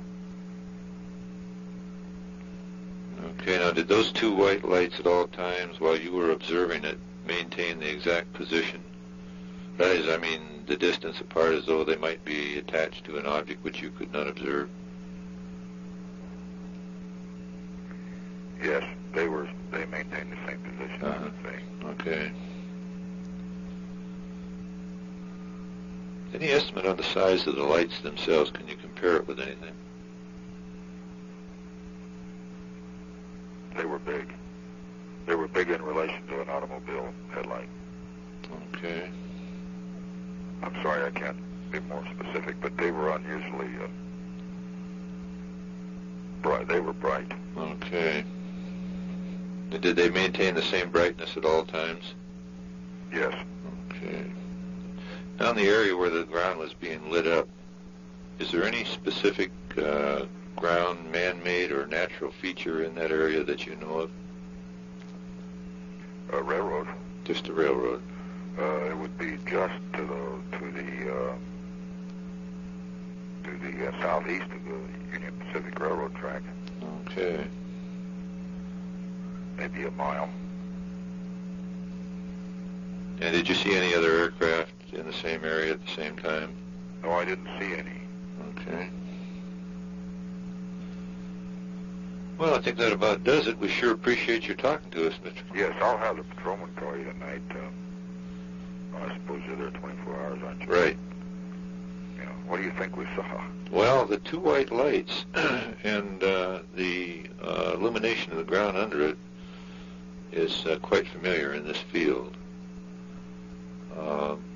Quite often when such a phenomenon will approach or come closer to a witness, why then they can usually see the outline of a vehicle of some kind with the two brilliant white lights positioned on the right and left outer perimeter. But apparently this wasn't close enough for you to see what they were attached to. No, I tried to make it out too. I couldn't. Now whether he did or not, I don't know. But I'm at home now for supper, and I'm just getting ready to leave. We're going back east, farther east, and out into the Red Desert there, and see if we can. We're kind of intrigued by this thing now. Oh. Because it was so close to the airport, we made an assumption that it was going to land there, you know. Right. Okay, now you're associated with the Sheriff's Department? Yes. Okay. Well, I thank you again for talking to us, and if we come up with any answers regarding the identification of this thing, we'll get back to you and let you know. Well, thank you very much. Okay. All right. Good night. Hello. Yes, sir. This is a patrol here in Wyoming. Yes, sir. And the deputy sheriff told me to call you. Right. Are you the same man he talked to? Right. Okay, what did you want? Okay, what we'd like to do is get a detailed as possible description of what you saw this evening. Well, it'll be about the same thing he told you. We were in different vehicles coming in from McCall out around Point of Rocks, and just south of Interstate 80, we seen a couple of headlights up in the air in a stationary position. It looked like possibly like a car hanging up in the air. Yes. I know the terrain well enough. I knew that there was no hill up there for a motor vehicle to be on. I pulled over to the side of the road and watched it. It had very bright lights on it, bigger than car headlights, I guess you would say, and brighter. It appeared to be stationary, and I watched it for, probably less than 1 minute. And then it started to move in an easterly direction back toward the airport, right along the road that comes up to the airport. Yes. And I noticed that also these lights illuminated the ground. I would say it was 800 to 1,000 feet off the ground at that time. And then I just went on home and called the airport to see if they had a flight plan on some type of an aircraft that would do that. I think it was a helicopter. But we're at the airport now trying to find out if there's a helicopter in the area, that's landed by now. Yes. I have no report of one here. Okay, now as that object was moving, did it continue to illuminate the ground under it? Yes. Okay. That's like bright headlights shining down. Okay. Did you watch it until it moved out of sight? No. It just went up the hill toward the airport, so I assumed that it was a helicopter coming back up here to land, But the thing that was unusual about it was that time of day for it to be stationary. In other words, if people were out on a work detail, you'd think they'd just go right on the airport. Right. Instead of stopping up in the air like that and hovering or being in a stationary position with a light shining down. Did you get out of the car to watch this? No, I didn't. Okay. Stayed right in it. I didn't hear any noise. Okay. About what time did you first spot that? It was about 6:10, I would estimate. Okay. 6:10 p.m. Mountain time. Just about how long did the entire duration of the sighting last? Oh, probably 2 or 3 minutes. Okay. 2 minutes, it would be a pretty close guess. Do you have any estimate of the distance between those two lights? A little wider than car headlights. You take a big-sized passenger car like a Chrysler or Dodge. Right. But possibly a little wider than that. Okay. Did they hold their same position as it moved along? Yes. Okay. And you couldn't see any outline of a vehicle of any kind? No, I couldn't. Also on the back, when it finally started in the easterly direction, I've seen a red and green light blinking on and off. Okay. Is that typical of a helicopter lighting system? A large-size helicopter? They've got this Hoskins, this helicopter service out of Salt Lake that works in this area, In fact, I went up in it one time and just looked at the terrain. And it doesn't sound like a helicopter flight. You'd think that they'd come right on in.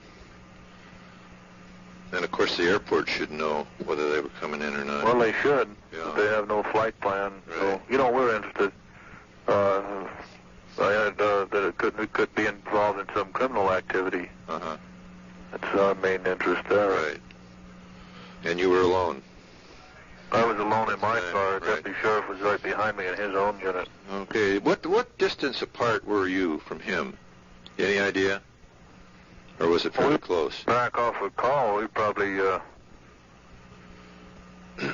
were right in the same area. Oh, okay, fine. All right, sir. Well, we sure appreciate your calling and talking to us. And okay, we're going to do a little more checking on this, and I don't know. We can find a helicopter around here to probably answer the question. Pacific Power and Light has this line that goes through here. They've got these big aluminum poles, and they use helicopters to move these things, replace them and repair them and so forth. Right. But who the company is that's working for them, I don't know. It's something that... So, okay. Thank you then. Right, thank you, sir. Senator? Yes, I was just here reading a newspaper. I live in Simi Valley. Yes. And I was reading about this UFO object that, occurred in the skies. Yes. And I didn't pay much attention to it at the time. I think it was last Wednesday. The day they had this supposed to be cloud in the sky, looked like a UFO. And I leave home real early in the morning. I leave home about 4:30 in the morning. Right. And I drive over the Simi Freeway into San Fernando. Right. And I had a hell of a time trying to get my radio to stay on beam of the music that was playing.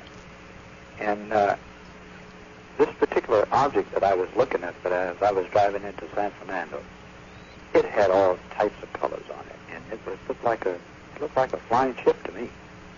But I could get the wave sounds back like a beat sound from through my radio, and I just had that all the way to work that particular morning.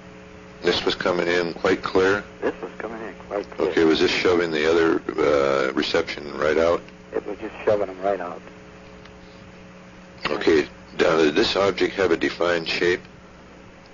Yes, it did. It had a shape of a shape of an egg-like, Okay. egg shape, more. And I don't know if you noticed, I don't know if you know where this Rocketdyne Test Center is up in the valley. Yes. Well, just as I got almost into that particular area, this emanating sound that I heard, it just took over the radio completely. And it was just like you were giving signals, beep sounds. Uh-huh. And just after I passed through there a little bit, it got a little weaker, though. But from what I could see, it looked like it was just like something was beaming this direction towards that hill, Okay, now how far was the object from there? Oh, that object was way over into, I would say that object was way out into, I guess you would say that Glendale Mountain out there. Okay. Way over. I guess that's beyond Burbank out there, Looks like it's headed towards that Pasadena, I guess. Now, would that be over that CD or Civilian Defense Center by any chance? Right. Right on top of the hill there, they got a very large radio center. Right. Be right in that area? It would look like it was way behind that area. Okay. Like that, And this was Friday? No, it wasn't Friday. I think it was either Wednesday morning or Thursday morning. Okay. It was the next day. It was the day before when Simi had this picture in the paper about clouds looked like a spaceship. Oh, okay. About what time? Well, this was about 4:45. Okay. Between 4:30 and 4:45 in the morning. About how long was that in view now while you were watching it? Oh, gee, it was in view until I got down into way down into San Fernando there, up by the Golden State Freeway going into Burbank. Okay, now did it maintain its position at all times, or was it on the move at all? No, most of the time it maintained its position. It was real slow spike, It didn't go real fast. Okay. Do you have any estimate of size? No, I didn't think about it that way. Compare it with another object. I would say the size of a large automobile, I would say, really. Okay. How about altitude? The altitude itself looked like it was just hanging next to a cloud, really. So say, for instance, a cloud in the sky, and it was laying right next to a cloud. In other words, if you would just really look at it as being a cloud, you'd say, oh, gee, there's another cloud in the sky. Because that particular morning, there was very, very few clouds in the sky. And it was just laying right next to a cloud. So maybe there's about, if you would look at it outward, there's about 5 feet difference between it and the cloud. Okay. But it could actually look like it had light behind it, I figured out, so well, maybe the sun is coming up. But then I looked at the clouds that was next to it, and I didn't see any difference in, the color behind the clouds, it didn't have any particular color, but this thing that was next to the clouds, it had a sort of a light behind it. Now, which direction would you be looking when you're watching it? If I was traveling Simi Freeway, I would be looking out, say, San Bernardino way, I guess. Okay. Way out in that area. Right. You figured this was about Thursday or Friday? Or Wednesday and Thursday? Wednesday or Thursday, okay. Right. It was a day that was real clear, and then it got foggy the next day, I think it was. I'm pretty sure it was Wednesday. Okay, because Thursday was Independence Day or Veterans Day or whatever they call it. Right. I'm pretty sure it was Wednesday, though, because it was real clear Wednesday. Okay, and that was the day the article appeared in the paper? Well, the article appeared in the paper the next day. The next day, okay. Right. Particular sound, though, you know, I've heard sounds before, you know, different beep sounds, because I work for an aircraft company. And this particular sound, it just took over the radio completely. It just turned the music off when I got up by Rocketdyne area up there, and the music just went away completely, and all these little sounds came in, beep sounds, you know. Beeping, straight beeping right through. Right, straight beeping right through. How about static? That's the thing about it. It just wasn't no static. No static, just the beeping. Okay. Now, did you have any other problems? Were there any problems with the car? Ignition, so forth? I didn't notice it. No, I didn't pay much attention to it in that respect, you know, as far as, like you mean, something or the engine wanted to quit or something like that. Right. No, I didn't have that type of thing. Okay, did you have any unusual physical sensations yourself? Did I? I just had a weird feeling, I can tell you that. Okay. No tingling? Any tingling in the body? No, not really, but I just had a chill run across my body like, what's this out here, you know? Yeah, okay. Because there wasn't nobody on the freeway that time of morning, really. Right. You know, that's the kind of feeling that I got. Okay. Well, I tell you what we'll do. We'll see if we can come up with more information on this, and if we do, we'll get back to you and let you know. Okay, fine. Thank you for calling. Right. Right. Bye. I'm calling from Millbank, South Dakota. Yes, sir.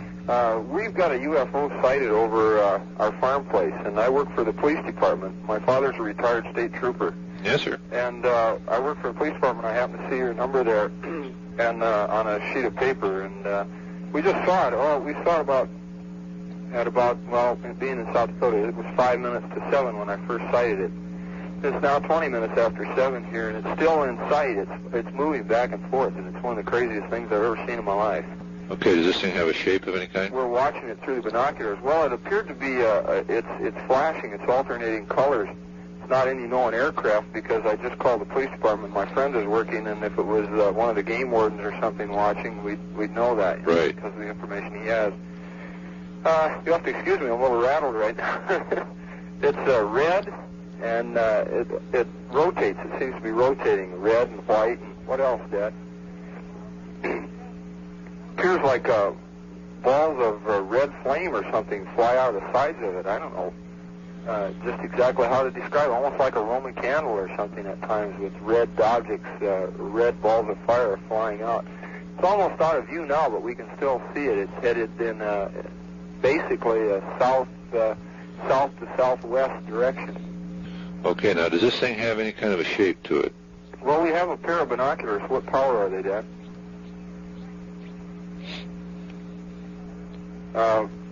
It seems like you can't really determine it because it is night here and we can't really see. We got a 6x15 pair of power binoculars and 360-foot field at 1,000 yards, and it appears that when you look at the object, the way I saw it when I first viewed it was that it was a round cylindrical object in the center, almost like two saucers put together, bottom to bottom. I mean, the flat surfaces placed together. Uh-huh.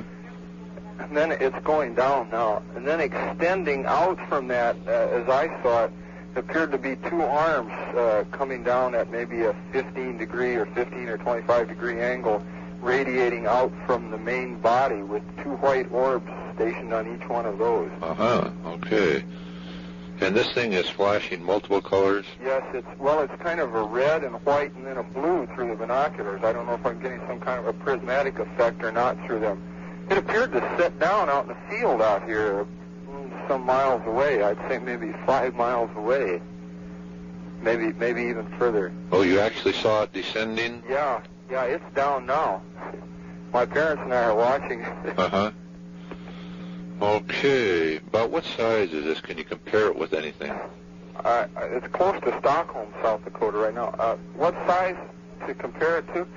Sir, I can't really give you an estimation on the size of it. I mean, it could be 2 feet across. It could be 150 because I really don't have any ability to gauge it against anything, against the black sky. It's kind of overcast tonight, and there's not too many stars out, so it's difficult to see. Okay, you say this thing has descended out of sight again? It's descended not out of sight. We can see a round red object or a red spot on the ground out there between 2 farm places. Okay. It's descending on the ground. And this is moving southeast from you, right? Yes, sir, yeah. And I know we're not seeing things. Okay, how many witnesses you got there? 3. Okay. My father being a retired state trooper, and an airplane went over the top of it. My dad said I shouldn't fail to mention that. Okay. An airplane headed west, an airplane went over the top of it. That would have been about 10 minutes after 7 our time. Okay, you feel there's a possibility that this thing was sitting on the ground before? It still is. Uh-huh. It's okay. now. Okay, if we get on this right away, and if we come up with any additional information, we'll get back to you. Okay. And if we need anything new on this, can we call you back? Oh, yeah, I would hope you would, because I'd sure like to know what the darn thing is. Okay. Where are you out of? Where's your headquarters at? Washington. Okay. Is this with the government? No, it's a private scientific group. Okay, real fine. Well, thank you very much. Thank you for the call. You're welcome. Bye. What's the status on that object? It's gone. It's gone. We don't see it anymore. It went out of sight at about 7:25, I'd say, just a few minutes after I hung up from talking to you. Funny part of it was my father and I sat down in different rooms, and my mother, well, we weren't in different rooms, but we were in different locations in the same room, and I said, draw it out. And my dad and I both drew the same thing. Uh-huh. My mother held the one that I drew, and we both had the same thing down. Oh, great. Now, did you actually see this thing go? You mean leave as far as... Did it lift off and leave, or did it just go out? No, it appeared to land west of us about 15 miles or 10 miles is a range of hills, so it may have gone behind them. We kind of thought maybe that's what happened rather than actually landing. It might have gone behind the hills. Okay, now I might understand that thing had been sitting on the ground when you first saw it. No, sir. It was off the ground, I'd say, about 600 feet. Okay. Yeah. About how far away from you was it? Oh, I'd say a mile to a mile and a half. That's pretty close. What did you say, Dad? If you have a map of South Dakota, it would be going on a direct line between Millbank, South Dakota, and Watertown, South Dakota. Okay, you can plot those 2 courses there. Right. I wouldn't know what the bearings are or anything of that particular locale, but that's the direction it seemed to be assuming. Okay. Well, we'll keep working on it, and if we get anything, we'll get back to you. Okay, I sure appreciate that. Thank you very much. I really do. Thank you for calling us back. Right. Bye. Bye. UFO Reporing Center? Who can I talk to about this? You're speaking to the man.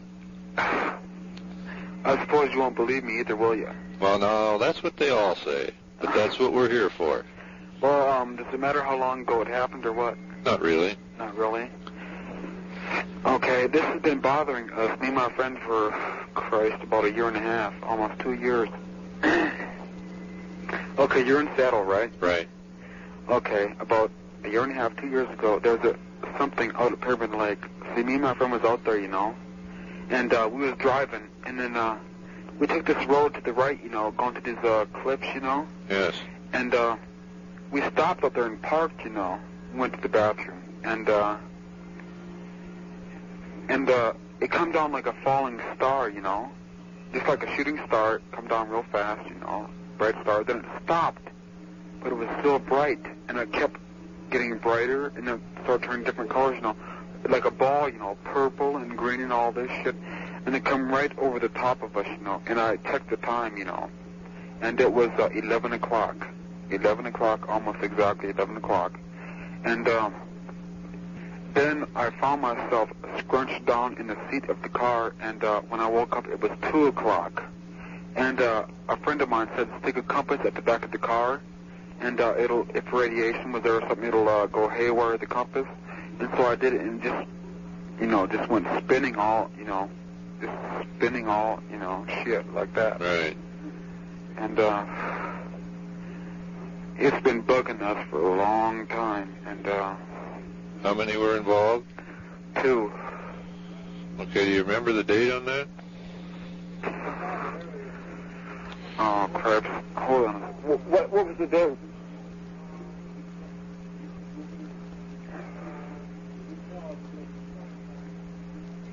Was it? I don't know. It was around in August sometime, or June or August. 1976, 75? 75 or 74, one of the two. But then the next day in the Reno papers it said UFO seen over Sparks. Uh-huh. That's what it said. But the thing is that we lost 2 hours, and we wasn't drinking or nothing. It was just like a flash, and 2 hours was gone by like that, like nothing. You were both? In the car. It was a Corvair. It was a convertible. Okay, now you were both, what I mean is you both finally came to later, you were both there through this whole thing? Yes. Uh-huh. But it was like, it come down like a shooting star, and it stopped, and it started flashing these green, this green and purple and orange and yellow colors, Right. And it was right over the top of the car. And I'm sitting here, oh, shit, I was scared to death, man. I was down at the bottom of the car as far as I could get, inside. And we locked up the car, and everything. But when we woke up, the doors was unlocked. And it was 2 hours later. And shit, this has been about a year and a half, 2 years ago, and it's really been bothering me. Okay, what prompted you to report it now? Huh? I don't know, something just hit me. I don't know what it was, but it just hit me. Report this, something's funny here, something like, I don't know what the hell it was, but it's really freaky. I don't know what the hell to say. What physical characteristics or problems did you have after this? We each got a rash, kind of. Bumps and stuff on our arms. Uh-huh. Was that a rash, kind of bumpy? Wasn't like, it's like goosebumps. Like goosebumps when you get cold, those right. bumps, It's like, but it stayed, and it was real bumpy on our arms and stuff afterwards. Like that. Okay. And it was the freakiest thing I've ever seen in my life. I couldn't believe it. This is 30 miles out of town, at Pyramid Lake. Pyramid Lake? Yeah. And the next day in the paper it said UFO seen over Sparks, Uh-huh. And the thing, when we started leaving, afterwards, after we woke up, it was going alongside of the mountains. A great big bright thing, We thought it was a helicopter or something, afterwards, because when we woke up, we thought, oh, it was a helicopter or airplane, but it wasn't, because it was dodging the mountains and going right over them, real fast, like. It was really weird. Okay, now what time did you wake up on that?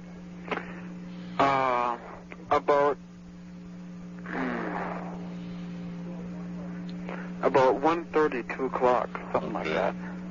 And we seen it at about 11.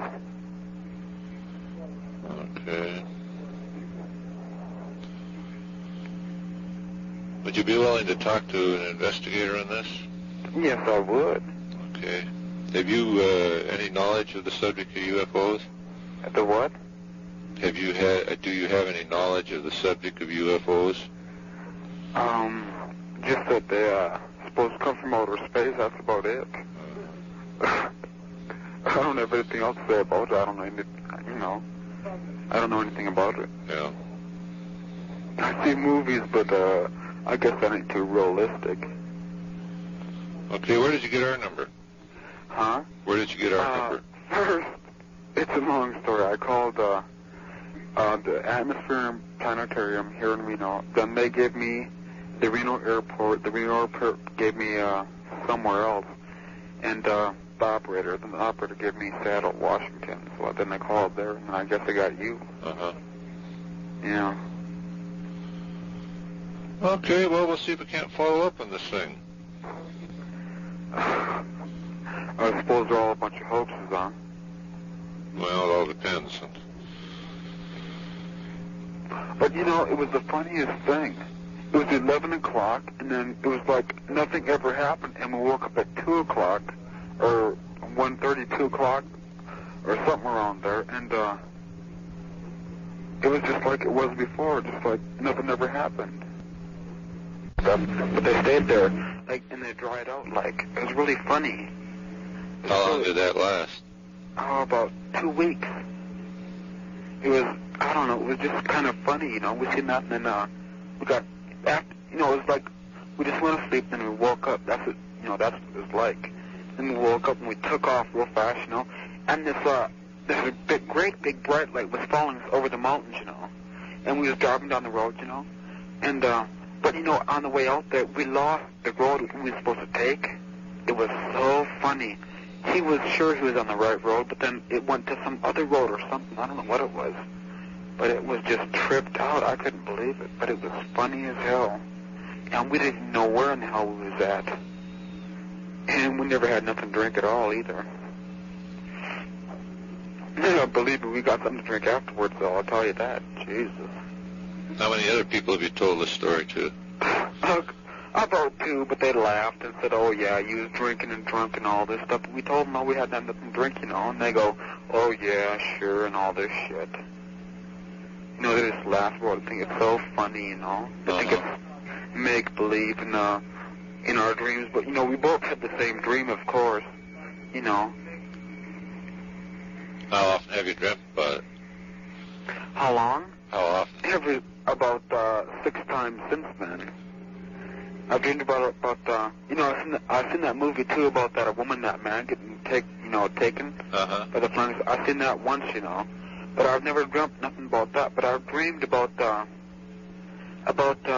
like in the car there, you know, on the desert. It was in the desert, you know, and the thing was, it was stopped over the top of us. It was just standing in midair, you know, and they come down and they opened the door. And, but our doors was locked. But they opened the door, and, I don't know how they could have, because it was locked. I don't know, it just freaked out or something, I don't know. But I never had nothing to drink or anything.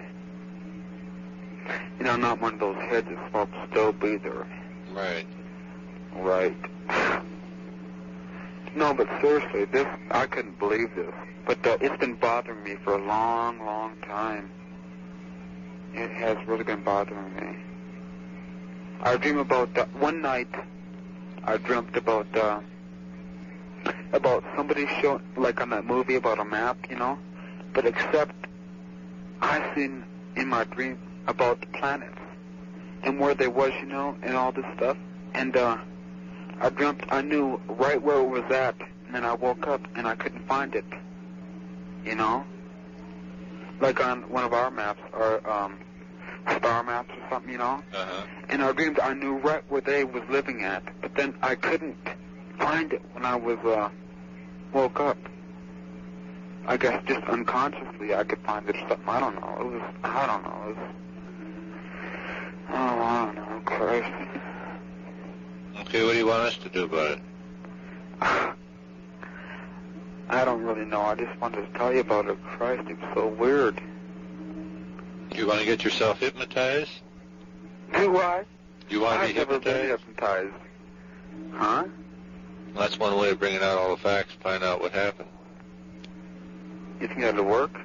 Well, it's worked for others. I don't know anything that'll bring it out, because it's bothering me. It keeps coming in my head for some reason. I keep seeing me holding the compass against the back end of the car, you know, it's spinning, you know, like wild, you know. Right. Really spinning and stuff. I don't know. It just, I don't know. I don't know, it's just something else. I can't believe it myself. And one time, I was in the backyard all by myself one night, about 3 o'clock in the morning, and I seen this thing shoot up in the sky really super fast. It looked like a banana going straight up, in the air. Mm-hmm. Christ. But then I figured out, because I've been reading these books about it, if you would have turned it on its flat side, it would have been like a flying saucer. It looked like a chicken brooder. That's what it looks like. That's what one looked like that we seen that night. When it was hovering over the top of us, it looked like a chicken brooder, kind of. Those three little things on the bottom of it. Oh, yeah. I couldn't believe it. It was just something else. It wasn't that big, though. It was kind of small. It was really kind of small.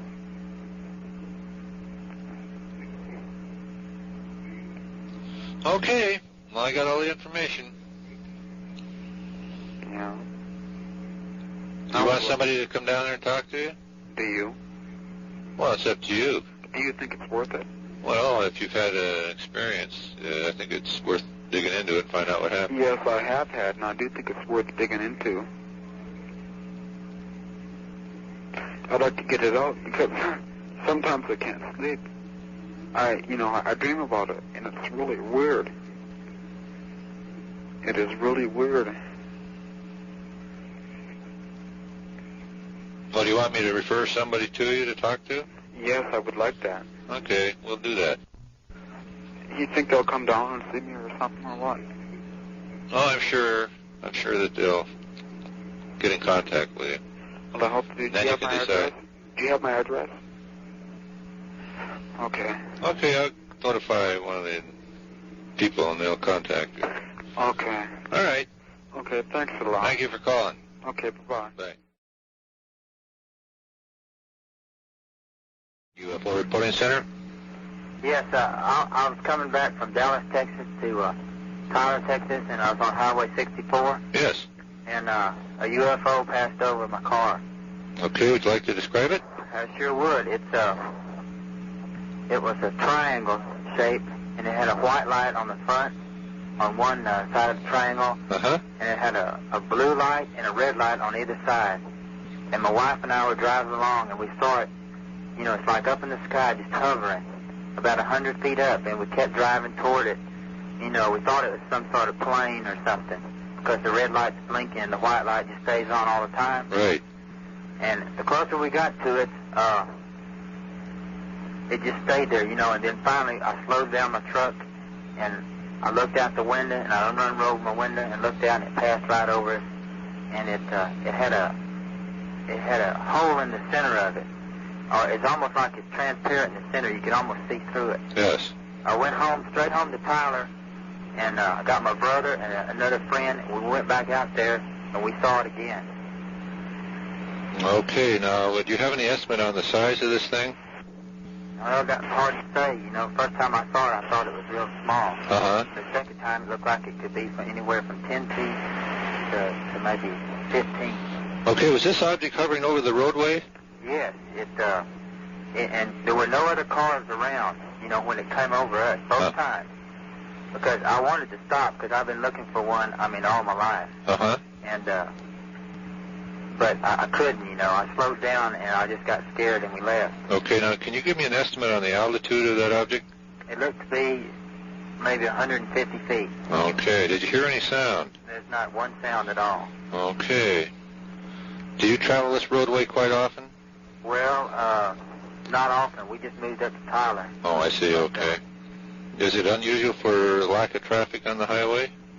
Well, it seemed it would be. It's kind of a country road. Uh-huh. And the thing is, it waits until it gets you isolated in the road where there's no other cars, and then it comes out. The second time, we went out there and didn't see it, and we turned around and came back in, and it kind of came over the trees, real low. It looked like a plane taking off. Uh-huh. And it took off and went across the highway in front of us, and I said, that's it.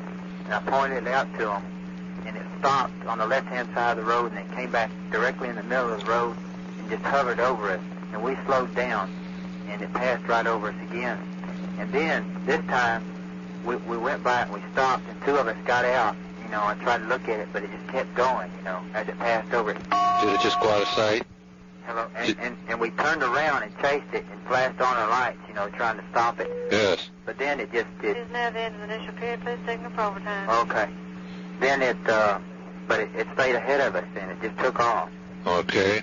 What time did you first spot that? Must be about 2 hours ago. Okay. And how many witnesses on that? We've got my wife and my brother and another guy. There's 3 witnesses besides me. Okay. Does your brother have a phone? No, we're living in the same house right now. Oh, okay. And this is in Tyler. Yeah. Where are you located? We're in Washington. Oh. Well, I called the sheriff, and he gave me this number. I didn't know great. what I was calling. This thing startled you quite badly, did it? Yeah, it did. Uh-huh. You know, and I've been looking for him, you know. And down here right now, the sky is perfectly clear. It's a beautiful night, you know. Okay. It was just a perfectly clear night. And okay, which direction was this going when you finally watched it leave?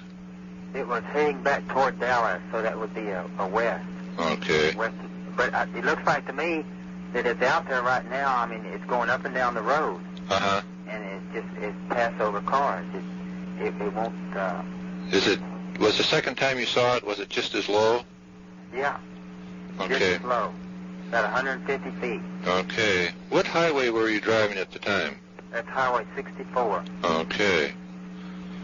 It was about 12 to 15 miles outside of Tyler, Texas, headed toward Canton, Texas. Okay.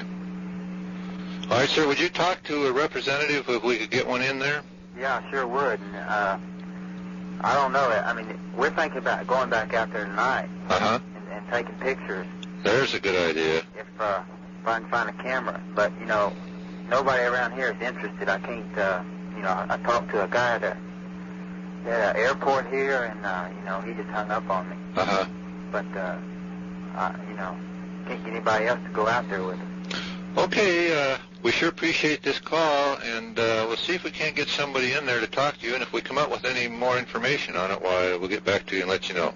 All right, thanks a lot. Thank you. Bye-bye. Bye.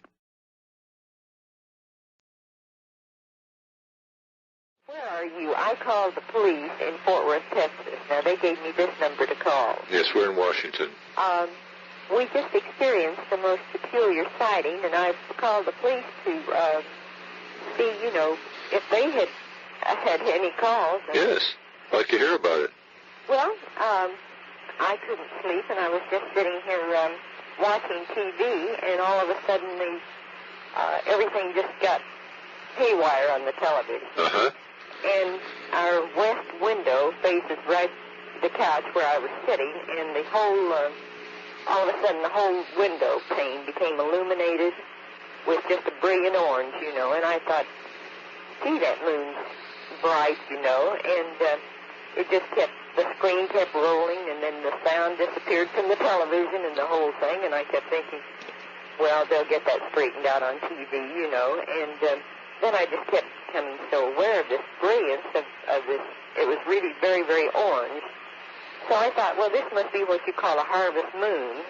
So I got up and I looked through the drapes, and I noticed kind of an aqua green rim at the very bottom, then a red rim, and then this brilliant orange, and then kind of a flat look. And so I, started to awaken my head. I thought, no, this is ridiculous. This is the moon, you know. Uh-huh.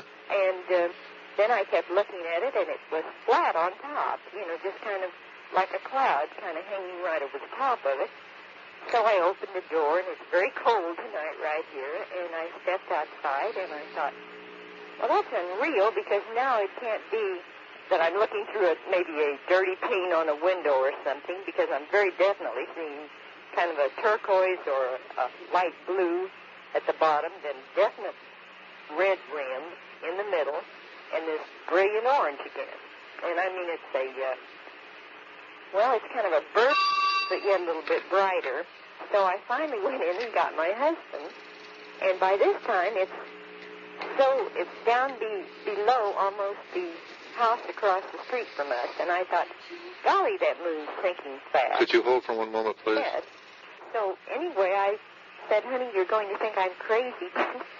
Would you mind getting dressed? Because slipping on your robe and house shoes, because I don't want to walk out in the street by myself at this time of night, because it's 2 o'clock here in the morning. Right. And he said yes, he would. And when he saw it, it was now almost below the house, you know, the house level across the street from us, the roof line. Right. So we had to walk further out in the street, and he caught, you know, a whole glimpse of it and everything, and then he said, well, that's flat on top. And he said, yes, he could, you know, I said, what do you see? And he said, I see a little, looks like kind of turquoise, and then a red, and then this green orange. And then within 30 seconds, there wasn't anything there. It was just gone to the west and disappeared completely away from the horizon. Completely. Moons don't go that fast. No, ma'am. It was unbelievable. I'm just so mad that I didn't awaken him when, you know, when I first saw the whole thing in the window, in the top of our living room window, because I thought, gee, that moon is so brilliant, I can't believe it. Okay, now, did you hear any sound? I wouldn't be aware, except we didn't have any sound on our television. Right. It just got the funniest, there wasn't any sound on the television, and yet it didn't start a roll pattern exactly. It didn't start a horizontal pattern. It was more kind of a zigzag, I don't know, kind of, I don't know how to describe it. Okay, now do you... It's kind of like this ba-ba-ba-boom sort of, you know, marks when they're doing this. Yes. You know, it's kind of like a dagger sort of thing. Right. Okay, now, do you have any estimate as to how close that was to you? It was right over my neighbor's roof. I mean, it was just like it was just laying there, and this is what but now see, how could it move that quickly? I mean, there it was, and I stood there and I guess watched it through the window probably, 3 or 4 minutes, and I kept thinking, gee, the moon is moving. You know, once I became aware of it, our whole living room just took on a peculiar aura, and this is when the television started. I think that's what made me aware, because I looked away from the television because it was making me so dizzy, you know, watching it. Right. So then I became aware of the living room looking lit up. Okay, could you give us an estimate of how big you think this thing was? Oh, my gosh. Or how could you compare it with something? I'd say it was... No, I couldn't, because I thought it was the moon, you know, and I thought how low that moon is. I've never seen anything, you know, as low, and it looked like it was just laying on the top of the roof, you know, of somebody's house, which it wouldn't be, but I mean, I don't mean laying, I mean in almost a circular, it was, I would say, cylindrical, circle, with the tip like it was laying on the roof, which it was not. It was an optical illusion, I'm sure, of that. But then when I noticed the kind of flatness on the top, that's when I decided to step outside to see if there was a cloud, you know, that was covering part of the moon. Right. And then I thought of looking at the calendar to see if we were going through a quarter moon or whatever, you know. And then I thought, well, no, I'm going to call my husband. And now he said, gee, I wish you'd called me sooner, because by the time he saw it, and then we couldn't believe how fast it was gone completely from the horizon. So he saw it at about half the size that I saw it, and then it just was gone, you know. Right. So he's standing here, too, with his mouth open, saying, I don't know what we really saw, but a moon doesn't move like that, you know. Right. What time did you spot that? Well, it was about, I guess, 1:30. Okay. Was when I first, you know, became aware of the glow in the living room. Okay, when you were outdoors, did you hear any dogs barking or any... No, it was exceedingly quiet. Real quiet, okay. Did you have any problem with the house lighting? I don't have any lights on in the house. Oh, okay. Just the television that just became exceedingly erratic. I'm still shaking. Isn't that awful? Sorry to have bothered you, but I've just never seen anything like that. Well, we're sure glad that you called. It was, like I said, I called the police because I kept thinking, well, you know, the television, that maybe they'd say something if the moon were extra bright or something like this, but they didn't. And then when I called the police, they said no, they hadn't had any reportings, but they then were gone quite a while and came back and said, I think you better call this number. Okay. So they gave me your number. Okay, if we come up with any answers regarding this, why, we'll get back to you and let you know. I sure wish you would, because I find it extremely, you know, it disappeared so quickly. I still can't believe that anything could have moved away that quickly. Okay, if we could get a representative into your area, would you discuss the matter with them? Oh, I'd be delighted to. Great. And I don't mean for news reaction. I just mean I've never seen anything like that in my life. And I'm not a believer. I'm not a disbeliever, but I've heard of people saying they see things, and I have never seen anything that lit up our room like this did. And just made me. All I can say one thing, which sounds very peculiar. I was standing there watching it, and I was extremely tranquil. Just, you know, mesmerized, yes, more or less, when I walked out on the porch. Did you have a feeling you were being watched? I don't think so. No, I wouldn't say that at all. I was just, I just felt very quiet inside. Yes. You know, just, it was, I don't know how to describe it. It was just a very tranquil sort of feeling. Right. I stood there and felt it, you know, looking at it, and I was on the porch, and then as it started disappearing so quickly, that's when I came back in and got my husband to come out and walk out in the street to see if a moon could be disappearing as rapidly as that was disappearing. And this is when, you know, we had to keep walking on down the street because it was moving so rapidly that, and then when it went, it just went. I mean, it was just unbelievable. Well, we thank you again. If we come up with anything on it, we'll get back to you and let you know. I wish you would. I'd like to know. Okay, thank you. Thank you very much. I enjoyed talking with you. Bye-bye. UFO Reporing Center? Yes, this is the Persian County Sheriff's Department in Lovelock, Nevada. Yes, sir. We had a report of a UFO that was in the area of Emily, Nevada. Okay. And it was reported to have hovered over the highway at about 500 feet for 10 to 12 minutes, then went over into a mountain range and exploded. People, we have one person that has stopped and will give a witness report, and we have about 4 or 5 other people that were talking about it on the CV and several phone calls to this effect. They said they did see debris falling. Okay, do you have the party's name? No, we do not. NHP is handling the party. They are in Winnemucca. They are quite a ways away from us, so we couldn't get the statement from them. Okay. Do they have an officer we could contact? I do not know his name, but you might be able to get it from Elko NHP. Okay. He should be handling it in Winnemucca. All right, sir. We sure appreciate the tip. Uh-huh. Thank you very much. Right. Bye. Bye. John, may I help you? Yes, ma'am. This is the UFO Reporing Center in Washington. We understand that you have had something seen or seen to explode in the sky down your way. Yeah. Could you give us any information on that? Okay, hold on. Here for it.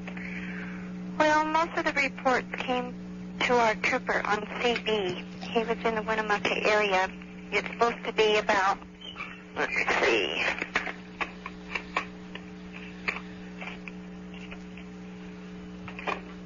29 miles west of Winnemucca, Nevada. And it went towards the Star Peak Range, which is south of Interstate 80. The highway patrolman and the Emily deputy rolled out that way and hasn't seen anything, but he does have witnesses, and he's going to take statements from the truck drivers that's seen it, but they haven't found anything. All his report said was that there was an object. Where is it, 33? Hovering over the interstate about 500 feet, and then it zipped off towards the south and seemed to explode in the sky. He didn't see it himself. I see. These were just the reports given to him on CB radio. I see. Okay. Now, is he operating out of your office? Yes, When will he be in? Do you have any idea? Hold on. When is your 29 uncle? 7229, about 10 miles south on the Indianville Road. What's your ETA back to the station? 7188. Should be there 30 to 45. Okay. 7188. He should be back into town in about 30 or 45 minutes. Who should I have him call? The UFO Reporing Center? Could you hold the line just a minute? Yes. 7256. Honest Ranch, the Green Force pickup, North Dakota, 171869. 171869. Okay, Mr. Gribble, as soon as he comes in, I'll have him online you, okay? Thank you very much. Bye-bye. UFO Reporting Center, good evening. Yes, this is House from Highway Patrol. Oh, yes, sir. Nevada. Right. Supposed to return your calls. Is this Mr. Gribble? Yes, sir. Okay. Okay, we're interested in what happened down there tonight. Well, I'll let you know what I have so far. I got a citizens band report from several truck drivers, and I was talking with one specifically. And this incident occurred, I haven't been able to pinpoint it exactly, in the general area. But supposedly several truck drivers going both east and west observed a bright light hovering above the freeway, approximately, the guy told me about 500 feet. Okay. And this bright light was stationary for, approximately 10 to 15 seconds. And then it took off horizontally toward the mountain range, ascended above the mountain range, and then exploded. The gentleman told me he's been in the military, familiar with flares, aircraft, helicopters, and things of that nature. He says it was nothing like that. He couldn't see the object because of the intensity of the light, but he didn't know what it was. And when I got the call, I had just come back from lunch, or just come on the air from lunch, and he was hollering like a Ubangi to some base station here in Winnemucca. And by the time I could get in, he had already gone through town, and I talked to him as long as I could, and then was relaying from the base station back and forth. And of course, I went right out to the area and was talking to other people all the way out who witnessed some of them had witnessed the aircraft or whatever it was going toward the mountain, and then the explosion. Some of them did witness just the explosion itself. Did this man give any estimate as to the altitude that this thing was hovering off of the highway? He said approximately 500 feet. Okay. Now, I've contacted Fallon Naval Air Station in Nevada here. They've reported no aircraft in the area, no aircraft overdue, and we contacted Mountain Home Air Force Base. They have a flight pattern which crosses the area where this sighting was. They have low-flying aircraft in this area at all times, both day and night. Yes. And they reported no overdue aircraft at all.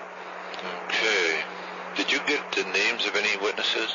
I've got two witness statements here. I've got a witness statement from a truck driver who just witnessed the flash. Now, I jotted it down for him. He signed it. I'll read you what he says here. Okay. On 11/30/76 at approximately 6:50 p.m. Oh, wait, excuse me, I got the wrong statement there.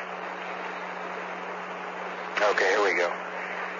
On 09/30/76 at approximately 7 o'clock p.m. I was eastbound out of Lovelock, Nevada. Approximately 1 mile south to southeast of Star Peak.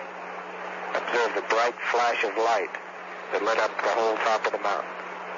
The first flash was followed by two more flashes of the same intensity.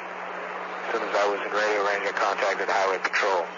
Now, he said they weren't three separate flashes. It was like one big giant flash. It kind of died down, and then two more. I also obtained a statement from a resident here in Winnemucca who said at approximately 6:50 p.m., a low-flying jet aircraft passed close to his home here in Winnemucca when his direction of travel would have taken him close to this UFO sighting, if that's of any help. Okay. Now, the driver that did witness this UFO hovering over the freeway, taking off and exploding, I got the company he works for and his CB handle. He advised me and the Winnemucca base station that was relaying for us that he would be back through Winnemucca sometime next week. He would contact this office and give a complete statement. Okay, beautiful. Now, is there any chance of our getting hold of a copy of those statements? Yes, I'll have them here at the office. I can mail them to you or however you'd like. Now, the one question I'd like to ask you is anyone going to come down and check this out or what, since the military won't own up to any missing aircraft? The sheriff's office in Lovelock is supposedly going to mount a search in the morning to check for aircraft, probably an aerial search, I assume, because it's a pretty rugged mountain there. Well, right now, of course, as far as inspection or investigation is concerned, we're kind of up in the air until we find out if anything actually hit the mountain. And, of course, we would have to wait and see what the other agencies picked up on that. Well, what I might suggest is tomorrow afternoon you contact Pershing County Sheriff's Office in Lovelock, Nevada, and they might be able to furnish you with some results of their search or whatever. They're going to handle that then. Yeah, according to the deputy I talked to down there, they would probably be going out, or I don't know for sure. You might double check. These small agencies are notorious for shelving things. Right. Okay. Well, we sure appreciate this information. Okay. And if we come up with anything regarding its identification, why, I'll get back to you and let you know. Okay, sure appreciate it. Well, we sure thank you for the cooperation. Okay. And I'll get these two statements I have mailed out to you right away. And when I'm in contact with the other gentleman, obtain his statement, I'll mail that out to you. Thank you very much. Okay. All right, have a good evening. You bet. Bye. Bye.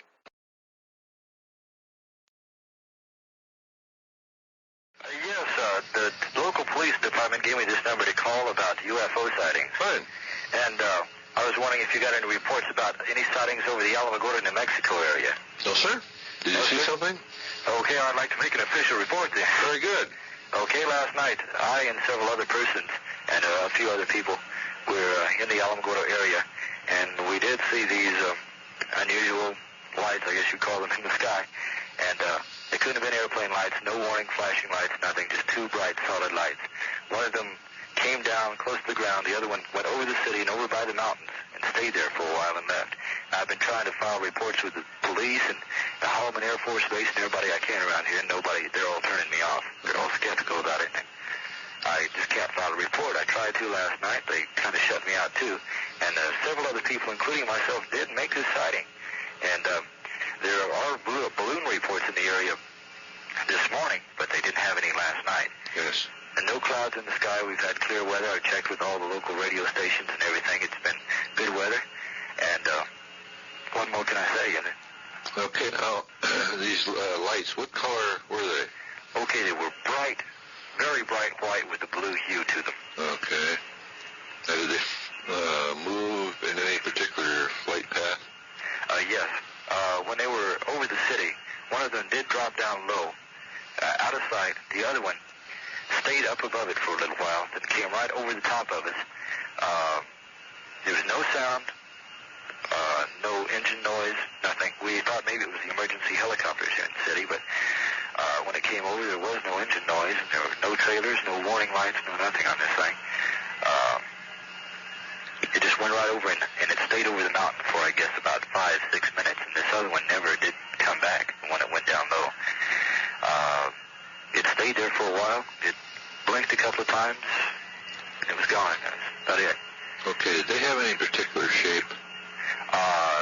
No, it was just the bright light. You know, that's all there was to it. Okay. When that object came overhead, directly over you, did it pause or slow down at all?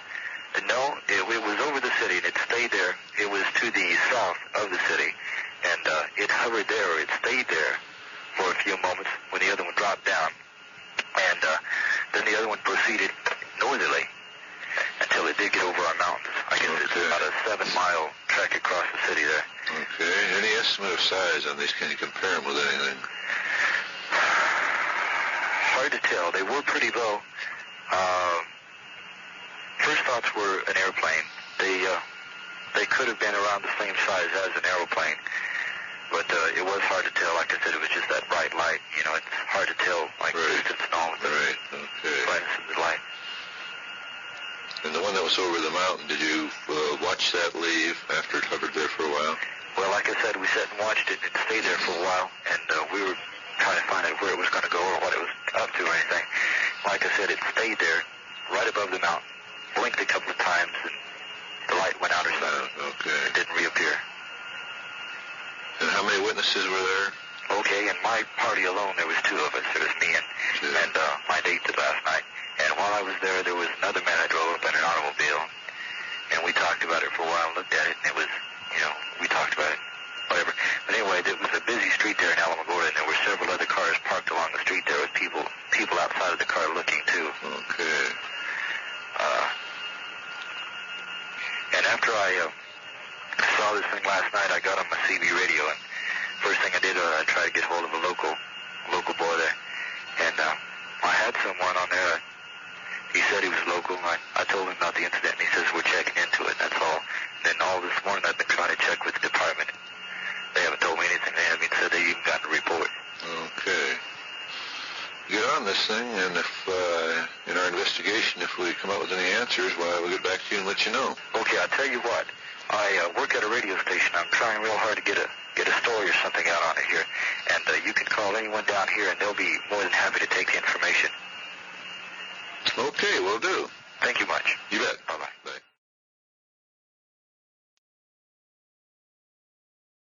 I live in Fort Worth, Texas. Yes.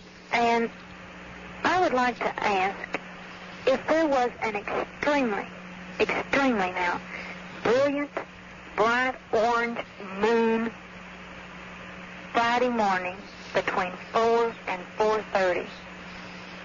It was so glowing around it. It was across the street from my house when I looked out the window. I've never seen the moon that brilliant or that large and that orange with that brilliance around it. Are you talking about a full moon? Well, yes, but I've been looking at the moon before and after that day, and I have never seen the moon. No, there's no full moon. Ever look like that? No. Did you see this in your area? Yes, I did. It was right across the street from me. Okay. I guess you would say, hanging above my neighbor's house. I can't imagine the size of it. I know that I can put my arms up and make it look huge, but no telling how big it would have been in the sky. I just know that it was big. This was like a full moon? Yes, round? just extremely brilliant. Okay.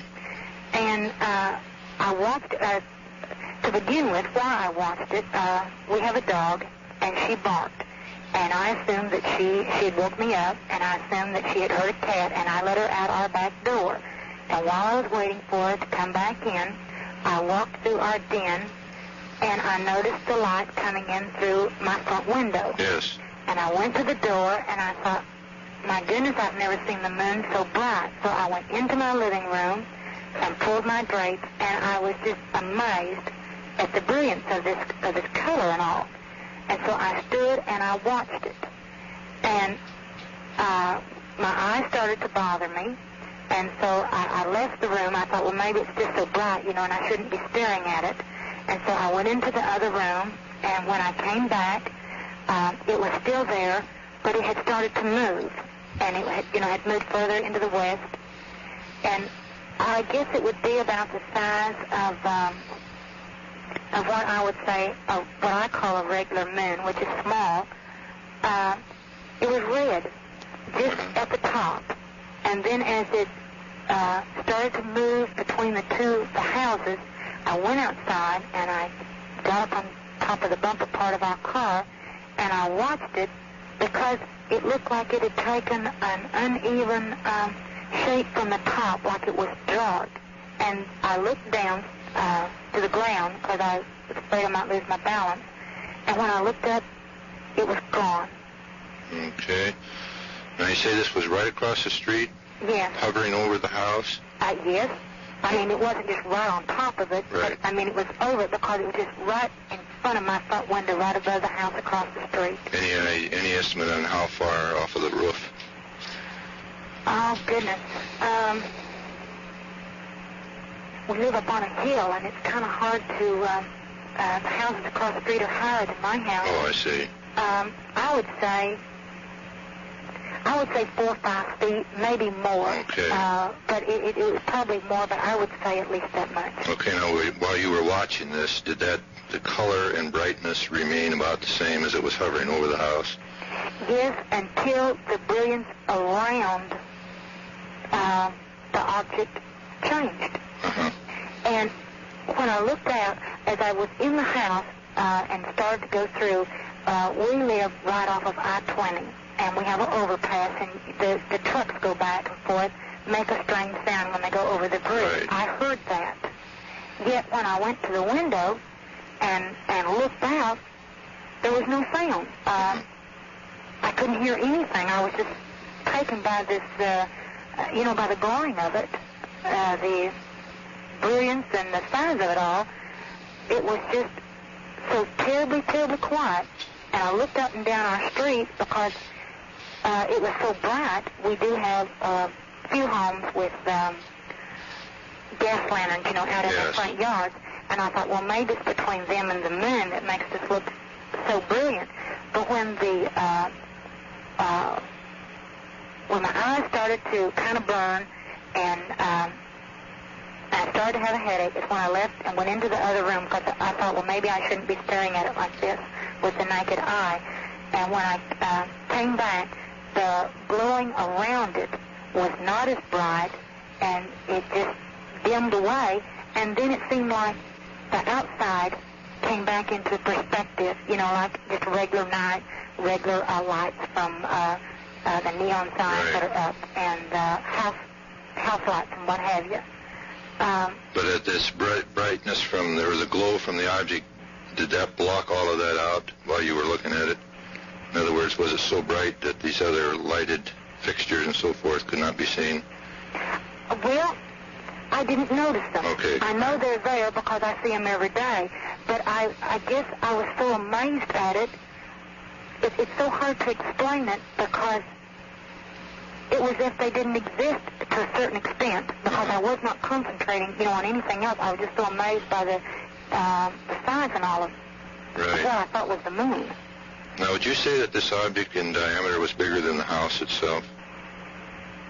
It just seemed to overlap the sides of the house. Well, it seemed to cover. I wouldn't say that it overlapped the whole house, but I would say it took probably the whole middle section of it. Okay. I mean, it was that big around. And this was Friday morning? Yes, because when I got up, when our dog barked, I looked at a clock. I have a big clock on my wall, and it said 4 o'clock. When after I came back into the house after it was gone, I looked at the clock again because I have to look at it as I come into the house. It said 4:30. Okay. And then I heard our dog scratching to be let back in. Okay. Did you hear any other dogs barking outdoors? No, and we have many, many dogs on our area. No, I just heard our one. The only thing that I think that unless she didn't hear a cat was that she was sleeping in the front bedroom on our son's bed, and either the bright light, she may have thought it was a car coming through the window, she may have thought it was a car, and she barked. Uh-huh. But she only barked one time. Okay. And this whole event took about 30 minutes? Yes, sir. From 4 to 4:30, okay. Yes. And when it went away, it was I don't know, it seemed like it just got smaller, like it was kind of lopsided on top. I don't know if that was the night, if it was going away, getting smaller, or what it was. It would just seem like it appeared to get dark from the top down. Okay. Do you know the people in the house that it was hovering over? Yes, sir. Have you talked to them? No, I haven't even told my husband. Okay. For one thing, he doesn't like me to go out at night because he doesn't want me outside. Right. Okay. Have you had any additional trouble with your eyes? Well, that is true. I had some eye surgery performed on it in October. And so when I first was looking at it, it's just that I had muscle surgery done to bring the eye back into focus. Yes. I thought, well, maybe that's why it's burning. It's because I had some eye surgery. But have you had any trouble since this event? No, sir. Okay. How about the headaches? No. No problem. Okay. Have you I just figured it was because it was so bright and that I had eye surgery. Did you have any other unusual physical sensations while all this was going on? No, just that it was, well, as I said, when I went in there and I heard a truck, but after everything else seemed to just not be there, I guess you would say. I never heard the trucks going on the overpass. I live only 1.5 miles from Carswell Air Force Base, approximately 1.5 miles from Carswell Air Force Base. I heard no planes, and yet I know that they fly back and forth all the time. I just didn't hear anything. Okay. It was just kind of peaceful and tranquil. Seemed to be watched by this thing. Well, gosh, I don't know if you'd say watched. It was just over it. Right. He is a captain in the Air Force. Okay. Is this, I mean, am I seeing things? No, ma'am. As a matter of fact, I was on duty during the early AM hours about a week ago, and we got a call from another lady in Fort Worth who has described the identical thing that you've described. Oh, I see. Only this object was hovering over the home just next door to them. I see. So something is going on down there. Well, I haven't said anything to anyone because, people have a tendency to kind of laugh at you. Okay, would you be willing to talk to someone if we could get them into that area? Yes. We'd like to get a complete picture of exactly what went on. All right. Okay, where did you get our number? Well, I had called the Fort Worth Police Department. Okay. Well, we appreciate this report, and if we come up with any additional information on this, why, we'll be more than happy to get back to you and let you know. Okay, thank you so much. Thank you very much for calling. Bye-bye. Bye. Trooper Abrams, please. Just a minute. Hello? Yes, sir. This is the UFO Reporing Center in Seattle. Yes, sir. We're very interested to hear about your UFO experience. Uh-huh. Well, I don't know what I can tell you that I haven't told everybody else about 50,000 times. What would you like to know first of all? Just a description of what happened right from the beginning. Okay. Well, I just finished arresting the subject and left the Caribou County Courthouse, which is in Soda Springs, and I pulled out onto the highway, which is U.S. 30, and I went east. And I was still within the city limits, and I observed an object in the sky, which was bright, and what it reminded me of at the time was a landing light for an aircraft. Yes. Well, I got thinking that there was an airport right on the edge of town, but it was coming in at the wrong direction. So I proceeded on out of town, and about that time it started to flash on and off, and then as I got to the edge of town, it dropped. Went, well, not straight down, but it kind of at an angle, going into the foothills. Yes. And at that time, I thought that I'd had an aircraft that was going down. And I advised my office in Soda Springs that there was possibly an aircraft going down. And just as soon as I finished that transmission, there was a bright flash like an explosion, which, more or less confirmed that that's what I did have going down. So I proceeded on up to the area which is called Wood Canyon. I contacted my office in Pocatello and advised them to contact the FAA and see if they had any distress signals, which they reported that there wasn't any. I contacted the sheriff's office to call out the sheriff's posse and the sheriff. They sent out the sheriff. Well, he's a deputy sheriff at the time. They came up with a four-wheel drive, and we proceeded on up to the area. Roads were kind of snow-covered, a little bit slick. And we proceeded up to the top of the Wood Canyon area, where you can get at the top and you can turn around, more or less look over the whole area. And we figured we'd go up there and look for some kind of fire or smoke or something.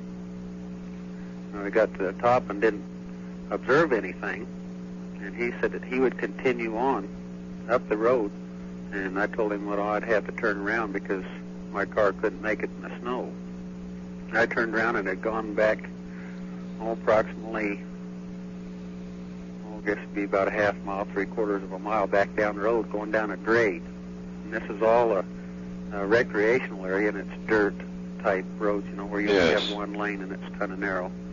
And I was going down the grade, and I observed this object behind the trees. The trees are the Quakey-type trees, kind of thick, or they stand kind of close together, kind of thick, I guess you'd say. And the object appeared to be behind them on the ground, and it just like it turned on light switch, and it just, when we passed, evidently we had to go past it the first time, but it wasn't lit up like it was this time. Yes. And it's kind of a luminous green color, like these luminous keychains, these plastic or polypropylene keychains. Right. And it sat there for a few minutes, and during this time I'm locking my brakes, trying to get stopped. It's slick. I got to the bottom of the hill, and the object came above the trees, and I called to one of the other officers and advised him that this object was at my location. And about this, well, the whole thing took, I imagine it was in its presence for pretty close to a minute. Uh-huh. And during this time, the object moved away from me, going up the hillside. It wasn't wobbling, didn't make any noise, didn't hum. No apparent windows or seams for doors or anything. The object rose to the top of the hill, and then it sat there for a second. I called the officer. There was another officer that came up to assist. He'd gone up Trail Canyon. He was just on the other side of the hill. And I told him, I said, it's on your side, or coming your way, and you can't miss it, as big as a boxcar. Exaggeration, maybe. It wasn't quite as big as a boxcar, but it was 3 or 4 times the size of my patrol car. Yes. And the object moved down the side of the hill. It didn't lean or tilt in any way like, say, an aircraft would, to make a turn or a bank. It just, just moved in a steady pattern. It moved down into a saddle, and, a saddle in between 2 hills, and then went over onto the Trail Canyon side. And the deputy sheriff came down to my location, and together we both went down to the base of Wood Canyon Road and then went over to Trail Canyon to see if we could see where the object had gone. And we didn't see anything. Another state police officer was coming up to assist me, and he was 8 or 9 miles away, and he observed an object headed north, which has been in the general direction of the object we saw. Yes. The object was, kind of appeared to be like a football, with the ends weren't so pointed like a football. They were kind of more or less rounded. Yes. It didn't interfere with my radio communications or anything. I don't know what it was. I know I've never seen something like that before. Okay. What time did you see that start? Well, I'm trying to recall. It had to be around midnight, maybe a little bit later. Okay. I'd have to look at my notes to remember. It's been a while back. Okay. Now, the color, did it have a predominant color over the whole object? Well, what it reminded me of, it kind of had a, it didn't put out light, but it was lighted. You know what I mean? Yes. It kind of had a halo, or not a halo, I'd say, just kind of like you take a diamond ring or something and kind of hold it in the sunlight, how it sparkles. Right. Well, shot out those little white spears of light, I guess you'd say. Was that over the entire surface? Right. It was all the way around it. Okay. Did you or anyone else investigate the site where this thing appeared to be on the ground? The same night, we couldn't get in that close because it's pretty rough going, crawling in the trees and what have you. We didn't see anything where something had sit down. Right. And the following day we went up there and no evidence of anything had sit down. Evidently, it just sitting there above the ground. But we didn't have any equipment where we could measure any radiation or anything to tell if there had been something in the area if it touched down. Okay. Did you have any unusual physical sensations while this was taking place? No, none whatsoever other than being scared to death. Uh-huh.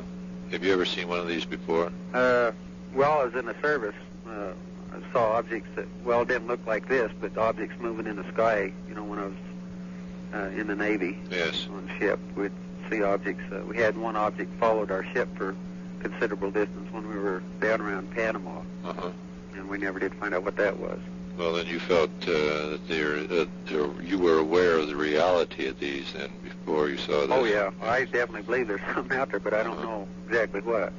Okay, now, when you saw that flash, which you interpreted as being an aircraft in trouble, did you hear any aerial concussions at the time? No, none whatsoever. Okay. Was that flash bright enough to actually light up the sky? No, just like a star, you know, well, I guess you could say it's like a star, you know, all of a sudden the star gets brighter. Right. You know, maybe some cloud in front of it or something. That was the appearance, but it was quite bright. Okay, then do you feel that you were actually seeing this or observing this object coming in, the same one that you saw apparently on the ground? Mm-hmm. Okay. How was the weather conditions or the sky conditions that night? It had clear skies, maybe a few patchy clouds. Very cold. I imagine it was below zero. Okay. Have you had any other strange experiences since this happened to you? Well, no, I haven't had any at all. But we had a lot of sightings after I saw it. Did the publicity seem to generate well, more? No. This is including myself one night. Uh-huh. And myself and two other officers. And this was in the general vicinity of the one that we'd seen before. Uh-huh. But we never did get close to it. Did it appear? We went back up in the area. We saw the light and it's moving back and forth. Uh-huh. And went back up in there and it seemed like it just turned itself off. You know, like a light, you know, just flipped off. And we turned around and came back out of the area and got back into Soda Springs, looked back up there, and it was back again flashing on and off. I see. And, well, there's been, I imagine 4 or 5 other reports of people calling into the sheriff's office that there was objects in the sky. Uh-huh. Okay, have you had quite a few calls from other organizations on this? Oh, this place, other news media, it was kind of quiet for a while, and then all of a sudden, some newspaper picked up on the story in Pocatello, and they started the ball rolling, and I tell you, everybody in the world had to call me and talk to me. Oh, I see. Salt Lake City, San Francisco, local newspapers, radio, right. The Capitol called down wanting information. It about drove me crazy. UFO Central in Chicago, Illinois, contacted me. They contacted me about 4 or 5 times, for that matter. And they put you right on the map, then. Yeah. Well, sir, we sure appreciate your talking to us, and I hope you keep our card handy in the event we see anything. I've got it. Good. I just hope I never see another one of them. You know, I don't know. You know, a lot of things ran through my head when I got out. I was out of the car looking at it, and I thought to myself, you know, I could shoot it. I had all kinds of weapons with me. Had guns and shotguns, and had a camera hanging on the doorknob, and I never once touched anything. I had a feeling that, you know, I wasn't terrified or felt like I should run, that I was being in danger. I'm calling from Medford, Oregon. Yes, sir. And I talked to the tower here at the airport, and they gave me your number. And this morning I had a pretty good sighting of one UFO. Okay, I'd like to hear about it. Okay, I would put the time at about 7:20, between 7:20 and 7:30. Okay. And it was south of the town of Medford, between two smaller towns of Phoenix and Talent. And this morning, there's about a 200-foot cover of fog, I would say, in the valley. And I live about 300 feet above.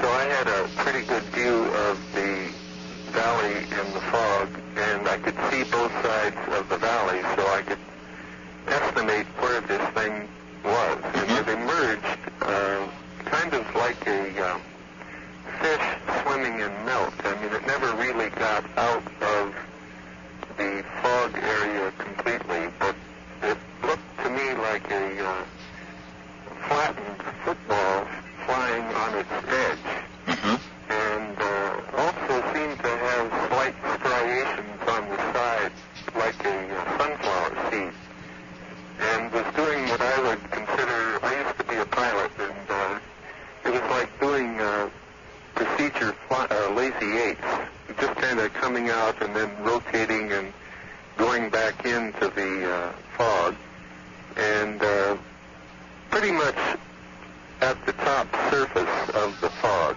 and the sun had not come up yet. It was up and it was light, but it wasn't shining on the fog. We live in a valley here. Yes. And I called 3 of my children over, and they all saw what I was looking at. At first, it looked like a small, like the Goodyear blimp or something, but it seemed to be flatter, you know. And it was flying at what I would consider very leisurely speed, like 80 miles an hour or something like that. Yes. And, of course, was actually flying just, I'd say, 100 or 150 feet above the ground at that time. And it was coming out of the fog approximately 1.5 miles away from me, because it was coming out of the middle of the valley. And it was also then rotating around in a clockwise, as I recall, general clockwise kind of a rotation around in the fog. Around the perimeter of the valley, it never got up any closer to us, but it looked like it would be somewhere in the neighborhood of 40 to 60 feet long, I would guess, at that distance. It wasn't real large. Yes. And it wasn't illuminated at all. It was kind of like, kind of grayish in its tonality, mostly because it was still in some of the drifting fog. Right. Did this thing carry any colored lights? None at all. Okay. And just reminded me of a fish or something swimming in milk. I mean, I could just kind of see it and then not, and it would go along and then come out and emerge and be darker as it was more clearly visible, but it was generally grayish. It had no bright colors at all. Okay, as it made the tour of the valley, did it at all come fairly close to the ground? I would say it was darn close to the ground, because the fog must have been, the top of the fog must have been between 150 and 200 feet above the ground, valley floor. So it was moving pretty much in an area of the old 99 highway, which goes between Medford and Ashland, Oregon. But it was, there's another highway, I-5, Okay. Do you have any estimate on the distance from you? Yeah, I'd say 1.5 miles. Okay. Did you observe this from out of doors at any time? No, I didn't. I was out of doors afterwards when I was on my way to work, and I looked down there, and it just wasn't visible at that time. Okay. But usually the sound carries, I mean, if this had an engine on it or anything, we would have heard it. But as far as I know this morning, I work in a fairly large company here, and I've mouthed just around a little bit, and nobody, and people who even live down there didn't hear anything odd. Okay, how did this object disappear? Just in the haze. Just moved on. Okay. It didn't speed up and leave the scene or anything that I know of. Right. But how long did you watch that? I would say we were in contact with it for a good 5 minutes anyway. And you feel that the object was definitely solid? Oh, yeah. Okay. Yeah. I looked at first for things like the shadow of something else that would make that shape on the surface at the top of the cloud. But it didn't have that quality of being a shadow. It actually changed in its tonality from being very light to coming out of the fog and being relatively dark. Okay. And there was no sunshine falling directly on the cloud anyway, so there couldn't have been a shadow. Right. And how many witnesses on that? Including myself, 4. 4, okay. And you got our number from Midford Tower? Yeah, right. Yeah, I checked here to find out. I know the fellow here who has a flying service, and I thought there could have been a possibility of some guy out practicing instruments, but not at that level, because that would have been really super dangerous. Yeah. Right. So he said nothing was in the air, and the tower, of course, the radar here is about 6,000 feet. I don't think they can pick up anything down in the valley. Okay, we'll get on this, and if we come up with any more information on it, we'll get back to you and let you know. Yeah, I'd like to know if what I saw is a general description of what is reported as being seen. Uh-huh. Is it? Yes, I would say that it is. I just from your description, I would kind of picture something oval-shaped. Yeah. Seeing that you would describe something like a football flattened. Slightly pointed in. Right. Yeah. Mm-hmm. Right. Not completely a disc. Right. Or not an ellipse. It was strange. And proceeding rather leisurely. That's what amazed me. It was like at first it was like a Goodyear blimp coming out of the fog, I mean, about that fast.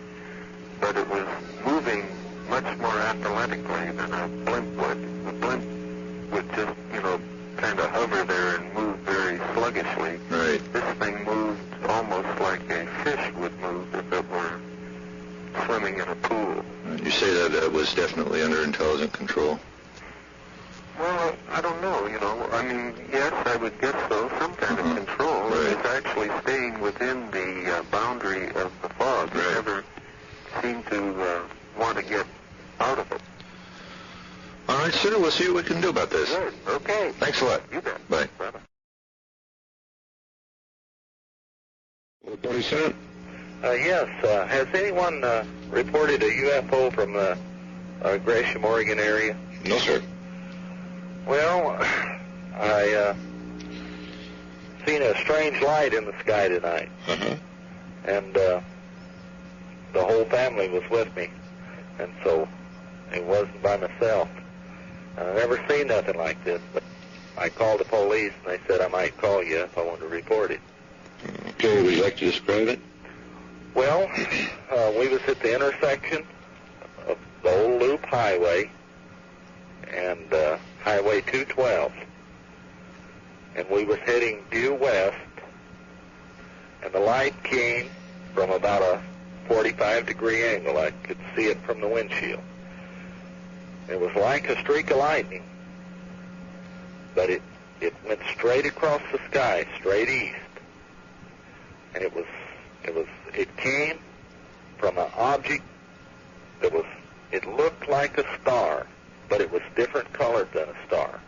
It was the object that it came from was like, when I look at the stars, they look kind of blue, you know. Well, this here looked more like a white object. Looked like it gave out more of a white light. And the light that it gave out was a blue flash that held for about 2 seconds. And it went, I stopped the car. I was stopped when I seen the light. And the light held for about 2 seconds and went to about a 45-degree angle behind the car. And I stuck my head out the window. The light lasted for about 2 seconds, and it was a blue light like lightning that lit up the whole sky. And it went out, and then it left a smoke trail, a kind of a reddish brown smoke trail. But it wasn't like the light was burning as it went. The light went all of a sudden, then it held, then it went out, and the smoke trail was there. Okay. And I know that there must have been more people seen it because it was a bright light, like a flash of lightning, and it's real clear down here tonight. Okay, now how long did that whole incident last? Well, the light itself, the blue light, lasted for maybe about 2 seconds. And when it went out, the smoke trailed back to this object for about 30 seconds. You could see the smoke trail, and then you could see the smoke trail moving away from the object that it came from. Okay, now did the other light remain in the area? No. It just seemed like it was gone. Just gone, okay. About what time did that happen? It happened at 12:25. And you were in Gresham at the time? Yes, I was just coming home from a friend's house. Okay. And the whole family seen it, so it was there. I never believed in flying objects, or I didn't disbelieve in them, but I'd just never seen one. Okay. But this was the real thing, and it was no falling star. Okay, how many witnesses were there to that? There was myself and my wife and my 2 children. Okay. And then nothing else appeared in the sky after that? That was it. Okay. And it just, I've seen falling stars. I've seen a lot of things. This was something unbelievable. Until you see it, you don't believe it. Right. This just, it looked like something you see on Star Trek or something. It's just unbelievable. Right. And I know it was the falling star, but I can't explain the smoke trail that it left. I talked it over with the family. If it was a beam of light, it wouldn't have left a smoke trail. Right. But it wasn't something that was burning as it went. It was something that was there, went off, and then left a smoke trail. Right. So I couldn't explain it. But I know you'll get some calls because it was too bright a light to miss. Okay, and where did you get our number? I called Multnomah County Sheriff. Okay. All right, sir, we'll see if we can't come up with some information on this, and if we do come up with any kind of identification or additional information as to what actually went on, we'll get back to you and let you know. Okay. If you don't, I know you're bound to get some more calls. There just got to be some more calls because it was just too obvious to miss. Right. And, of course, I guess if you get more calls, you'll find out what it was. Right. Well, if we do come up with any definite information, we'll get back to you and let you know. I would really appreciate it. I really would. Well, thank you very much for calling. Thank you. Bye. Bye. Hello, Mr. Gribble? Yes. Yeah, this is calling again. I won't take much of your time. Sorry to call collect. My budget couldn't stand anymore this month. Okay. Listen, that thing keeps coming back. It's been back 3 times. Now the chief of police has seen it. One of the policemen has seen it. A friend of mine has seen it. One of the farm neighbors has seen it. My parents have seen it. And the other night it was right between the barn and the hog house again, and it was the same big ball of light. And it's something else.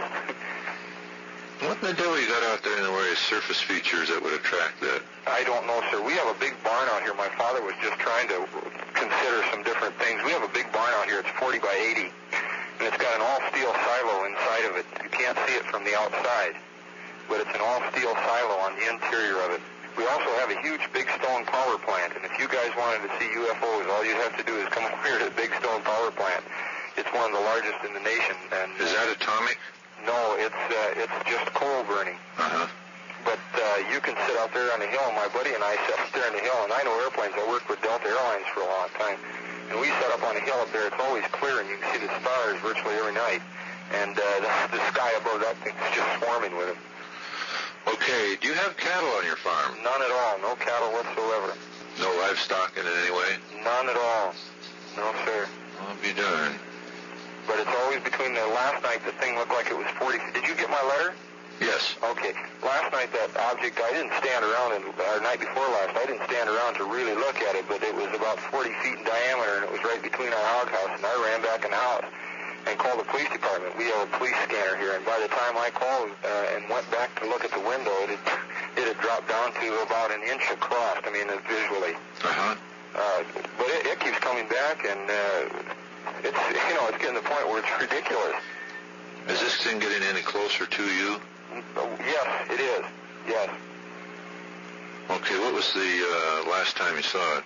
The last time we saw it was last night. Last night? Uh-huh. And it was back the night before that. The police came out here twice to see it. Saturday night, it was back. You getting any electronic problems around there? Yes, sir. We're getting quite a bit of interference on our TV set and a lot of static on the police scanner. We thought perhaps it was our lead-in for our antenna on the television set, but the police scanner started acting up at the same time the television set did. Okay. Any of the other law enforcement agencies getting anything? No, sir, just the police department. That's it. Now, the man that works down there, as I stated in my letter, the man that works that shift, he's not very diligent about writing on the log, but the police chief... And he saw it also? Yes, sir. Uh-huh. Yeah, he just saw the ball of light because by the time that he saw it from the city over our place, that's how big it was. We're 5 miles away from the city, and he saw this big, huge ball of light in the sky. And not only that, he was a licensed airplane pilot, too, and he said it's not an airplane. Is anyone looking at this thing through a telescope or a spotting scope? Yes, sir. We've looked at it through binoculars on several different occasions, and it's always the same changing of colors, from red to orange to white to blue to green and back again, the same sequence. And constantly on the move? Oh, well, no, it sits in hoovers. The damn thing will sit there and hoover and sit there, but it seems like it knows this object. I don't know. I'm kind of giving it personal features, but it seems like it knows if somebody's, coming out to look at it or going to see it. I got in the car and tried to follow it the other night, but it was just too quick for me. It was gone. How did that leave when you took off to follow it? Well, no, it left, and then I came in the house to make a long-distance phone call, or make the phone call to the police department. It was gone when I came back. It wasn't gone, but, it was out of good, clear visual range. Okay. I'll tell you something. I'm scared of it. Has anyone tried any pictures? No, I've got a professional photographer, but he was out of town that night that it was here, and he's planning on trying to get some pictures of it if it comes back. But we're stymied. My folks are scared. My dad has a heart problem. He's a little upset about it. And well, it hasn't made any threatening moves, has it? No, sir. I don't think so. None of them usually do. I just wish it would. Whatever it is, I wish it would land and come up and have a cup of coffee with me. How far away is that power station? The power station is about 8 miles away, 8 to 10 miles away from here. Okay. And it's a huge power station. In fact, it burns something like 40,000 tons of coal a day, or some tremendous amount. It serves this whole area through here. Do you have any of the high transmission lines close by? I don't know if we have any transmission lines, high-power transmission lines close by or not. I think there are. As a matter of fact, it usually comes from the direction of the radio station, right over the top of the radio station, KMSD radio. Okay. Do they have any problems that you know of? No, sir. I haven't spoke to any of the engineers out there at all with reference to it. So I don't know if they're having any transmission problems or not. Okay. No doubt then the power station is the thing that's attracting this thing. Right. I think that's what it is. And I'm convinced it's nothing from our global, engineering. Nothing that we've designed or anything. I'm assuming a lot of things, but I've never seen anything like it before in my life. Yeah. And it keeps coming back to between our barn and our hog house. I don't know what it finds so interesting there, but... Okay, now how far is this away from the house? About 50 feet. Well, that's pretty darn close. Yeah. Okay, at that distance, what estimate do you give in size? I would said last night it was for the light, or the night I saw it, which was the night before last, the light itself was 40 feet across. Uh-huh. About 40 feet across. You still can't see any vehicle of any kind? Well, the only time we've seen, last night, or the night before last, again, when I sighted it, I didn't stand around. I saw it, I was nonchalantly walking out to my car. I spotted it and immediately came back in the house, so I didn't really look for any structure outside of the structure that my father and I viewed in the diagram that I sent. Uh-huh. Any mining in that area? No mining whatsoever, no. Gas wells, oil wells? No wells or any energy sources that would be around in this area at all. How far is the closest neighbor? The closest neighbor, I would say, is 1 mile directly north, or a mile and a half north, and then we have another neighbor in that general direction about 2 miles away. You ever seen anything in their area? No, sir. I haven't even visited with them, but I know that there's another farmer who's right. In fact, I was talking with him tonight, and he's seen it himself, but he's seen it from some distance and was curious to know what it is. Another man, he has a police scanner, and of course he always comes out and whenever he hears a police call, and tries to see what's going on, and he came out, he saw it himself. So all in all, there's probably 12 or 14 people that have viewed this, and several of them are pretty knowledgeable about, aircraft. And right. 2 or 3 of them are pilots, as a matter of fact. Okay, then the only close approaches would be around your place. Yes, sir. Okay.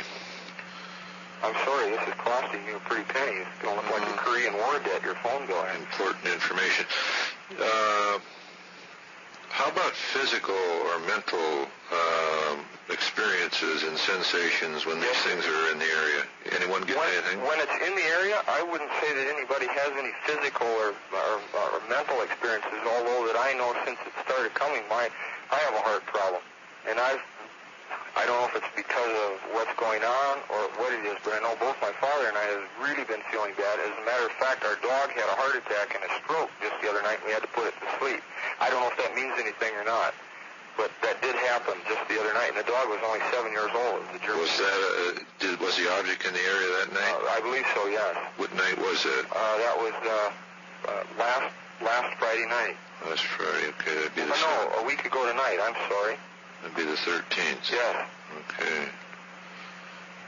And we had to put the dog to sleep, and the vet said he hadn't, really seen anything like that before, that he'd apparently had a heart attack and a stroke both. Well, had that dog shown any particular disturbance when the objects were in the area? And all his veins were collapsed. Oh, no, none that I noticed. I don't know if the dog was upset or anything at that time. We were concentrating so on what was going on that we really didn't pay any attention to him, Mr. Gribble. Okay. And I know that, like I say, both my father and myself have been feeling rather poorly.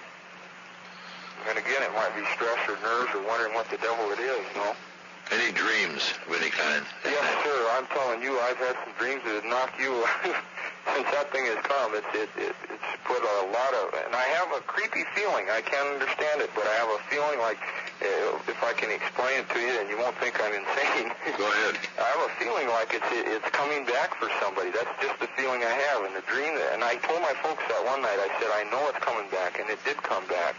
And it's just that I have dreams a lot. Have you had any dreams, Mom? I had dreams about UFOs and things. It might just be because it's the shock of the whole thing, but I have had about 3 or 4, in fact, waking up in the night sweating from them because they're so frightening and so very real and vivid. Okay. Do you get the feeling that somebody's trying to communicate with you? Yes, sir, I do. Mentally? Well, I don't know if it's I don't know. It's an experience like I've never had before, and I'm trying to, decipher the real feelings from the superficial things. I wish they'd land and come in and have a cup of coffee with us, you know. Well, there's a few technical problems involved there. Yeah, I'm sure. Oh, I can assure you there's no hostility. I doubt very much if there's any hostility intended. It's observation. In the past, we have seen a very marked pattern from all over the world where they pick certain individuals or certain families or certain groups where they make close approaches and appear to be either studying the individual or presenting themselves so that they can, what they are doing is acting as a conditioning program to condition the individual or groups that here I am, I want you to believe, that we exist. No hostility meant and all this. We've seen this happen all over the world. And people have had multiple experiences, but of course they get slightly frightened, in some cases scared half out of their britches. But nothing ever really happens to them in the way of physical harm or hostility or anything. As far as your experience of seeing the various individuals who might be controlling whatever this craft may be, assuming it is people, are they frightening to look at? No, in all the cases where we have had landings with the occupants, they have been humanoids like ourselves, none of this two-head, four-arm, four-leg business, but very much like ourselves, only varying in size and a few physical discrepancies of various different eyes, different ears, different shape head or size head, but the general physical structure is the same. But there is a communication problem because of what we call a time gap between various civilizations. This is the theory that's going around now. And an advancement in physical structure. Right, physical and mental advancement. They might be thousands of years ahead of us, and this presents a problem in the field of biomagnetics, which our own science is just starting to learn a lot about. And well, my belief is that we as human beings we don't reach a complete cycle in life. I feel that it's kind of a metamorphosis thing, and we never have been able to transform ourselves into a structure that's really compatible with our existence. This is just about what it amounts to,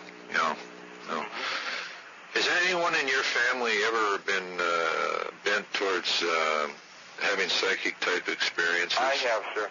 Okay. What type? Anything particular? I'm able to locate things that are lost. I sound like I'm out in left field someplace, but these are things most people don't ask, and I don't usually tell about. Well, these My are mother things. can vouch for it, and she's listening to this conversation at the present moment. And I'm able to locate things that are lost just through psychic sensations and being able to find them. And I've always felt that I've had some psychic power, but I haven't been able to tap what it is exactly outside of that. Okay, then you see what you're dealing with is a mind with highly advanced cells. That once again we're getting into technical bit. And people who have this ability quite often put themselves very much on the same plane mentally. I'm speaking of the mind and the brain as a higher advanced civilization. Yes, sir. And this is, we feel, a necessity before the people on this planet or on our level of advancement can communicate with anybody higher. There's a big a wall there that keeps. This is the problem that I'm talking about. Okay. I might mention, sir, that in our son's IQ test, he has an extremely high IQ when the tests have been taken. Okay, I'm glad you mentioned that. And he normally doesn't like to tell it, so I will say it. Has your IQ increased any since the sightings have started, even above your usual count? I don't know that, whether it has or not. I don't think he would know. Okay. On that, he went up on the other phone now, though. But when he has had IQ tests, I know they say that he's just a borderline genius, is what the doctors have told us. I mean, my God, I don't know if it's flattering. I don't know if it means anything, but being mentioned it, you know. It definitely has a lot to do with it. We had a recent case in the Seattle area where a woman had a close approach, and her IQ almost tripled for nearly a week. Oh, is that right? And we know that science, there's several universities in the country today working on this, where they have found where the human being, when they suddenly become in contact with a electromagnetic or straight magnetic field, which is, I'm speaking of those, the regular, well, I won't get into it too technical, but a magnetic field, which is different or stronger, that it causes the biomagnetic clock within the human body to spurt forward. And their manner of propulsion, then, probably. This, we feel that the propulsion systems on these vehicles have something very close to electromagnetic drive, and when an individual comes or gets fairly close, why many strange things start to happen, including an increase of IQ or even sudden healing of physical wounds. And again, our own science is getting into this and coming up with some very mind-boggling discoveries. But I tell you what we would like to do, there's another UFO organization in the country much bigger than ours, and they have some very crackerjack investigators, and if possible, if we can get one in there, why, we'd like to send them up and talk to you. Absolutely. Really, it's getting a little frightening. Have you tried light signals? No, sir. None at all. The availability,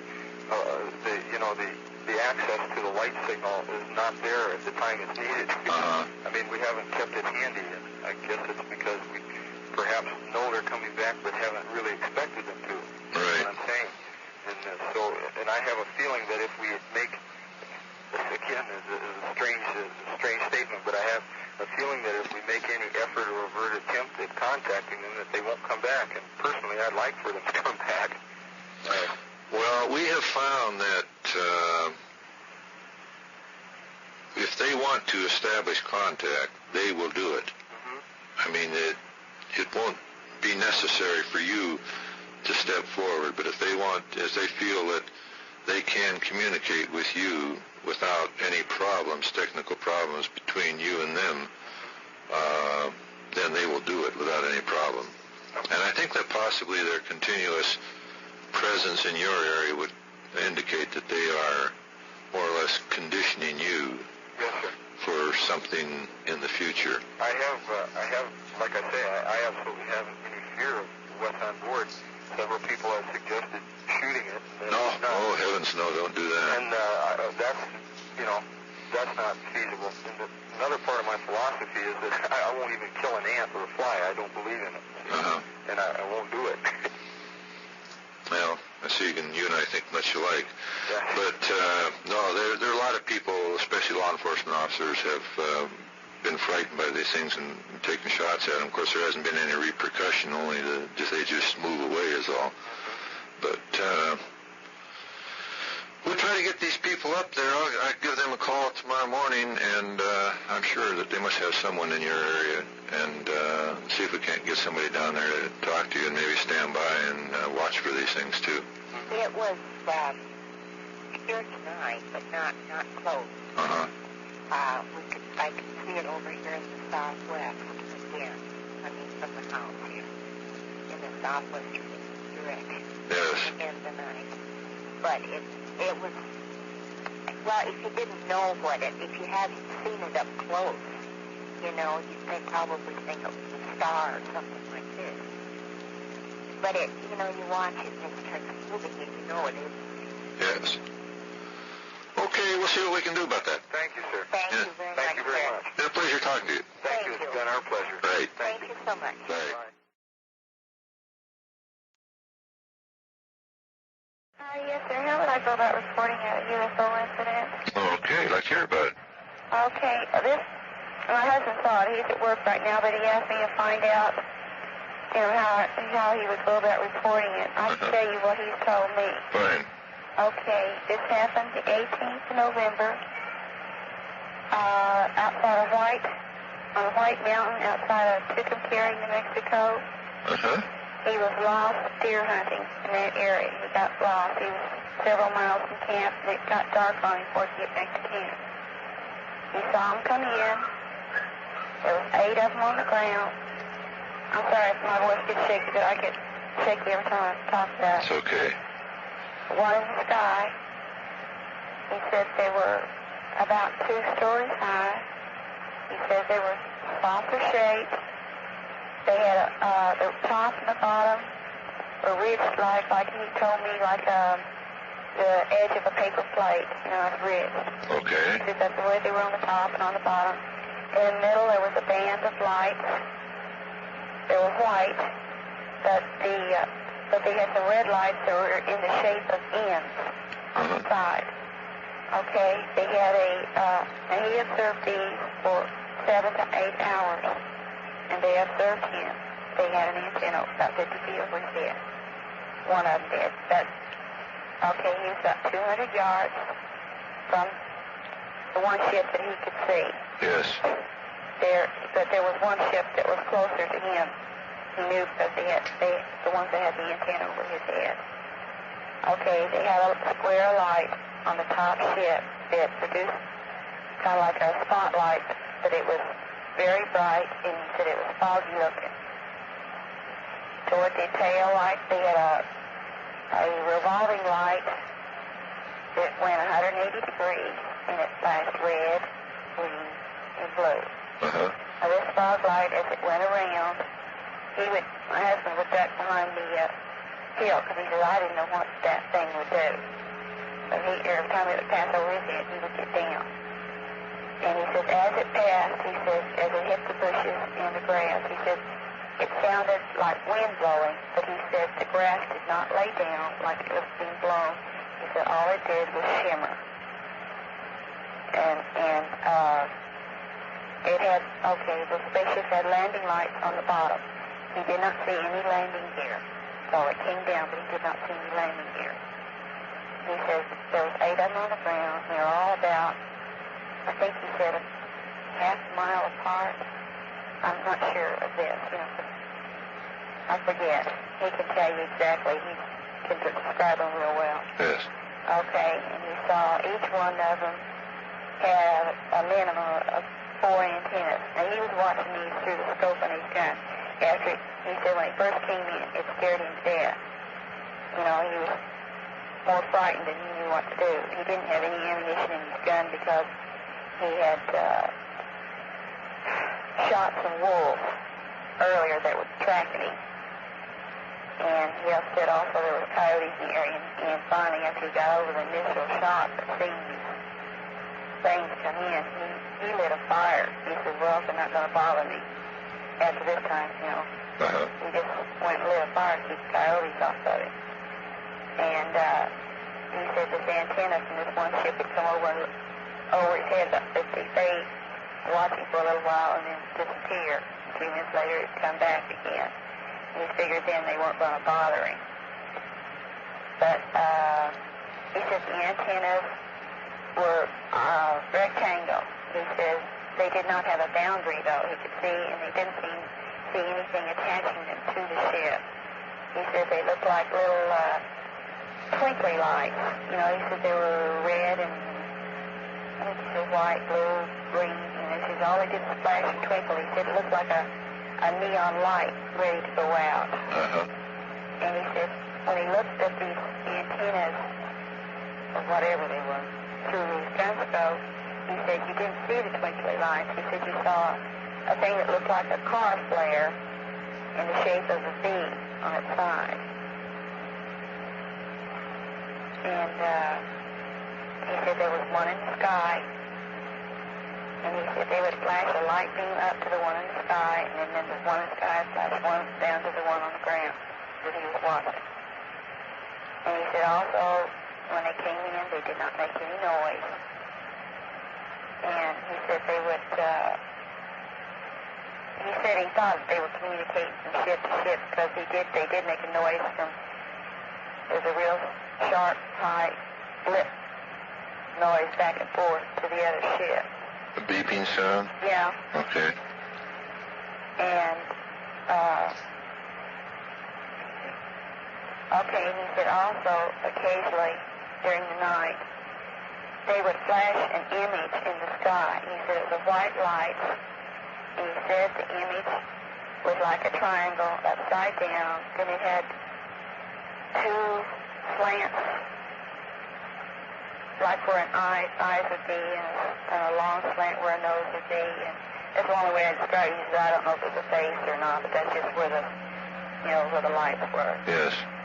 And they would flash that in the sky every once in a while. He says just before dawn, and some tell you that it's going to be hard to believe because he don't even believe it. Or just before dawn, my husband was scared to death at him, and he screamed at him, told him to leave him alone, he ran out of ammunition, and he couldn't hurt fans, that's how frightened he was. Uh-huh. And he said just before dawn, one of the ships flashed these screens. He flashed two of them up, and my husband watched the flare-type thing in the middle of it. Yes. And they pointed at him to the direction to get off that mountain. He didn't know what they were doing anyway, but, there was one going one way and one going the other way. He says, what the heck, I'm lost anyway. And so when dawn came, he followed the directions that he saw there. He came within 50 feet from his camp. But anyway, as they came on, just before dawn, he said they started taking off. He says what they would do is they would go up on their end. They would not, lay flat like a saucer. He said they would go up on their end and go a few feet up in the sky. He said then they would start gyrating or vibrating or something, and it would start fogging. And he said this fog would turn to pale blue and to pale green, and all of a sudden it was white. He said it just looked like a fog. Uh-huh. And he says then they took off and they were gone. In just a few minutes they looked like a star in the sky. And he said he watched them all take off that way. He says they looked like a falling star. Okay, now, which day was it that they took off? Okay, so he got lost Thursday night, the 18th, so that would make it Friday morning, the 19th. Okay. He got home, he left. As soon as he got back to camp, he slept and ate, and he came home. And he's been afraid to talk about it. He's afraid that, people would think that he's a little off. Yes. And I finally told him that I think that it should be reported. And I called the Air Force, and they didn't know, weren't interested in it. Did he see any openings in these objects? Not to my knowledge. He didn't see any people. He told me he didn't see any people at all. He didn't see any landing gear. He did see the landing lights on the bottom. Okay. So he watched them for 7 to 8 hours through the scope in his gun. He has a Leopold scope. And he said there were, I guess, a couple hundred yards. I think that's what he told me. Okay, now I want to get a confirmation on this date. He got lost on Thursday the 18th. Right. And he got out on Friday the 19th. Right. Okay. He had, when it was getting dusk and he knew he was lost, he heard a Jeep going across the mesa in there. And he saw the Jeep coming, and he says they were going across that mesa lickety-split. So he fired 3 warning shots in the air, hoping they would stop for him.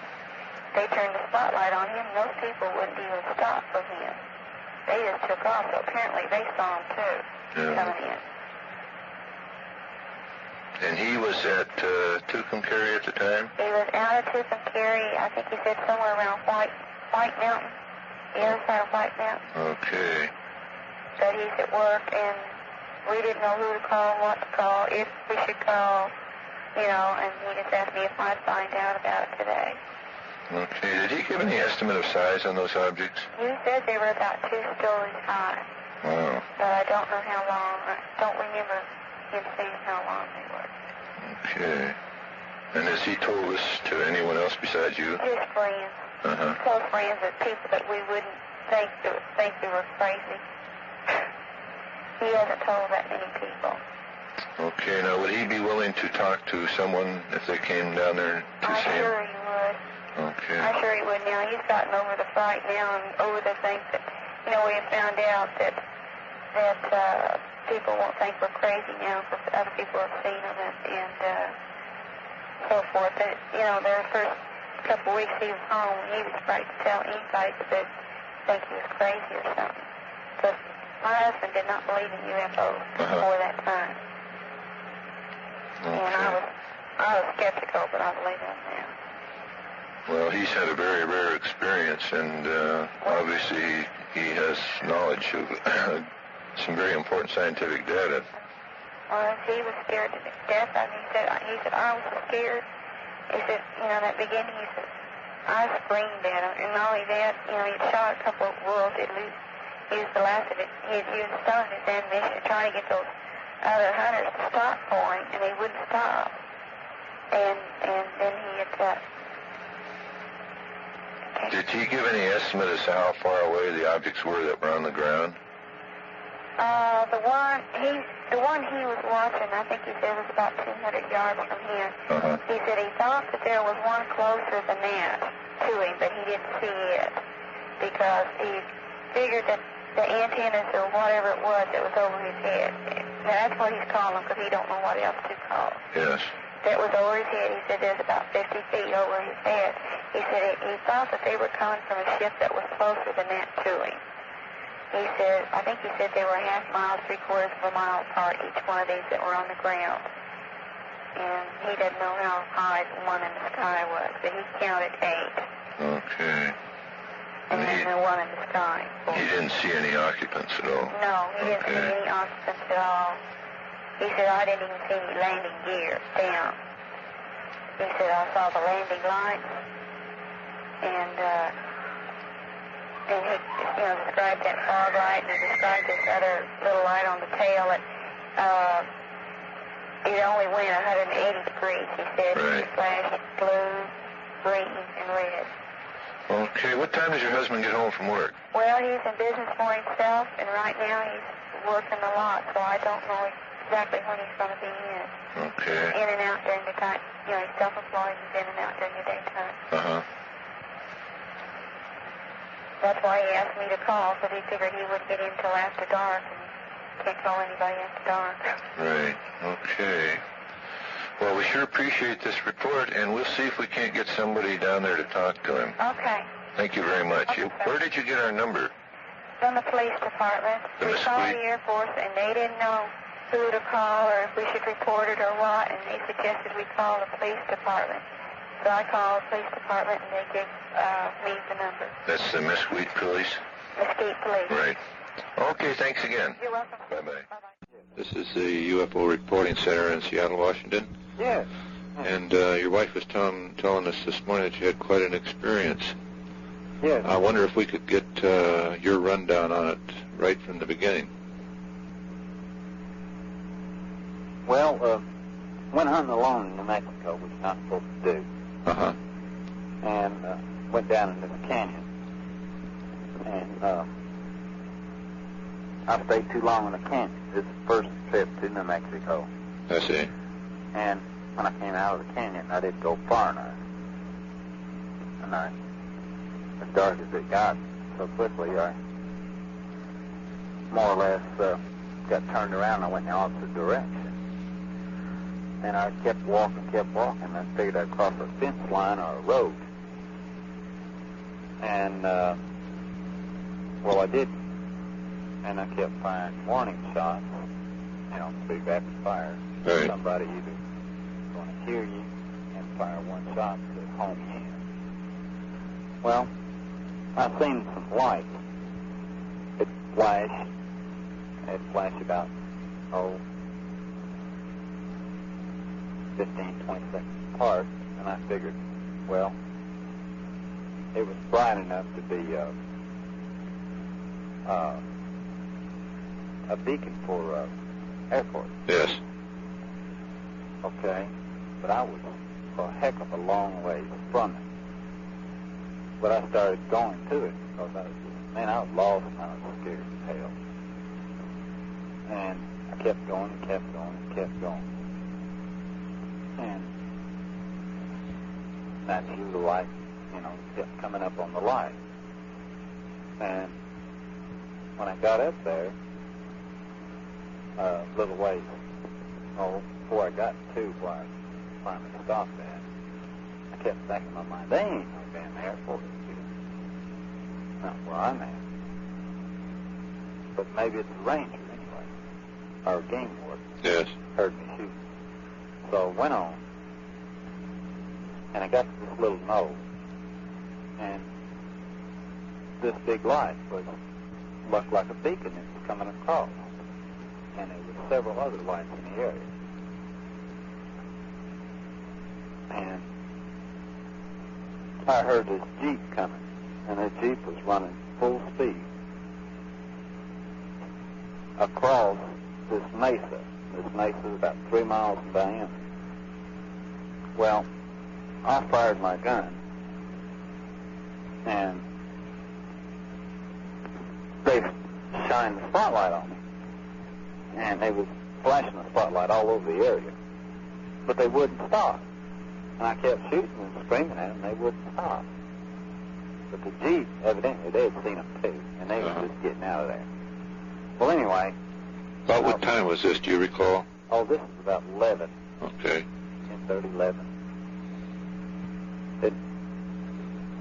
Well, yeah, about 10:30, 11. It could have been around 9. Well, anyway, I was trying to see where the Jeep went. Thought maybe he went to a road. I could follow the road back. And I went back the way the Jeep went. He passed behind me, and I went back the other way where the Jeep was going. And I stopped because he was just definitely gone. He wouldn't have stopped for nobody. And then a light come on. I guess it was he must have been, I'd say half a mile from me. And I didn't even know he was there. And he turned this light on.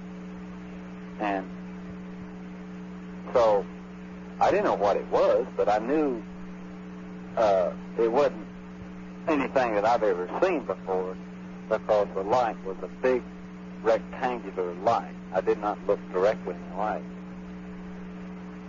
And it put out a glow like a fog. Uh-huh. It wasn't a sharp light like a headlight. Was it quite bright? Yeah, but it was a soft light. Uh-huh. But it was, it looked like a big fog. If you chopped off a big rectangular section of fog, that's the way it looked. He was shining the light through it. Yes. Okay. So, I started looking at the other objects that was around. I counted 8 on the ground. The first one I counted.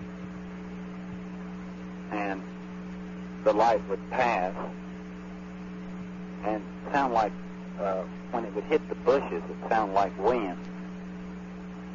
When this light would hit the brush. Yes. But it didn't affect the brush like wind affects it. Well, now, could I stop for a minute? Yeah. You say that when the light was going around, was there some kind of a shaft of light being shined around? Yes, this was something like a searchlight.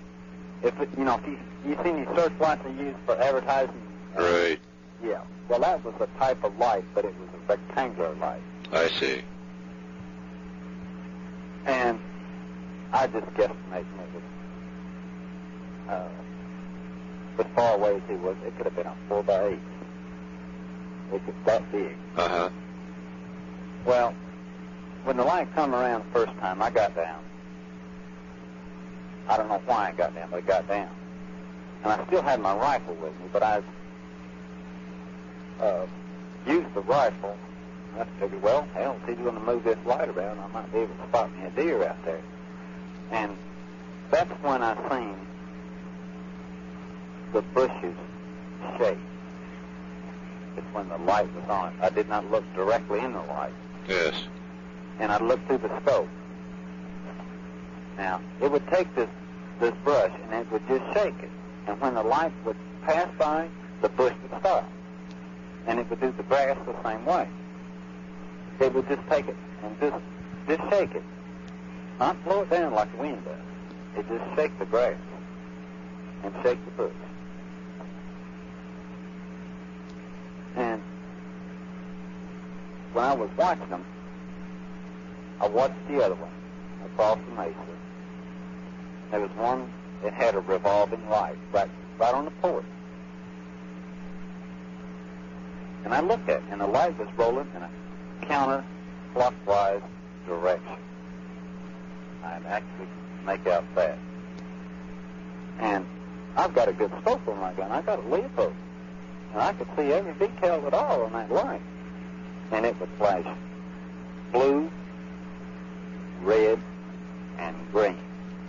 And the light, all you could see on it was 180 degree slaughter. You couldn't see the full 360 degree like you look at a regular light bulb. And it would roll in that counterclockwise direction. And that was on the ground also? It was on the ground also. Okay, so I was confused.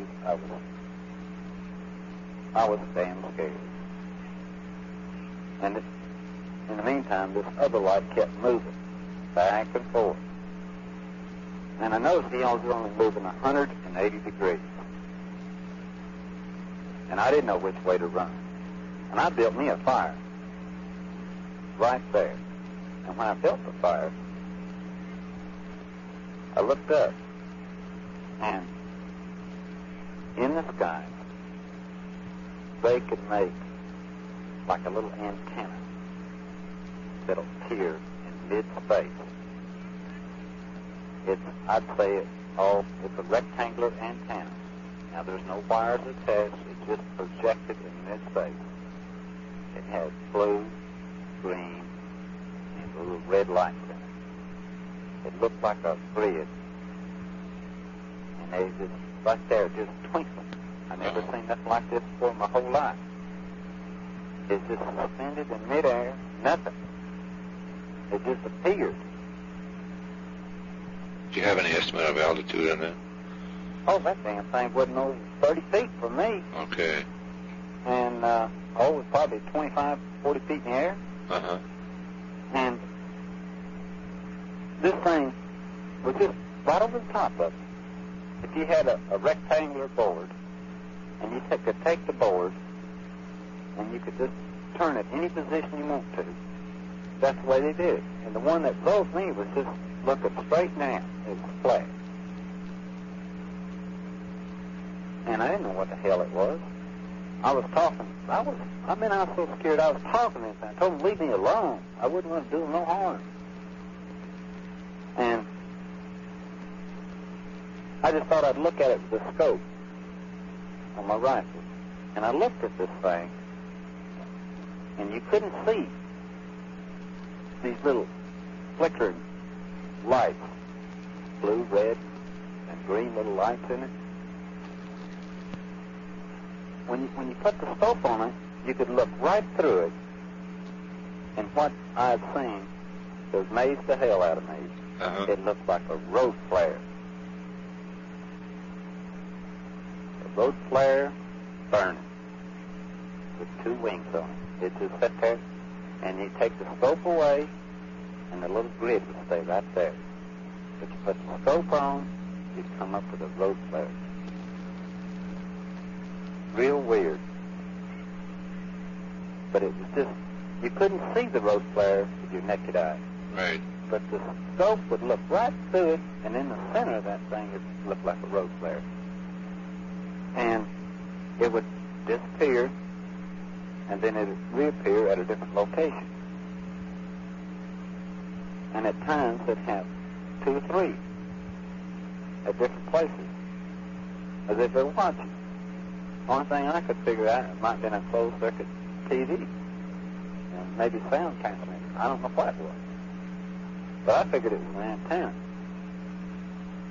And I was burning a fire at this time. And I watched these things all night long. But one time of the night, they'd flash a picture like a face in the sky. And I could draw that face. And it would appear, and it would appear in white-colored light. And then they would flash another one. Now, what I mean by flashing, it would disappear in the sky. Just as though it was being projected right into the atmosphere? Right. Uh-huh. And it looked like like these little lights they had put, say, several in a motel. Lights, you know, that blink. Right. Yeah. It's not, looks like a burnout neon. That's what it looked like. And it just projects right there. It had a face on it. And then it would disappear, and then another one would come up, and it was a W. But it had a border around it, plus some other markings in it. And they appeared at several different times during the night. Twice, I know what, if I can remember real clearly. And then,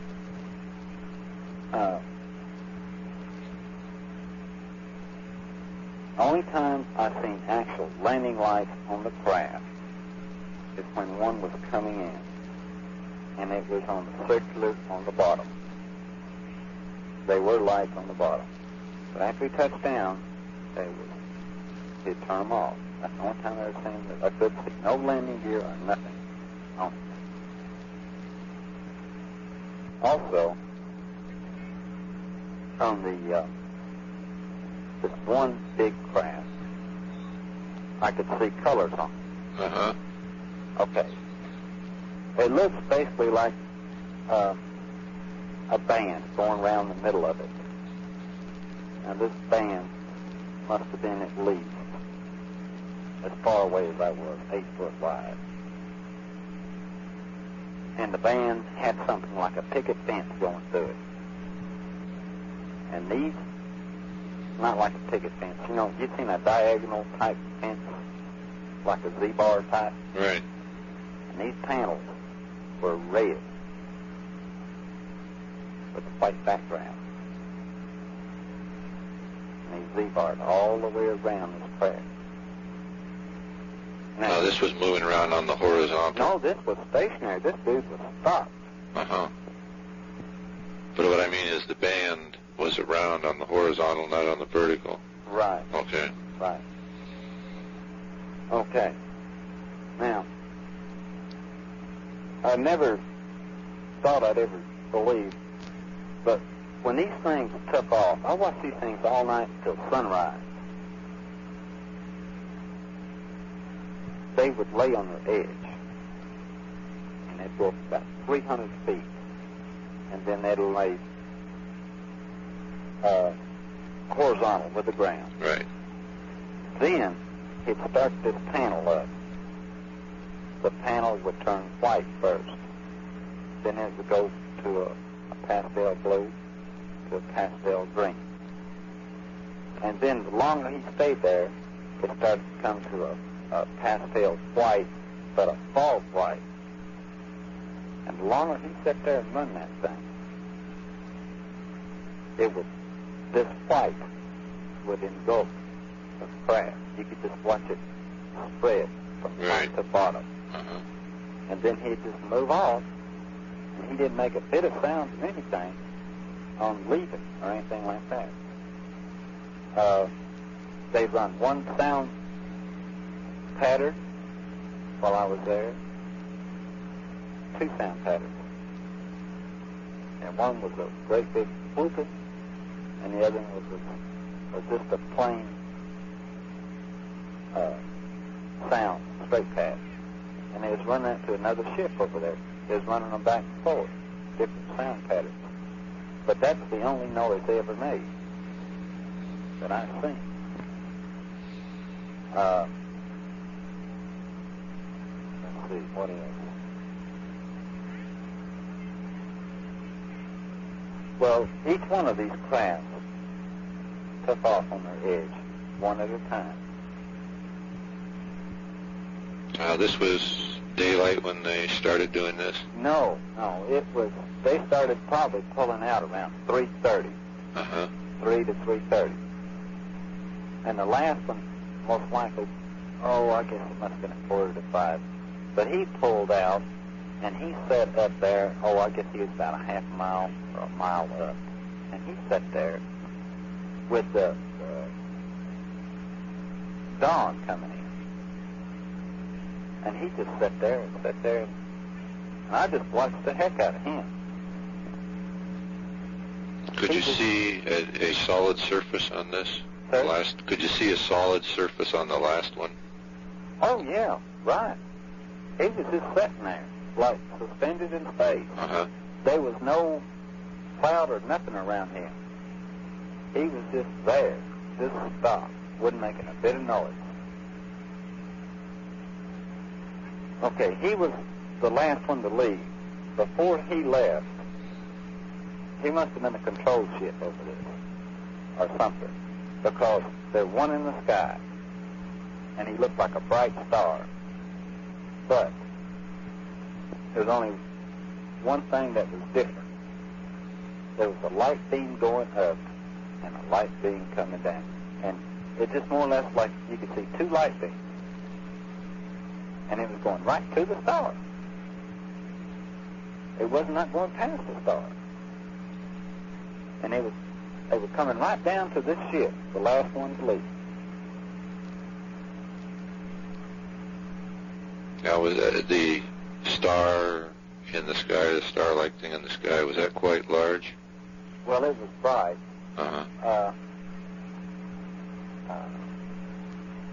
I couldn't tell how big it was. But there was a light beam coming down, I assume, and one going up, because there were two light beams. And they looked like a beam as if you would take one of these advertising signs and shine one up and shine one down. And that's how bright they were. They appeared at, about halfway through this mess. I'd say probably around 1 o'clock. And then they were just gone. The beams were gone. Okay, were those beams through this whole thing only directed onto the one craft? Only on that one craft. Right, okay. I didn't see it directed on any other craft. Okay.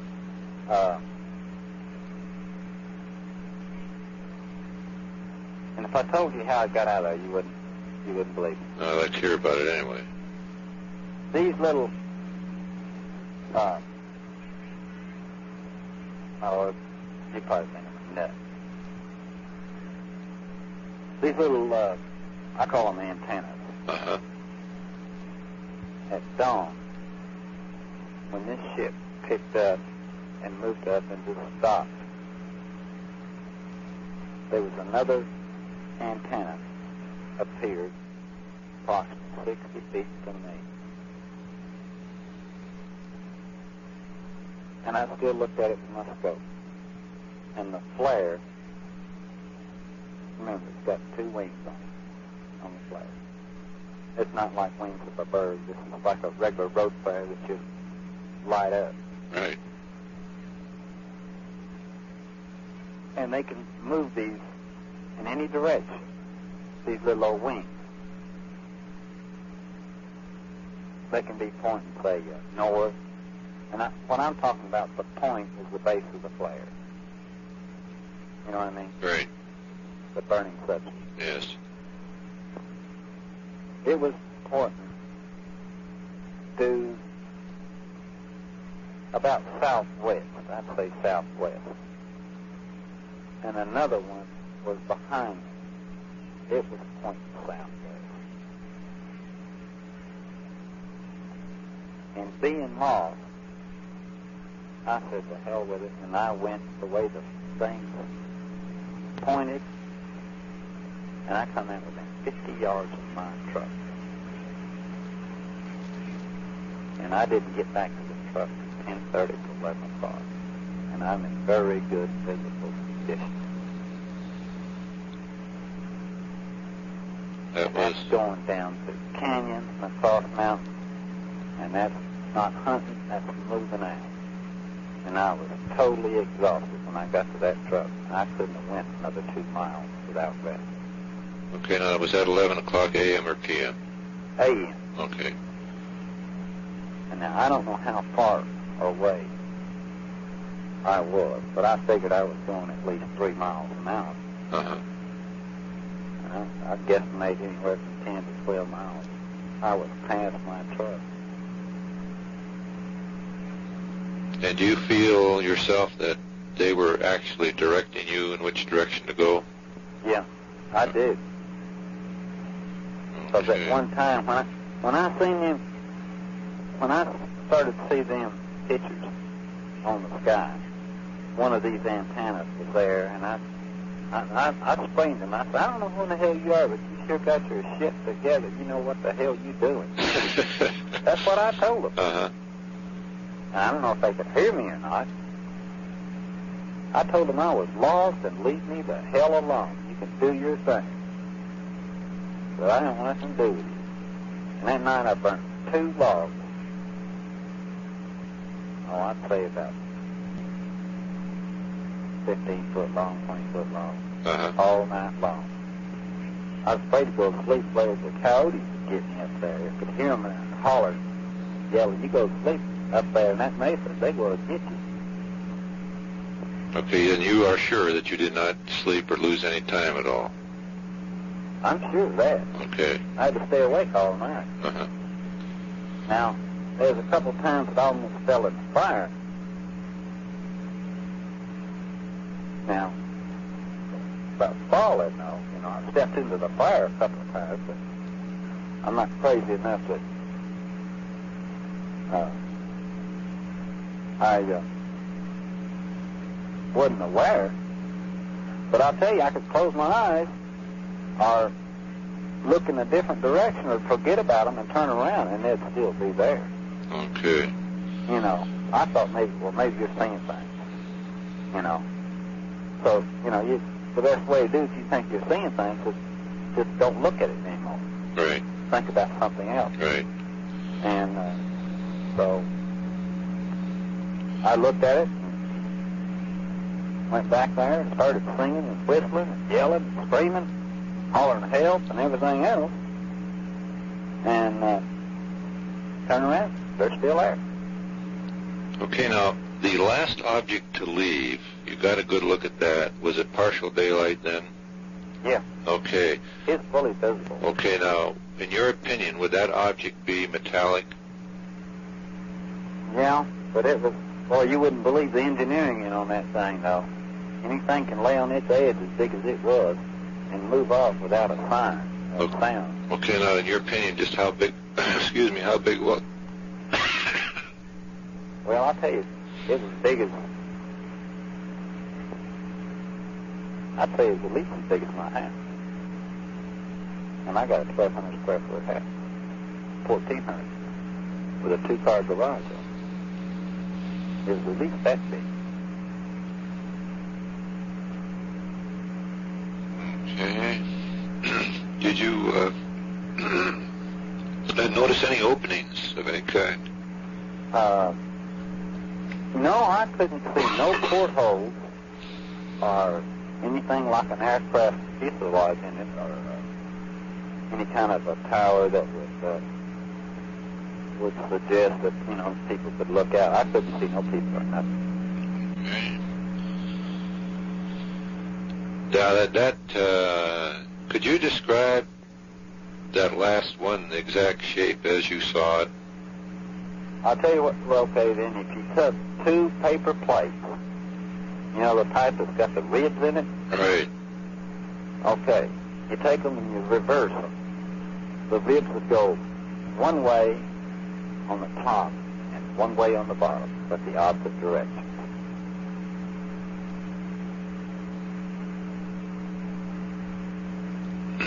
Okay, then you pull them apart. I'd say that size, I'd pull them apart about an inch. And then you put this panel in the middle of it with the red bars in it. It looks like a Z panel.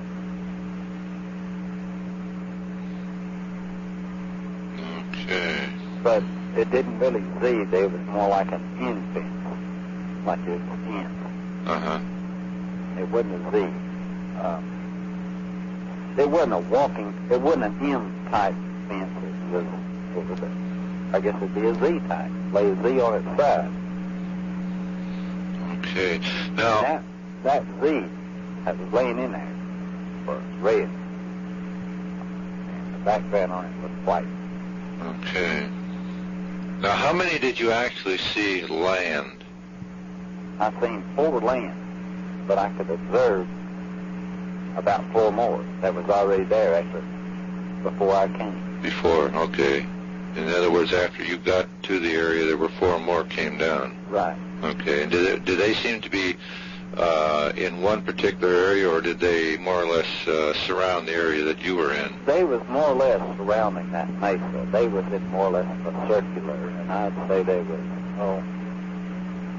half a mile apart. Okay. Those projections that came into the midair of the faces, were there any face that you recognized?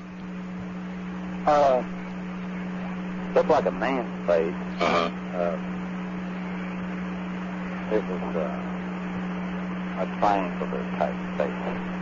Okay.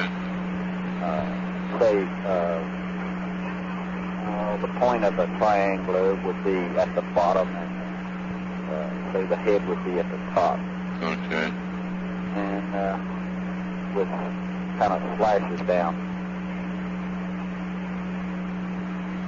Okay. 4 or 5 slashes down. Looked like a face. And the other one looked like a W with a border around the W, like a box border. Box border? Okay. And these were all, I would say, white-orange lights in both pictures. Wagon Mountain. Which direction would that be from the Tucumcari? Northwest. Northwest, okay. Okay, that would be, actually, it's about a mile from White Point. That was the area I was hunting in. Okay. Wagon Mountain was 35 miles from where my truck was parked at White Point. And did you see anything else before that day was over? After you had found your truck or was walking out to your truck during the daylight period, did you see anything else? No, I didn't go towards that one ship that was shooting up. It was too far away. I was tired, hungry, and cold, man. I just blasted out of there. Okay. They could have the whole top of the mountain as far as I could say. I wouldn't want to go over and go digging around there. Okay, what was your opinion of the UFOs prior to this? Bad. I didn't believe in them, really. Uh-huh. But I certainly believe in them now. Okay, have you discussed this with anyone else? Yes. Any officials or just friends? All just friends. Uh-huh.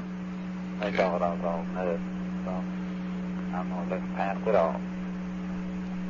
Okay. But what was really crazy about the whole damn thing was when I got ready to leave, and those 2 panels, those little 2 antennas, and I followed that. I wouldn't have believed that on a stack of Bibles if I hadn't experienced it. Uh-huh. Now I couldn't believe what I did. It was just go. To the hell with it, go. You're bound to run into somebody or something. And it cut 50 yards from my truck. Okay, when this happened, with those antennas, did you get any kind of mental impression that that's the direction you were supposed to go in? Yeah. Okay. Do you feel that possibly they were actually projecting this to you? Well, I asked them for help. I just went for the hell of it. And I said, well, I ain't got nothing to lose. I'm lost. That was my opinion at the time. And I said, well, heck, both of them pointing in the same direction. That's where I'm going. Now, I've never been so, I'd say, fly off the handle and go do something for that like that my whole life. You know? But the way the terrain up there was, it's just out of, when you start down off the ridge, it's just out of one little mesa into thicker woods, and out of one into another one, into a small canyon, then out of the canyon to another mesa, little patch of woods, and you really couldn't get high enough to see where you were, so you really had no choice to do what you did. Right, right, okay. Now, it's been quite some time since this happened. Have you seen anything in the sky since then? No. Okay, have you had any strange mental or physical experiences of any kind? No, it took me about 3 days to get back to normal. I'm in business myself, and I don't know, I felt like I was driving in a daze when I was driving home. I just couldn't believe what I'd seen. I was really afraid to tell my wife. Have you had any dreams about this? No. Okay. All right, sir, if we could get somebody in there to talk to you, would you give them the time to discuss this and make up some diagrams of these various things? I'd be happy to have, if they'd be willing to put that on a black background, I could just about tell them just about what it was I've seen. And I got an artist that was going to draw that for me, but he hadn't got around to it. But I could actually draw those antennas the way you'd see them with your eye, and then actually the way you'd see them with your scope. And I paid $100 for that scope. And I've got the best scope money can buy. And I know my scope wasn't wrong. But the weirdest thing, when you looked at that big, bright light, I wouldn't dare look at that direct, because I think it would blind you. Yes. But even looking at it at a glance, you couldn't look at it no more than 10 seconds. Now, was that with or without the scope? With the scope. With the scope, okay. With the scope. Okay. If you looked at it, your eyes started to spot. Once I looked at that and seen what it is, what it was doing, even though there was a spot, and I took another look to make sure I seen what I seen. And I quit looking at that damn light. It would actually mess your eyes up. Okay. How close do you feel that the closest object was? Well, I'd say the closest one was the one that turned that big light on behind me. And he could have been no more than a quarter of a mile behind me, but I didn't want to go looking for anything. Okay, now while they were all on the ground during the night, were they all maintaining about the same color and same intensity of light at all times? No. No, they'd run this big scanning light. Each one would run that scanning light. But they'd only run that scanning light for about 2 or 3 hours. And then they would turn that thing off. And sometimes you wouldn't even see the other ship. Or maybe just one little light on the ship. Yes.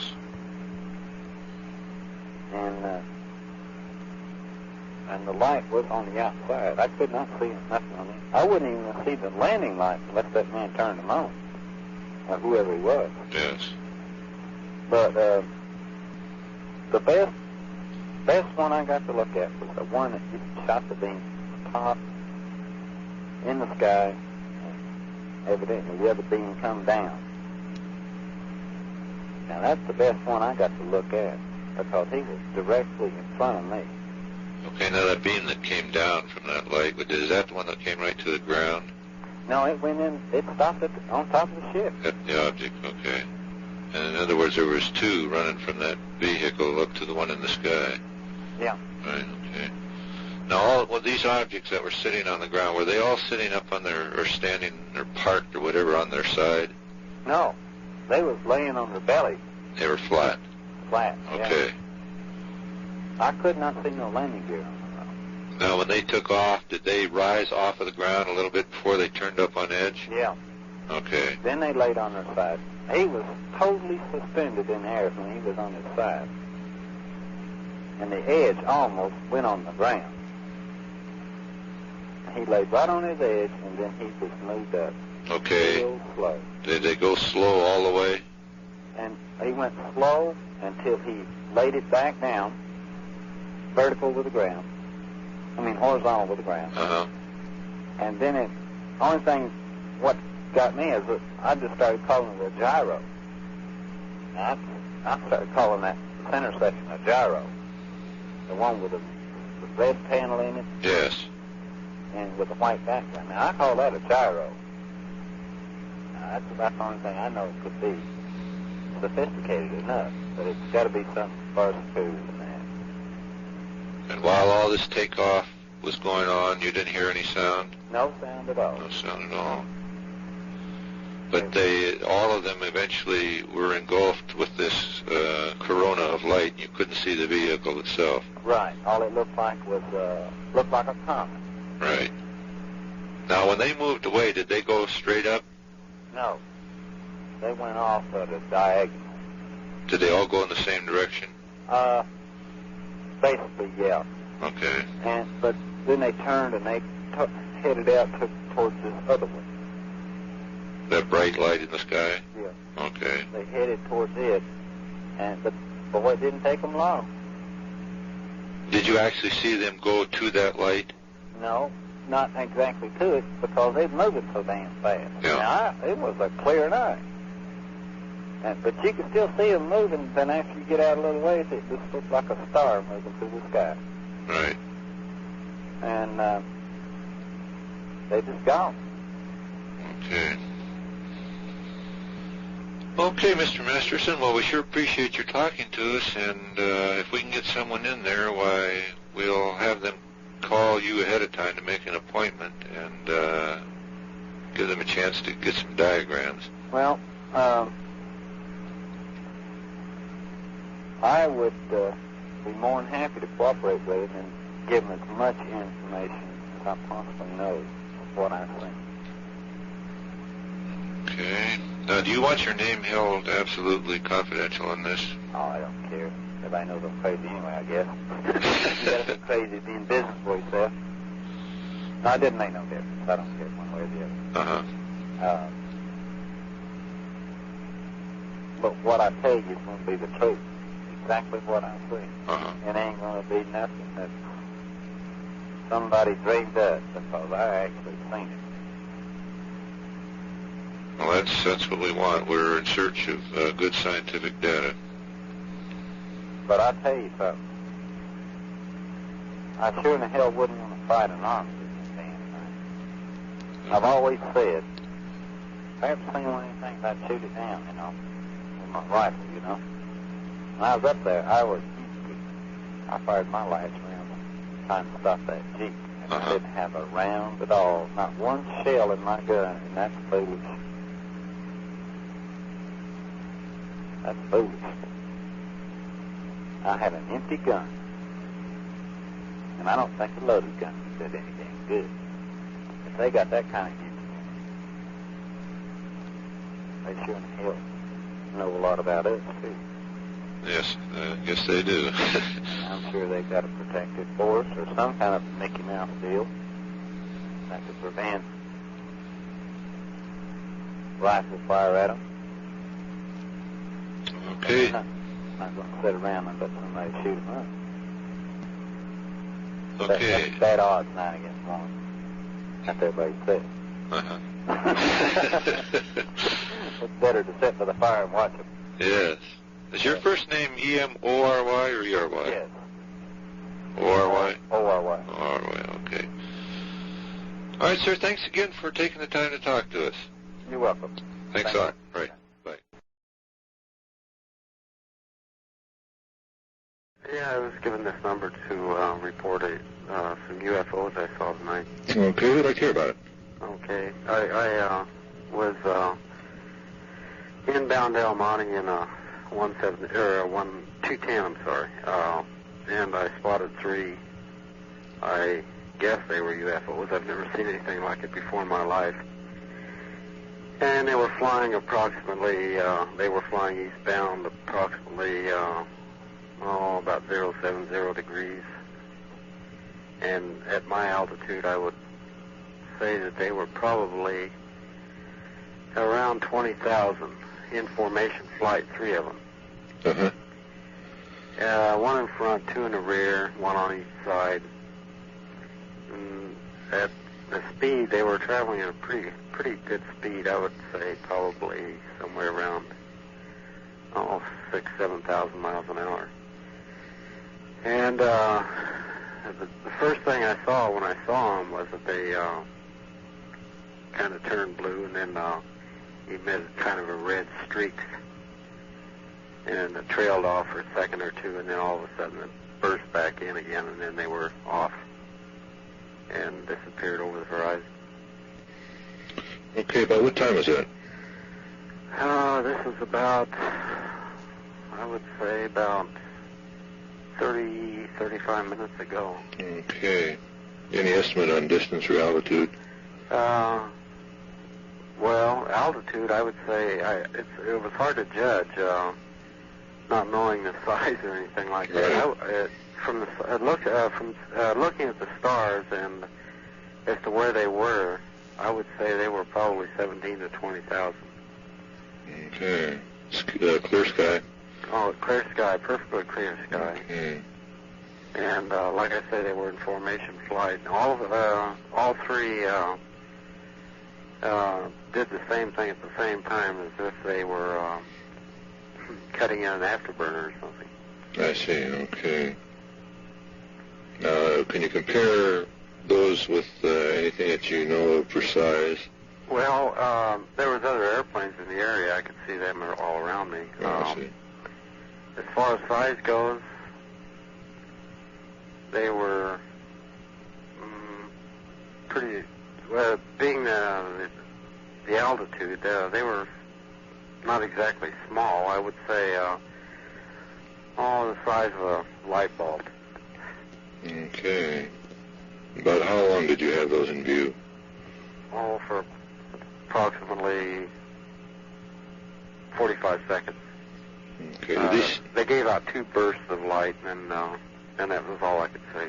Okay. Did they have any defined shape at all? Just a elongated shape. I would say kind of an arrow, like an arrowhead shape. Okay. Were there other witnesses? No, I was in the airplane alone. Okay. Did you hear any sound at all? No sound, absolutely no sound at all. Okay. And where did you get this number?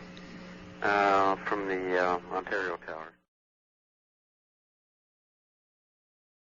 Yes, sir. I'm calling from the News Register in McMinnville, Oregon. Yes. To see if there's any kind of UFO sighting report out of this area from last night.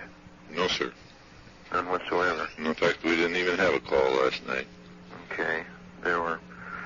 We had one in here, which was involved with someone classified as a UFO because it was a soundless, 2 soundless lights, which were followed by 45 minutes to an hour and a half of military jet aircraft. I see. Circling and maneuvering and the object apparently taking evasive action for about a 45-minute period, and then another 45 minutes of just military jet aircraft flying over and circling. Very interesting. Do you have the party's name to call it in? Yes, I do. we were completely fogged in this area. The only reason that he saw us, it was well outside of town, 8 miles out, clear up in the boondoggles. I see. And where he lives, and he's up above the fog. There's he's a good source and was in control of his faculties at the time. I've been unable to locate any. I was going to call McCord, but there were no jet aircraft out of Portland last night. They were fogged in. So I've been unable to locate any source of the 4 military jet aircraft, which he said were up there for an hour and a half last night. Okay. Well, we'll see if we can come up with some information. If we do, we'll get back to you. Okay. Who am I talking to? My name is Jeb Bladine. So if anything might come on, I think I'll probably still make a call to. Or would you normally make calls to the McCord and Whitby and so forth on something like this? To check on aircraft? Check on aircraft? We probably would, yes. Well, I might just wait and contact you again. What is your name? Robert Gribble, Gribble. Okay.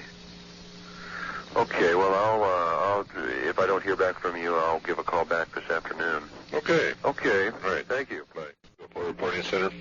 Yes, could I speak to Mr. Gribble, please? This is he. Yeah, this is Bill. You called earlier? Yes, sir. We're interested in the objects that you saw in the sky the other night. Mm-hmm. I wonder if we could get a description of that.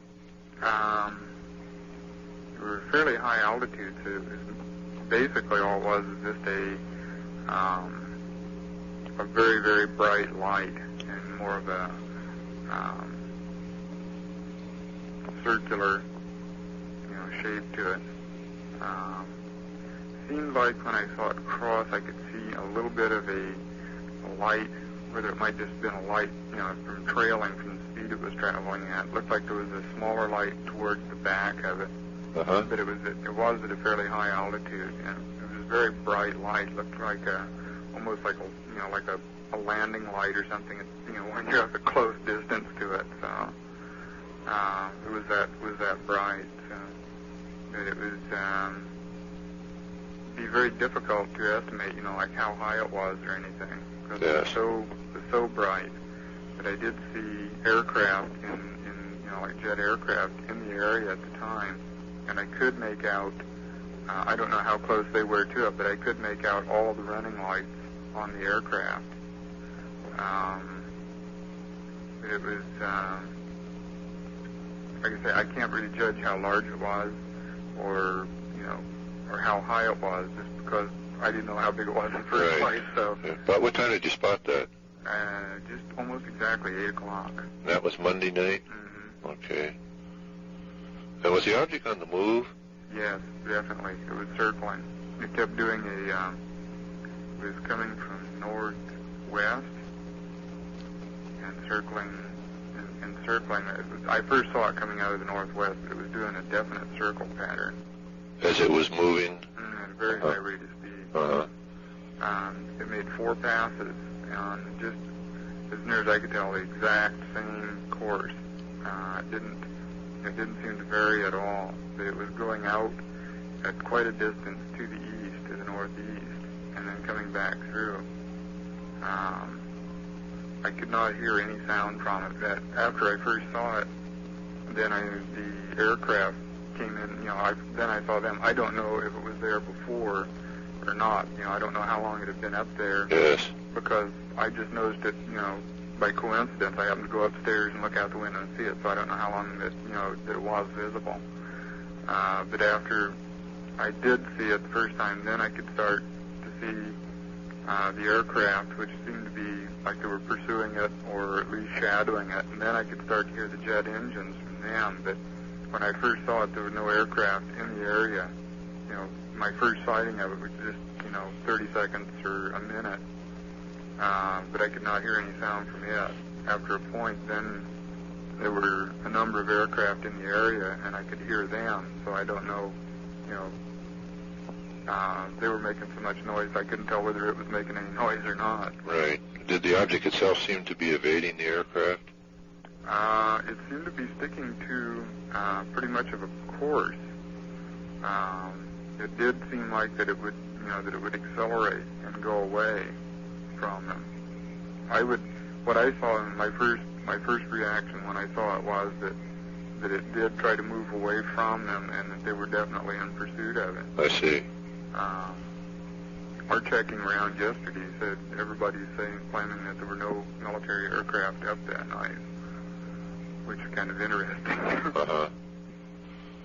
Did the object maintain the same color at all times? Yes, it did. It was just a brilliant light, brilliant white light. Uh-huh. Did you see it until it moved away? Yes, it went out, did its circle pattern, went off towards the east, like almost due east, right towards Mount Hood. Uh-huh. And then that was the last I saw of it. Okay. The aircraft came back, and after I'd lost sight of the object, the aircraft continued to go back and forth in a, and what looked like they were patrolling the area. Search pattern or something. Search pattern. Uh-huh. The aircraft seemed to be doing like a crisscross thing at one point. But I lost sight of it at about 8:30 or 8:45. I finally completely lost sight of the object, and then from then on, all I saw was the aircraft. Uh-huh. Okay, but how long did you watch that?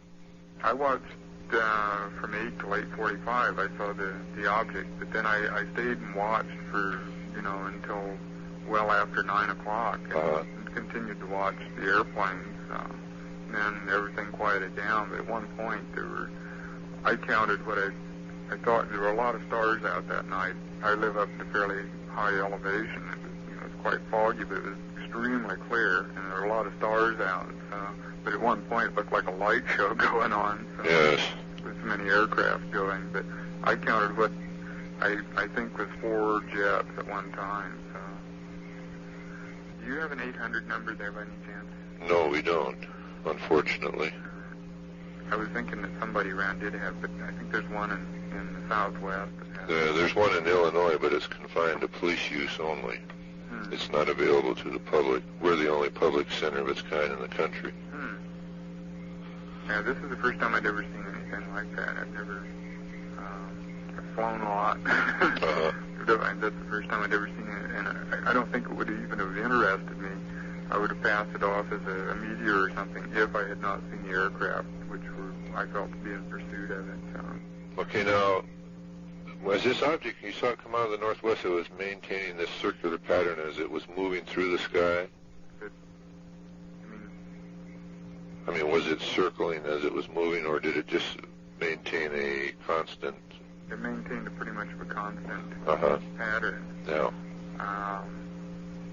I first thought it was very, very foggy that night. I thought that somebody was trying to find a place to put down or something. Right. And there's a fairly good-sized airport here in McMinnville, and that was my first thought. And then when I saw the other aircraft moving around it, and I started to get my interest up a little bit. Right. They definitely stayed around for a while. Okay, well, we sure appreciate this information, and if we come up with anything regarding the object's identification, we'll get back to you and let you know. Okay, if I happen to... Is this is your number a 24-hour number? Yes, it is. Okay, if I happen to check it again, then I will alert you then. Very good, thank you. Thank you. Bye. I would like to report a UFO. Okay. I live in St. Mary's, Idaho. Yes. And we were on our way home from Spokane last night. It was about 6:15 when we saw it. You think I'm dumb? No, ma'am. Anyway, it scared us to death, but it was me and my 4 kids, and we were right between Rockford and Worley, if you know where that's at. Yes, I do. And I don't remember exact location, but we seen this light. It was coming from the way we were headed. And at first I thought it was like a light from a radio, station or something. Yes. One of those deals. And only it wasn't red. It was a bright light. And the kids thought it was an airplane. I said it was too bright for that. And the closer we got and it came towards us, the brighter it got. And it was getting kind of interesting, you know, and I thought, well, I'm going to pull over there beside the road and see if I can't, you know, we can't get a better look at it. And when we pulled over, the thing came hoovering down right above us.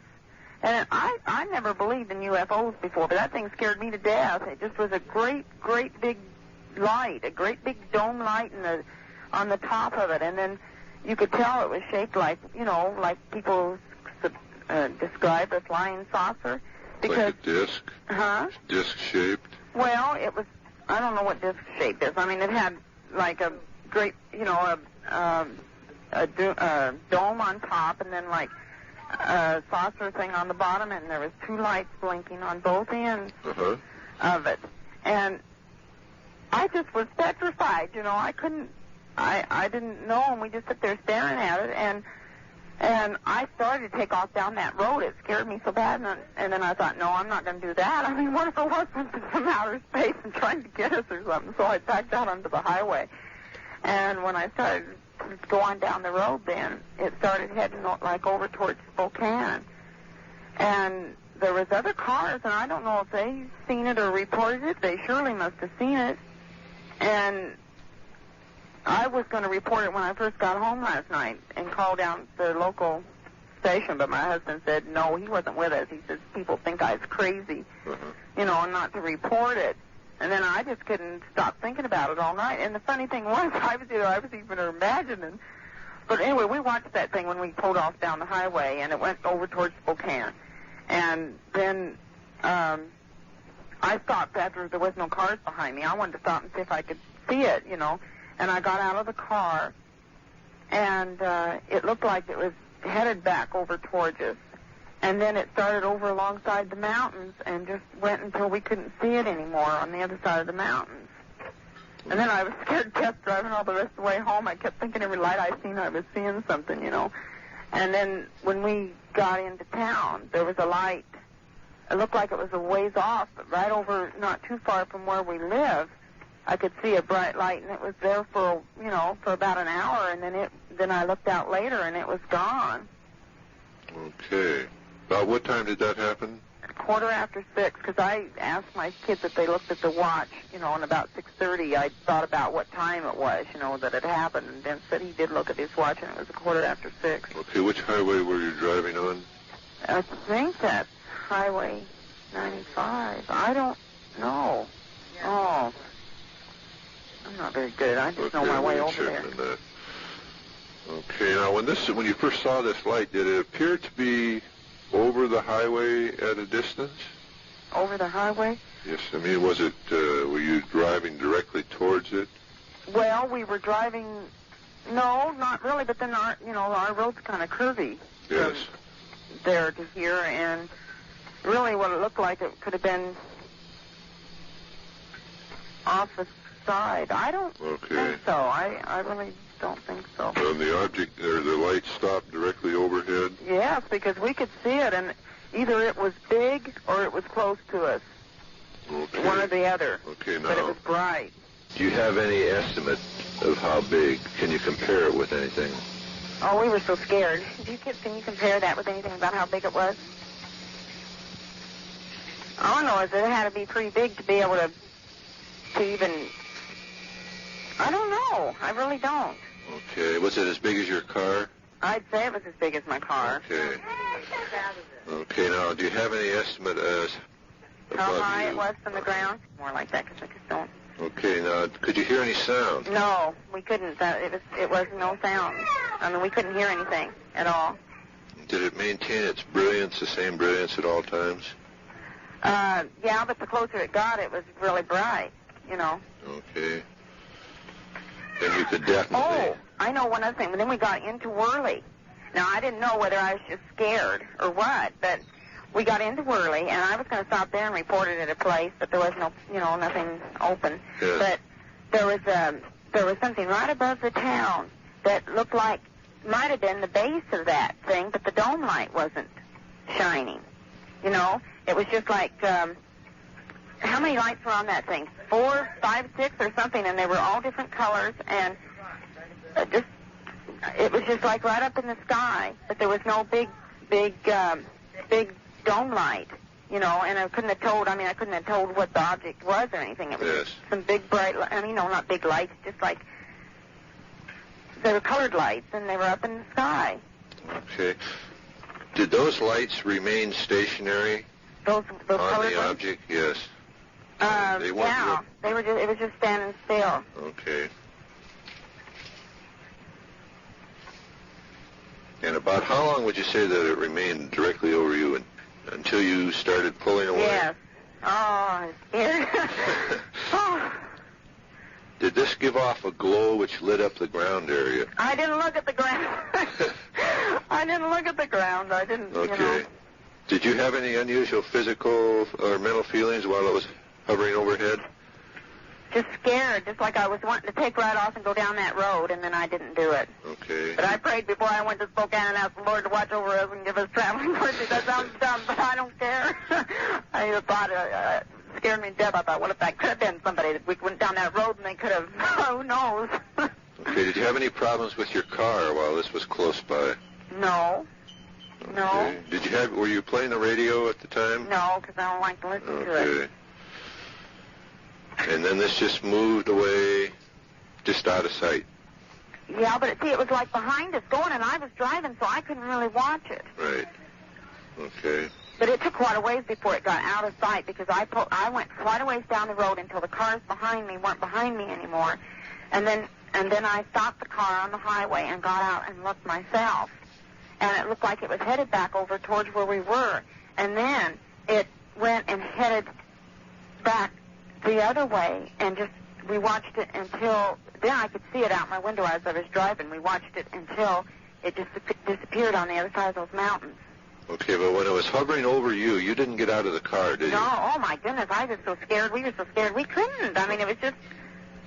Okay, then you were looking, had you rolled down the window? No, it was right, we could look right out our front window, and it was just like right out, right up there. I mean, it might have been pretty close, because otherwise we wouldn't have been able to see it so well, could we? Okay, were the children in the back seat? Two of my oldest ones are in the front with me, and my two little ones are in the back. Okay, could the little ones in the back see it when they looked out the window? Did you see it when you looked out the front window or the side window when we were stopped? You couldn't see it out the front window when we were stopped there. He had to look out the side window, but could you see it good out the side window? Yeah, he said he could see it good out. Okay, then it was either real close or awful big then. Yeah. Okay, and were there four children with you? Yes. What were their ages? 13 and a half. One's almost 12. Okay. And then one that's 8 and a half. And then my little one's 3 today. Okay. This happened at 6:15 last night. Yeah. Okay. Well, was there anybody else that's reported that? Because there was other cars. In fact, when we got into town, this truck pulled over pulled over at this cafe, and I was almost tempted to stop and ask him if he's seen anything, you know. Mm-hmm.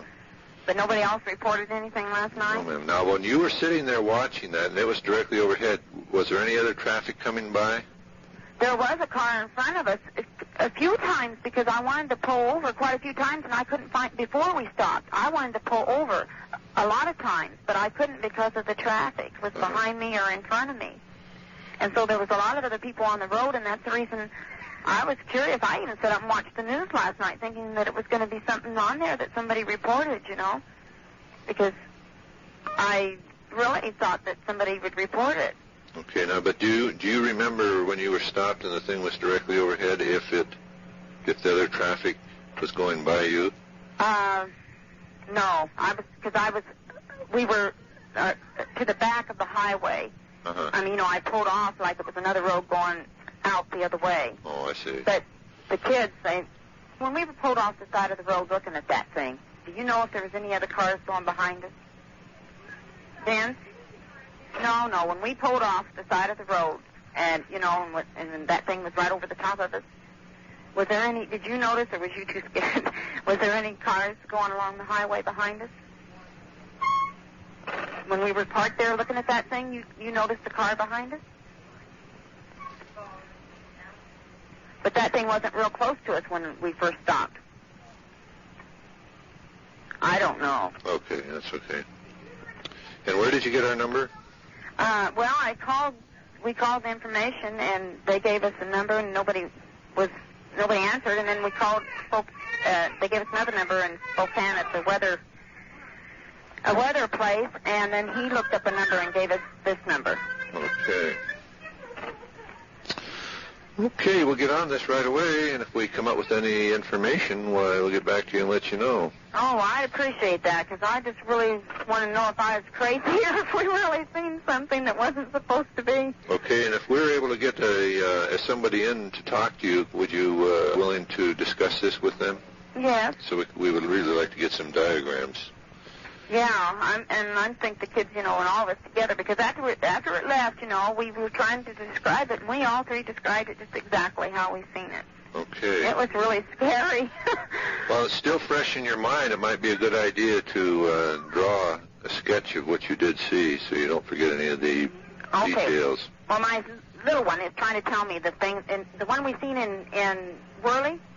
The one we seen in Worley, he says, was in the shape of a cross. Now, I don't remember seeing that in the shape of a cross. It was just like some lights up there. I don't even know if that was that thing or not, Right. Oh, I don't know. But could that have been the same thing without the big light on top? Well, that would be hard to tell. Oh, it just seemed like the thing was following us. Okay, well, thank you very much for the report. Mm-hmm. Bye-bye.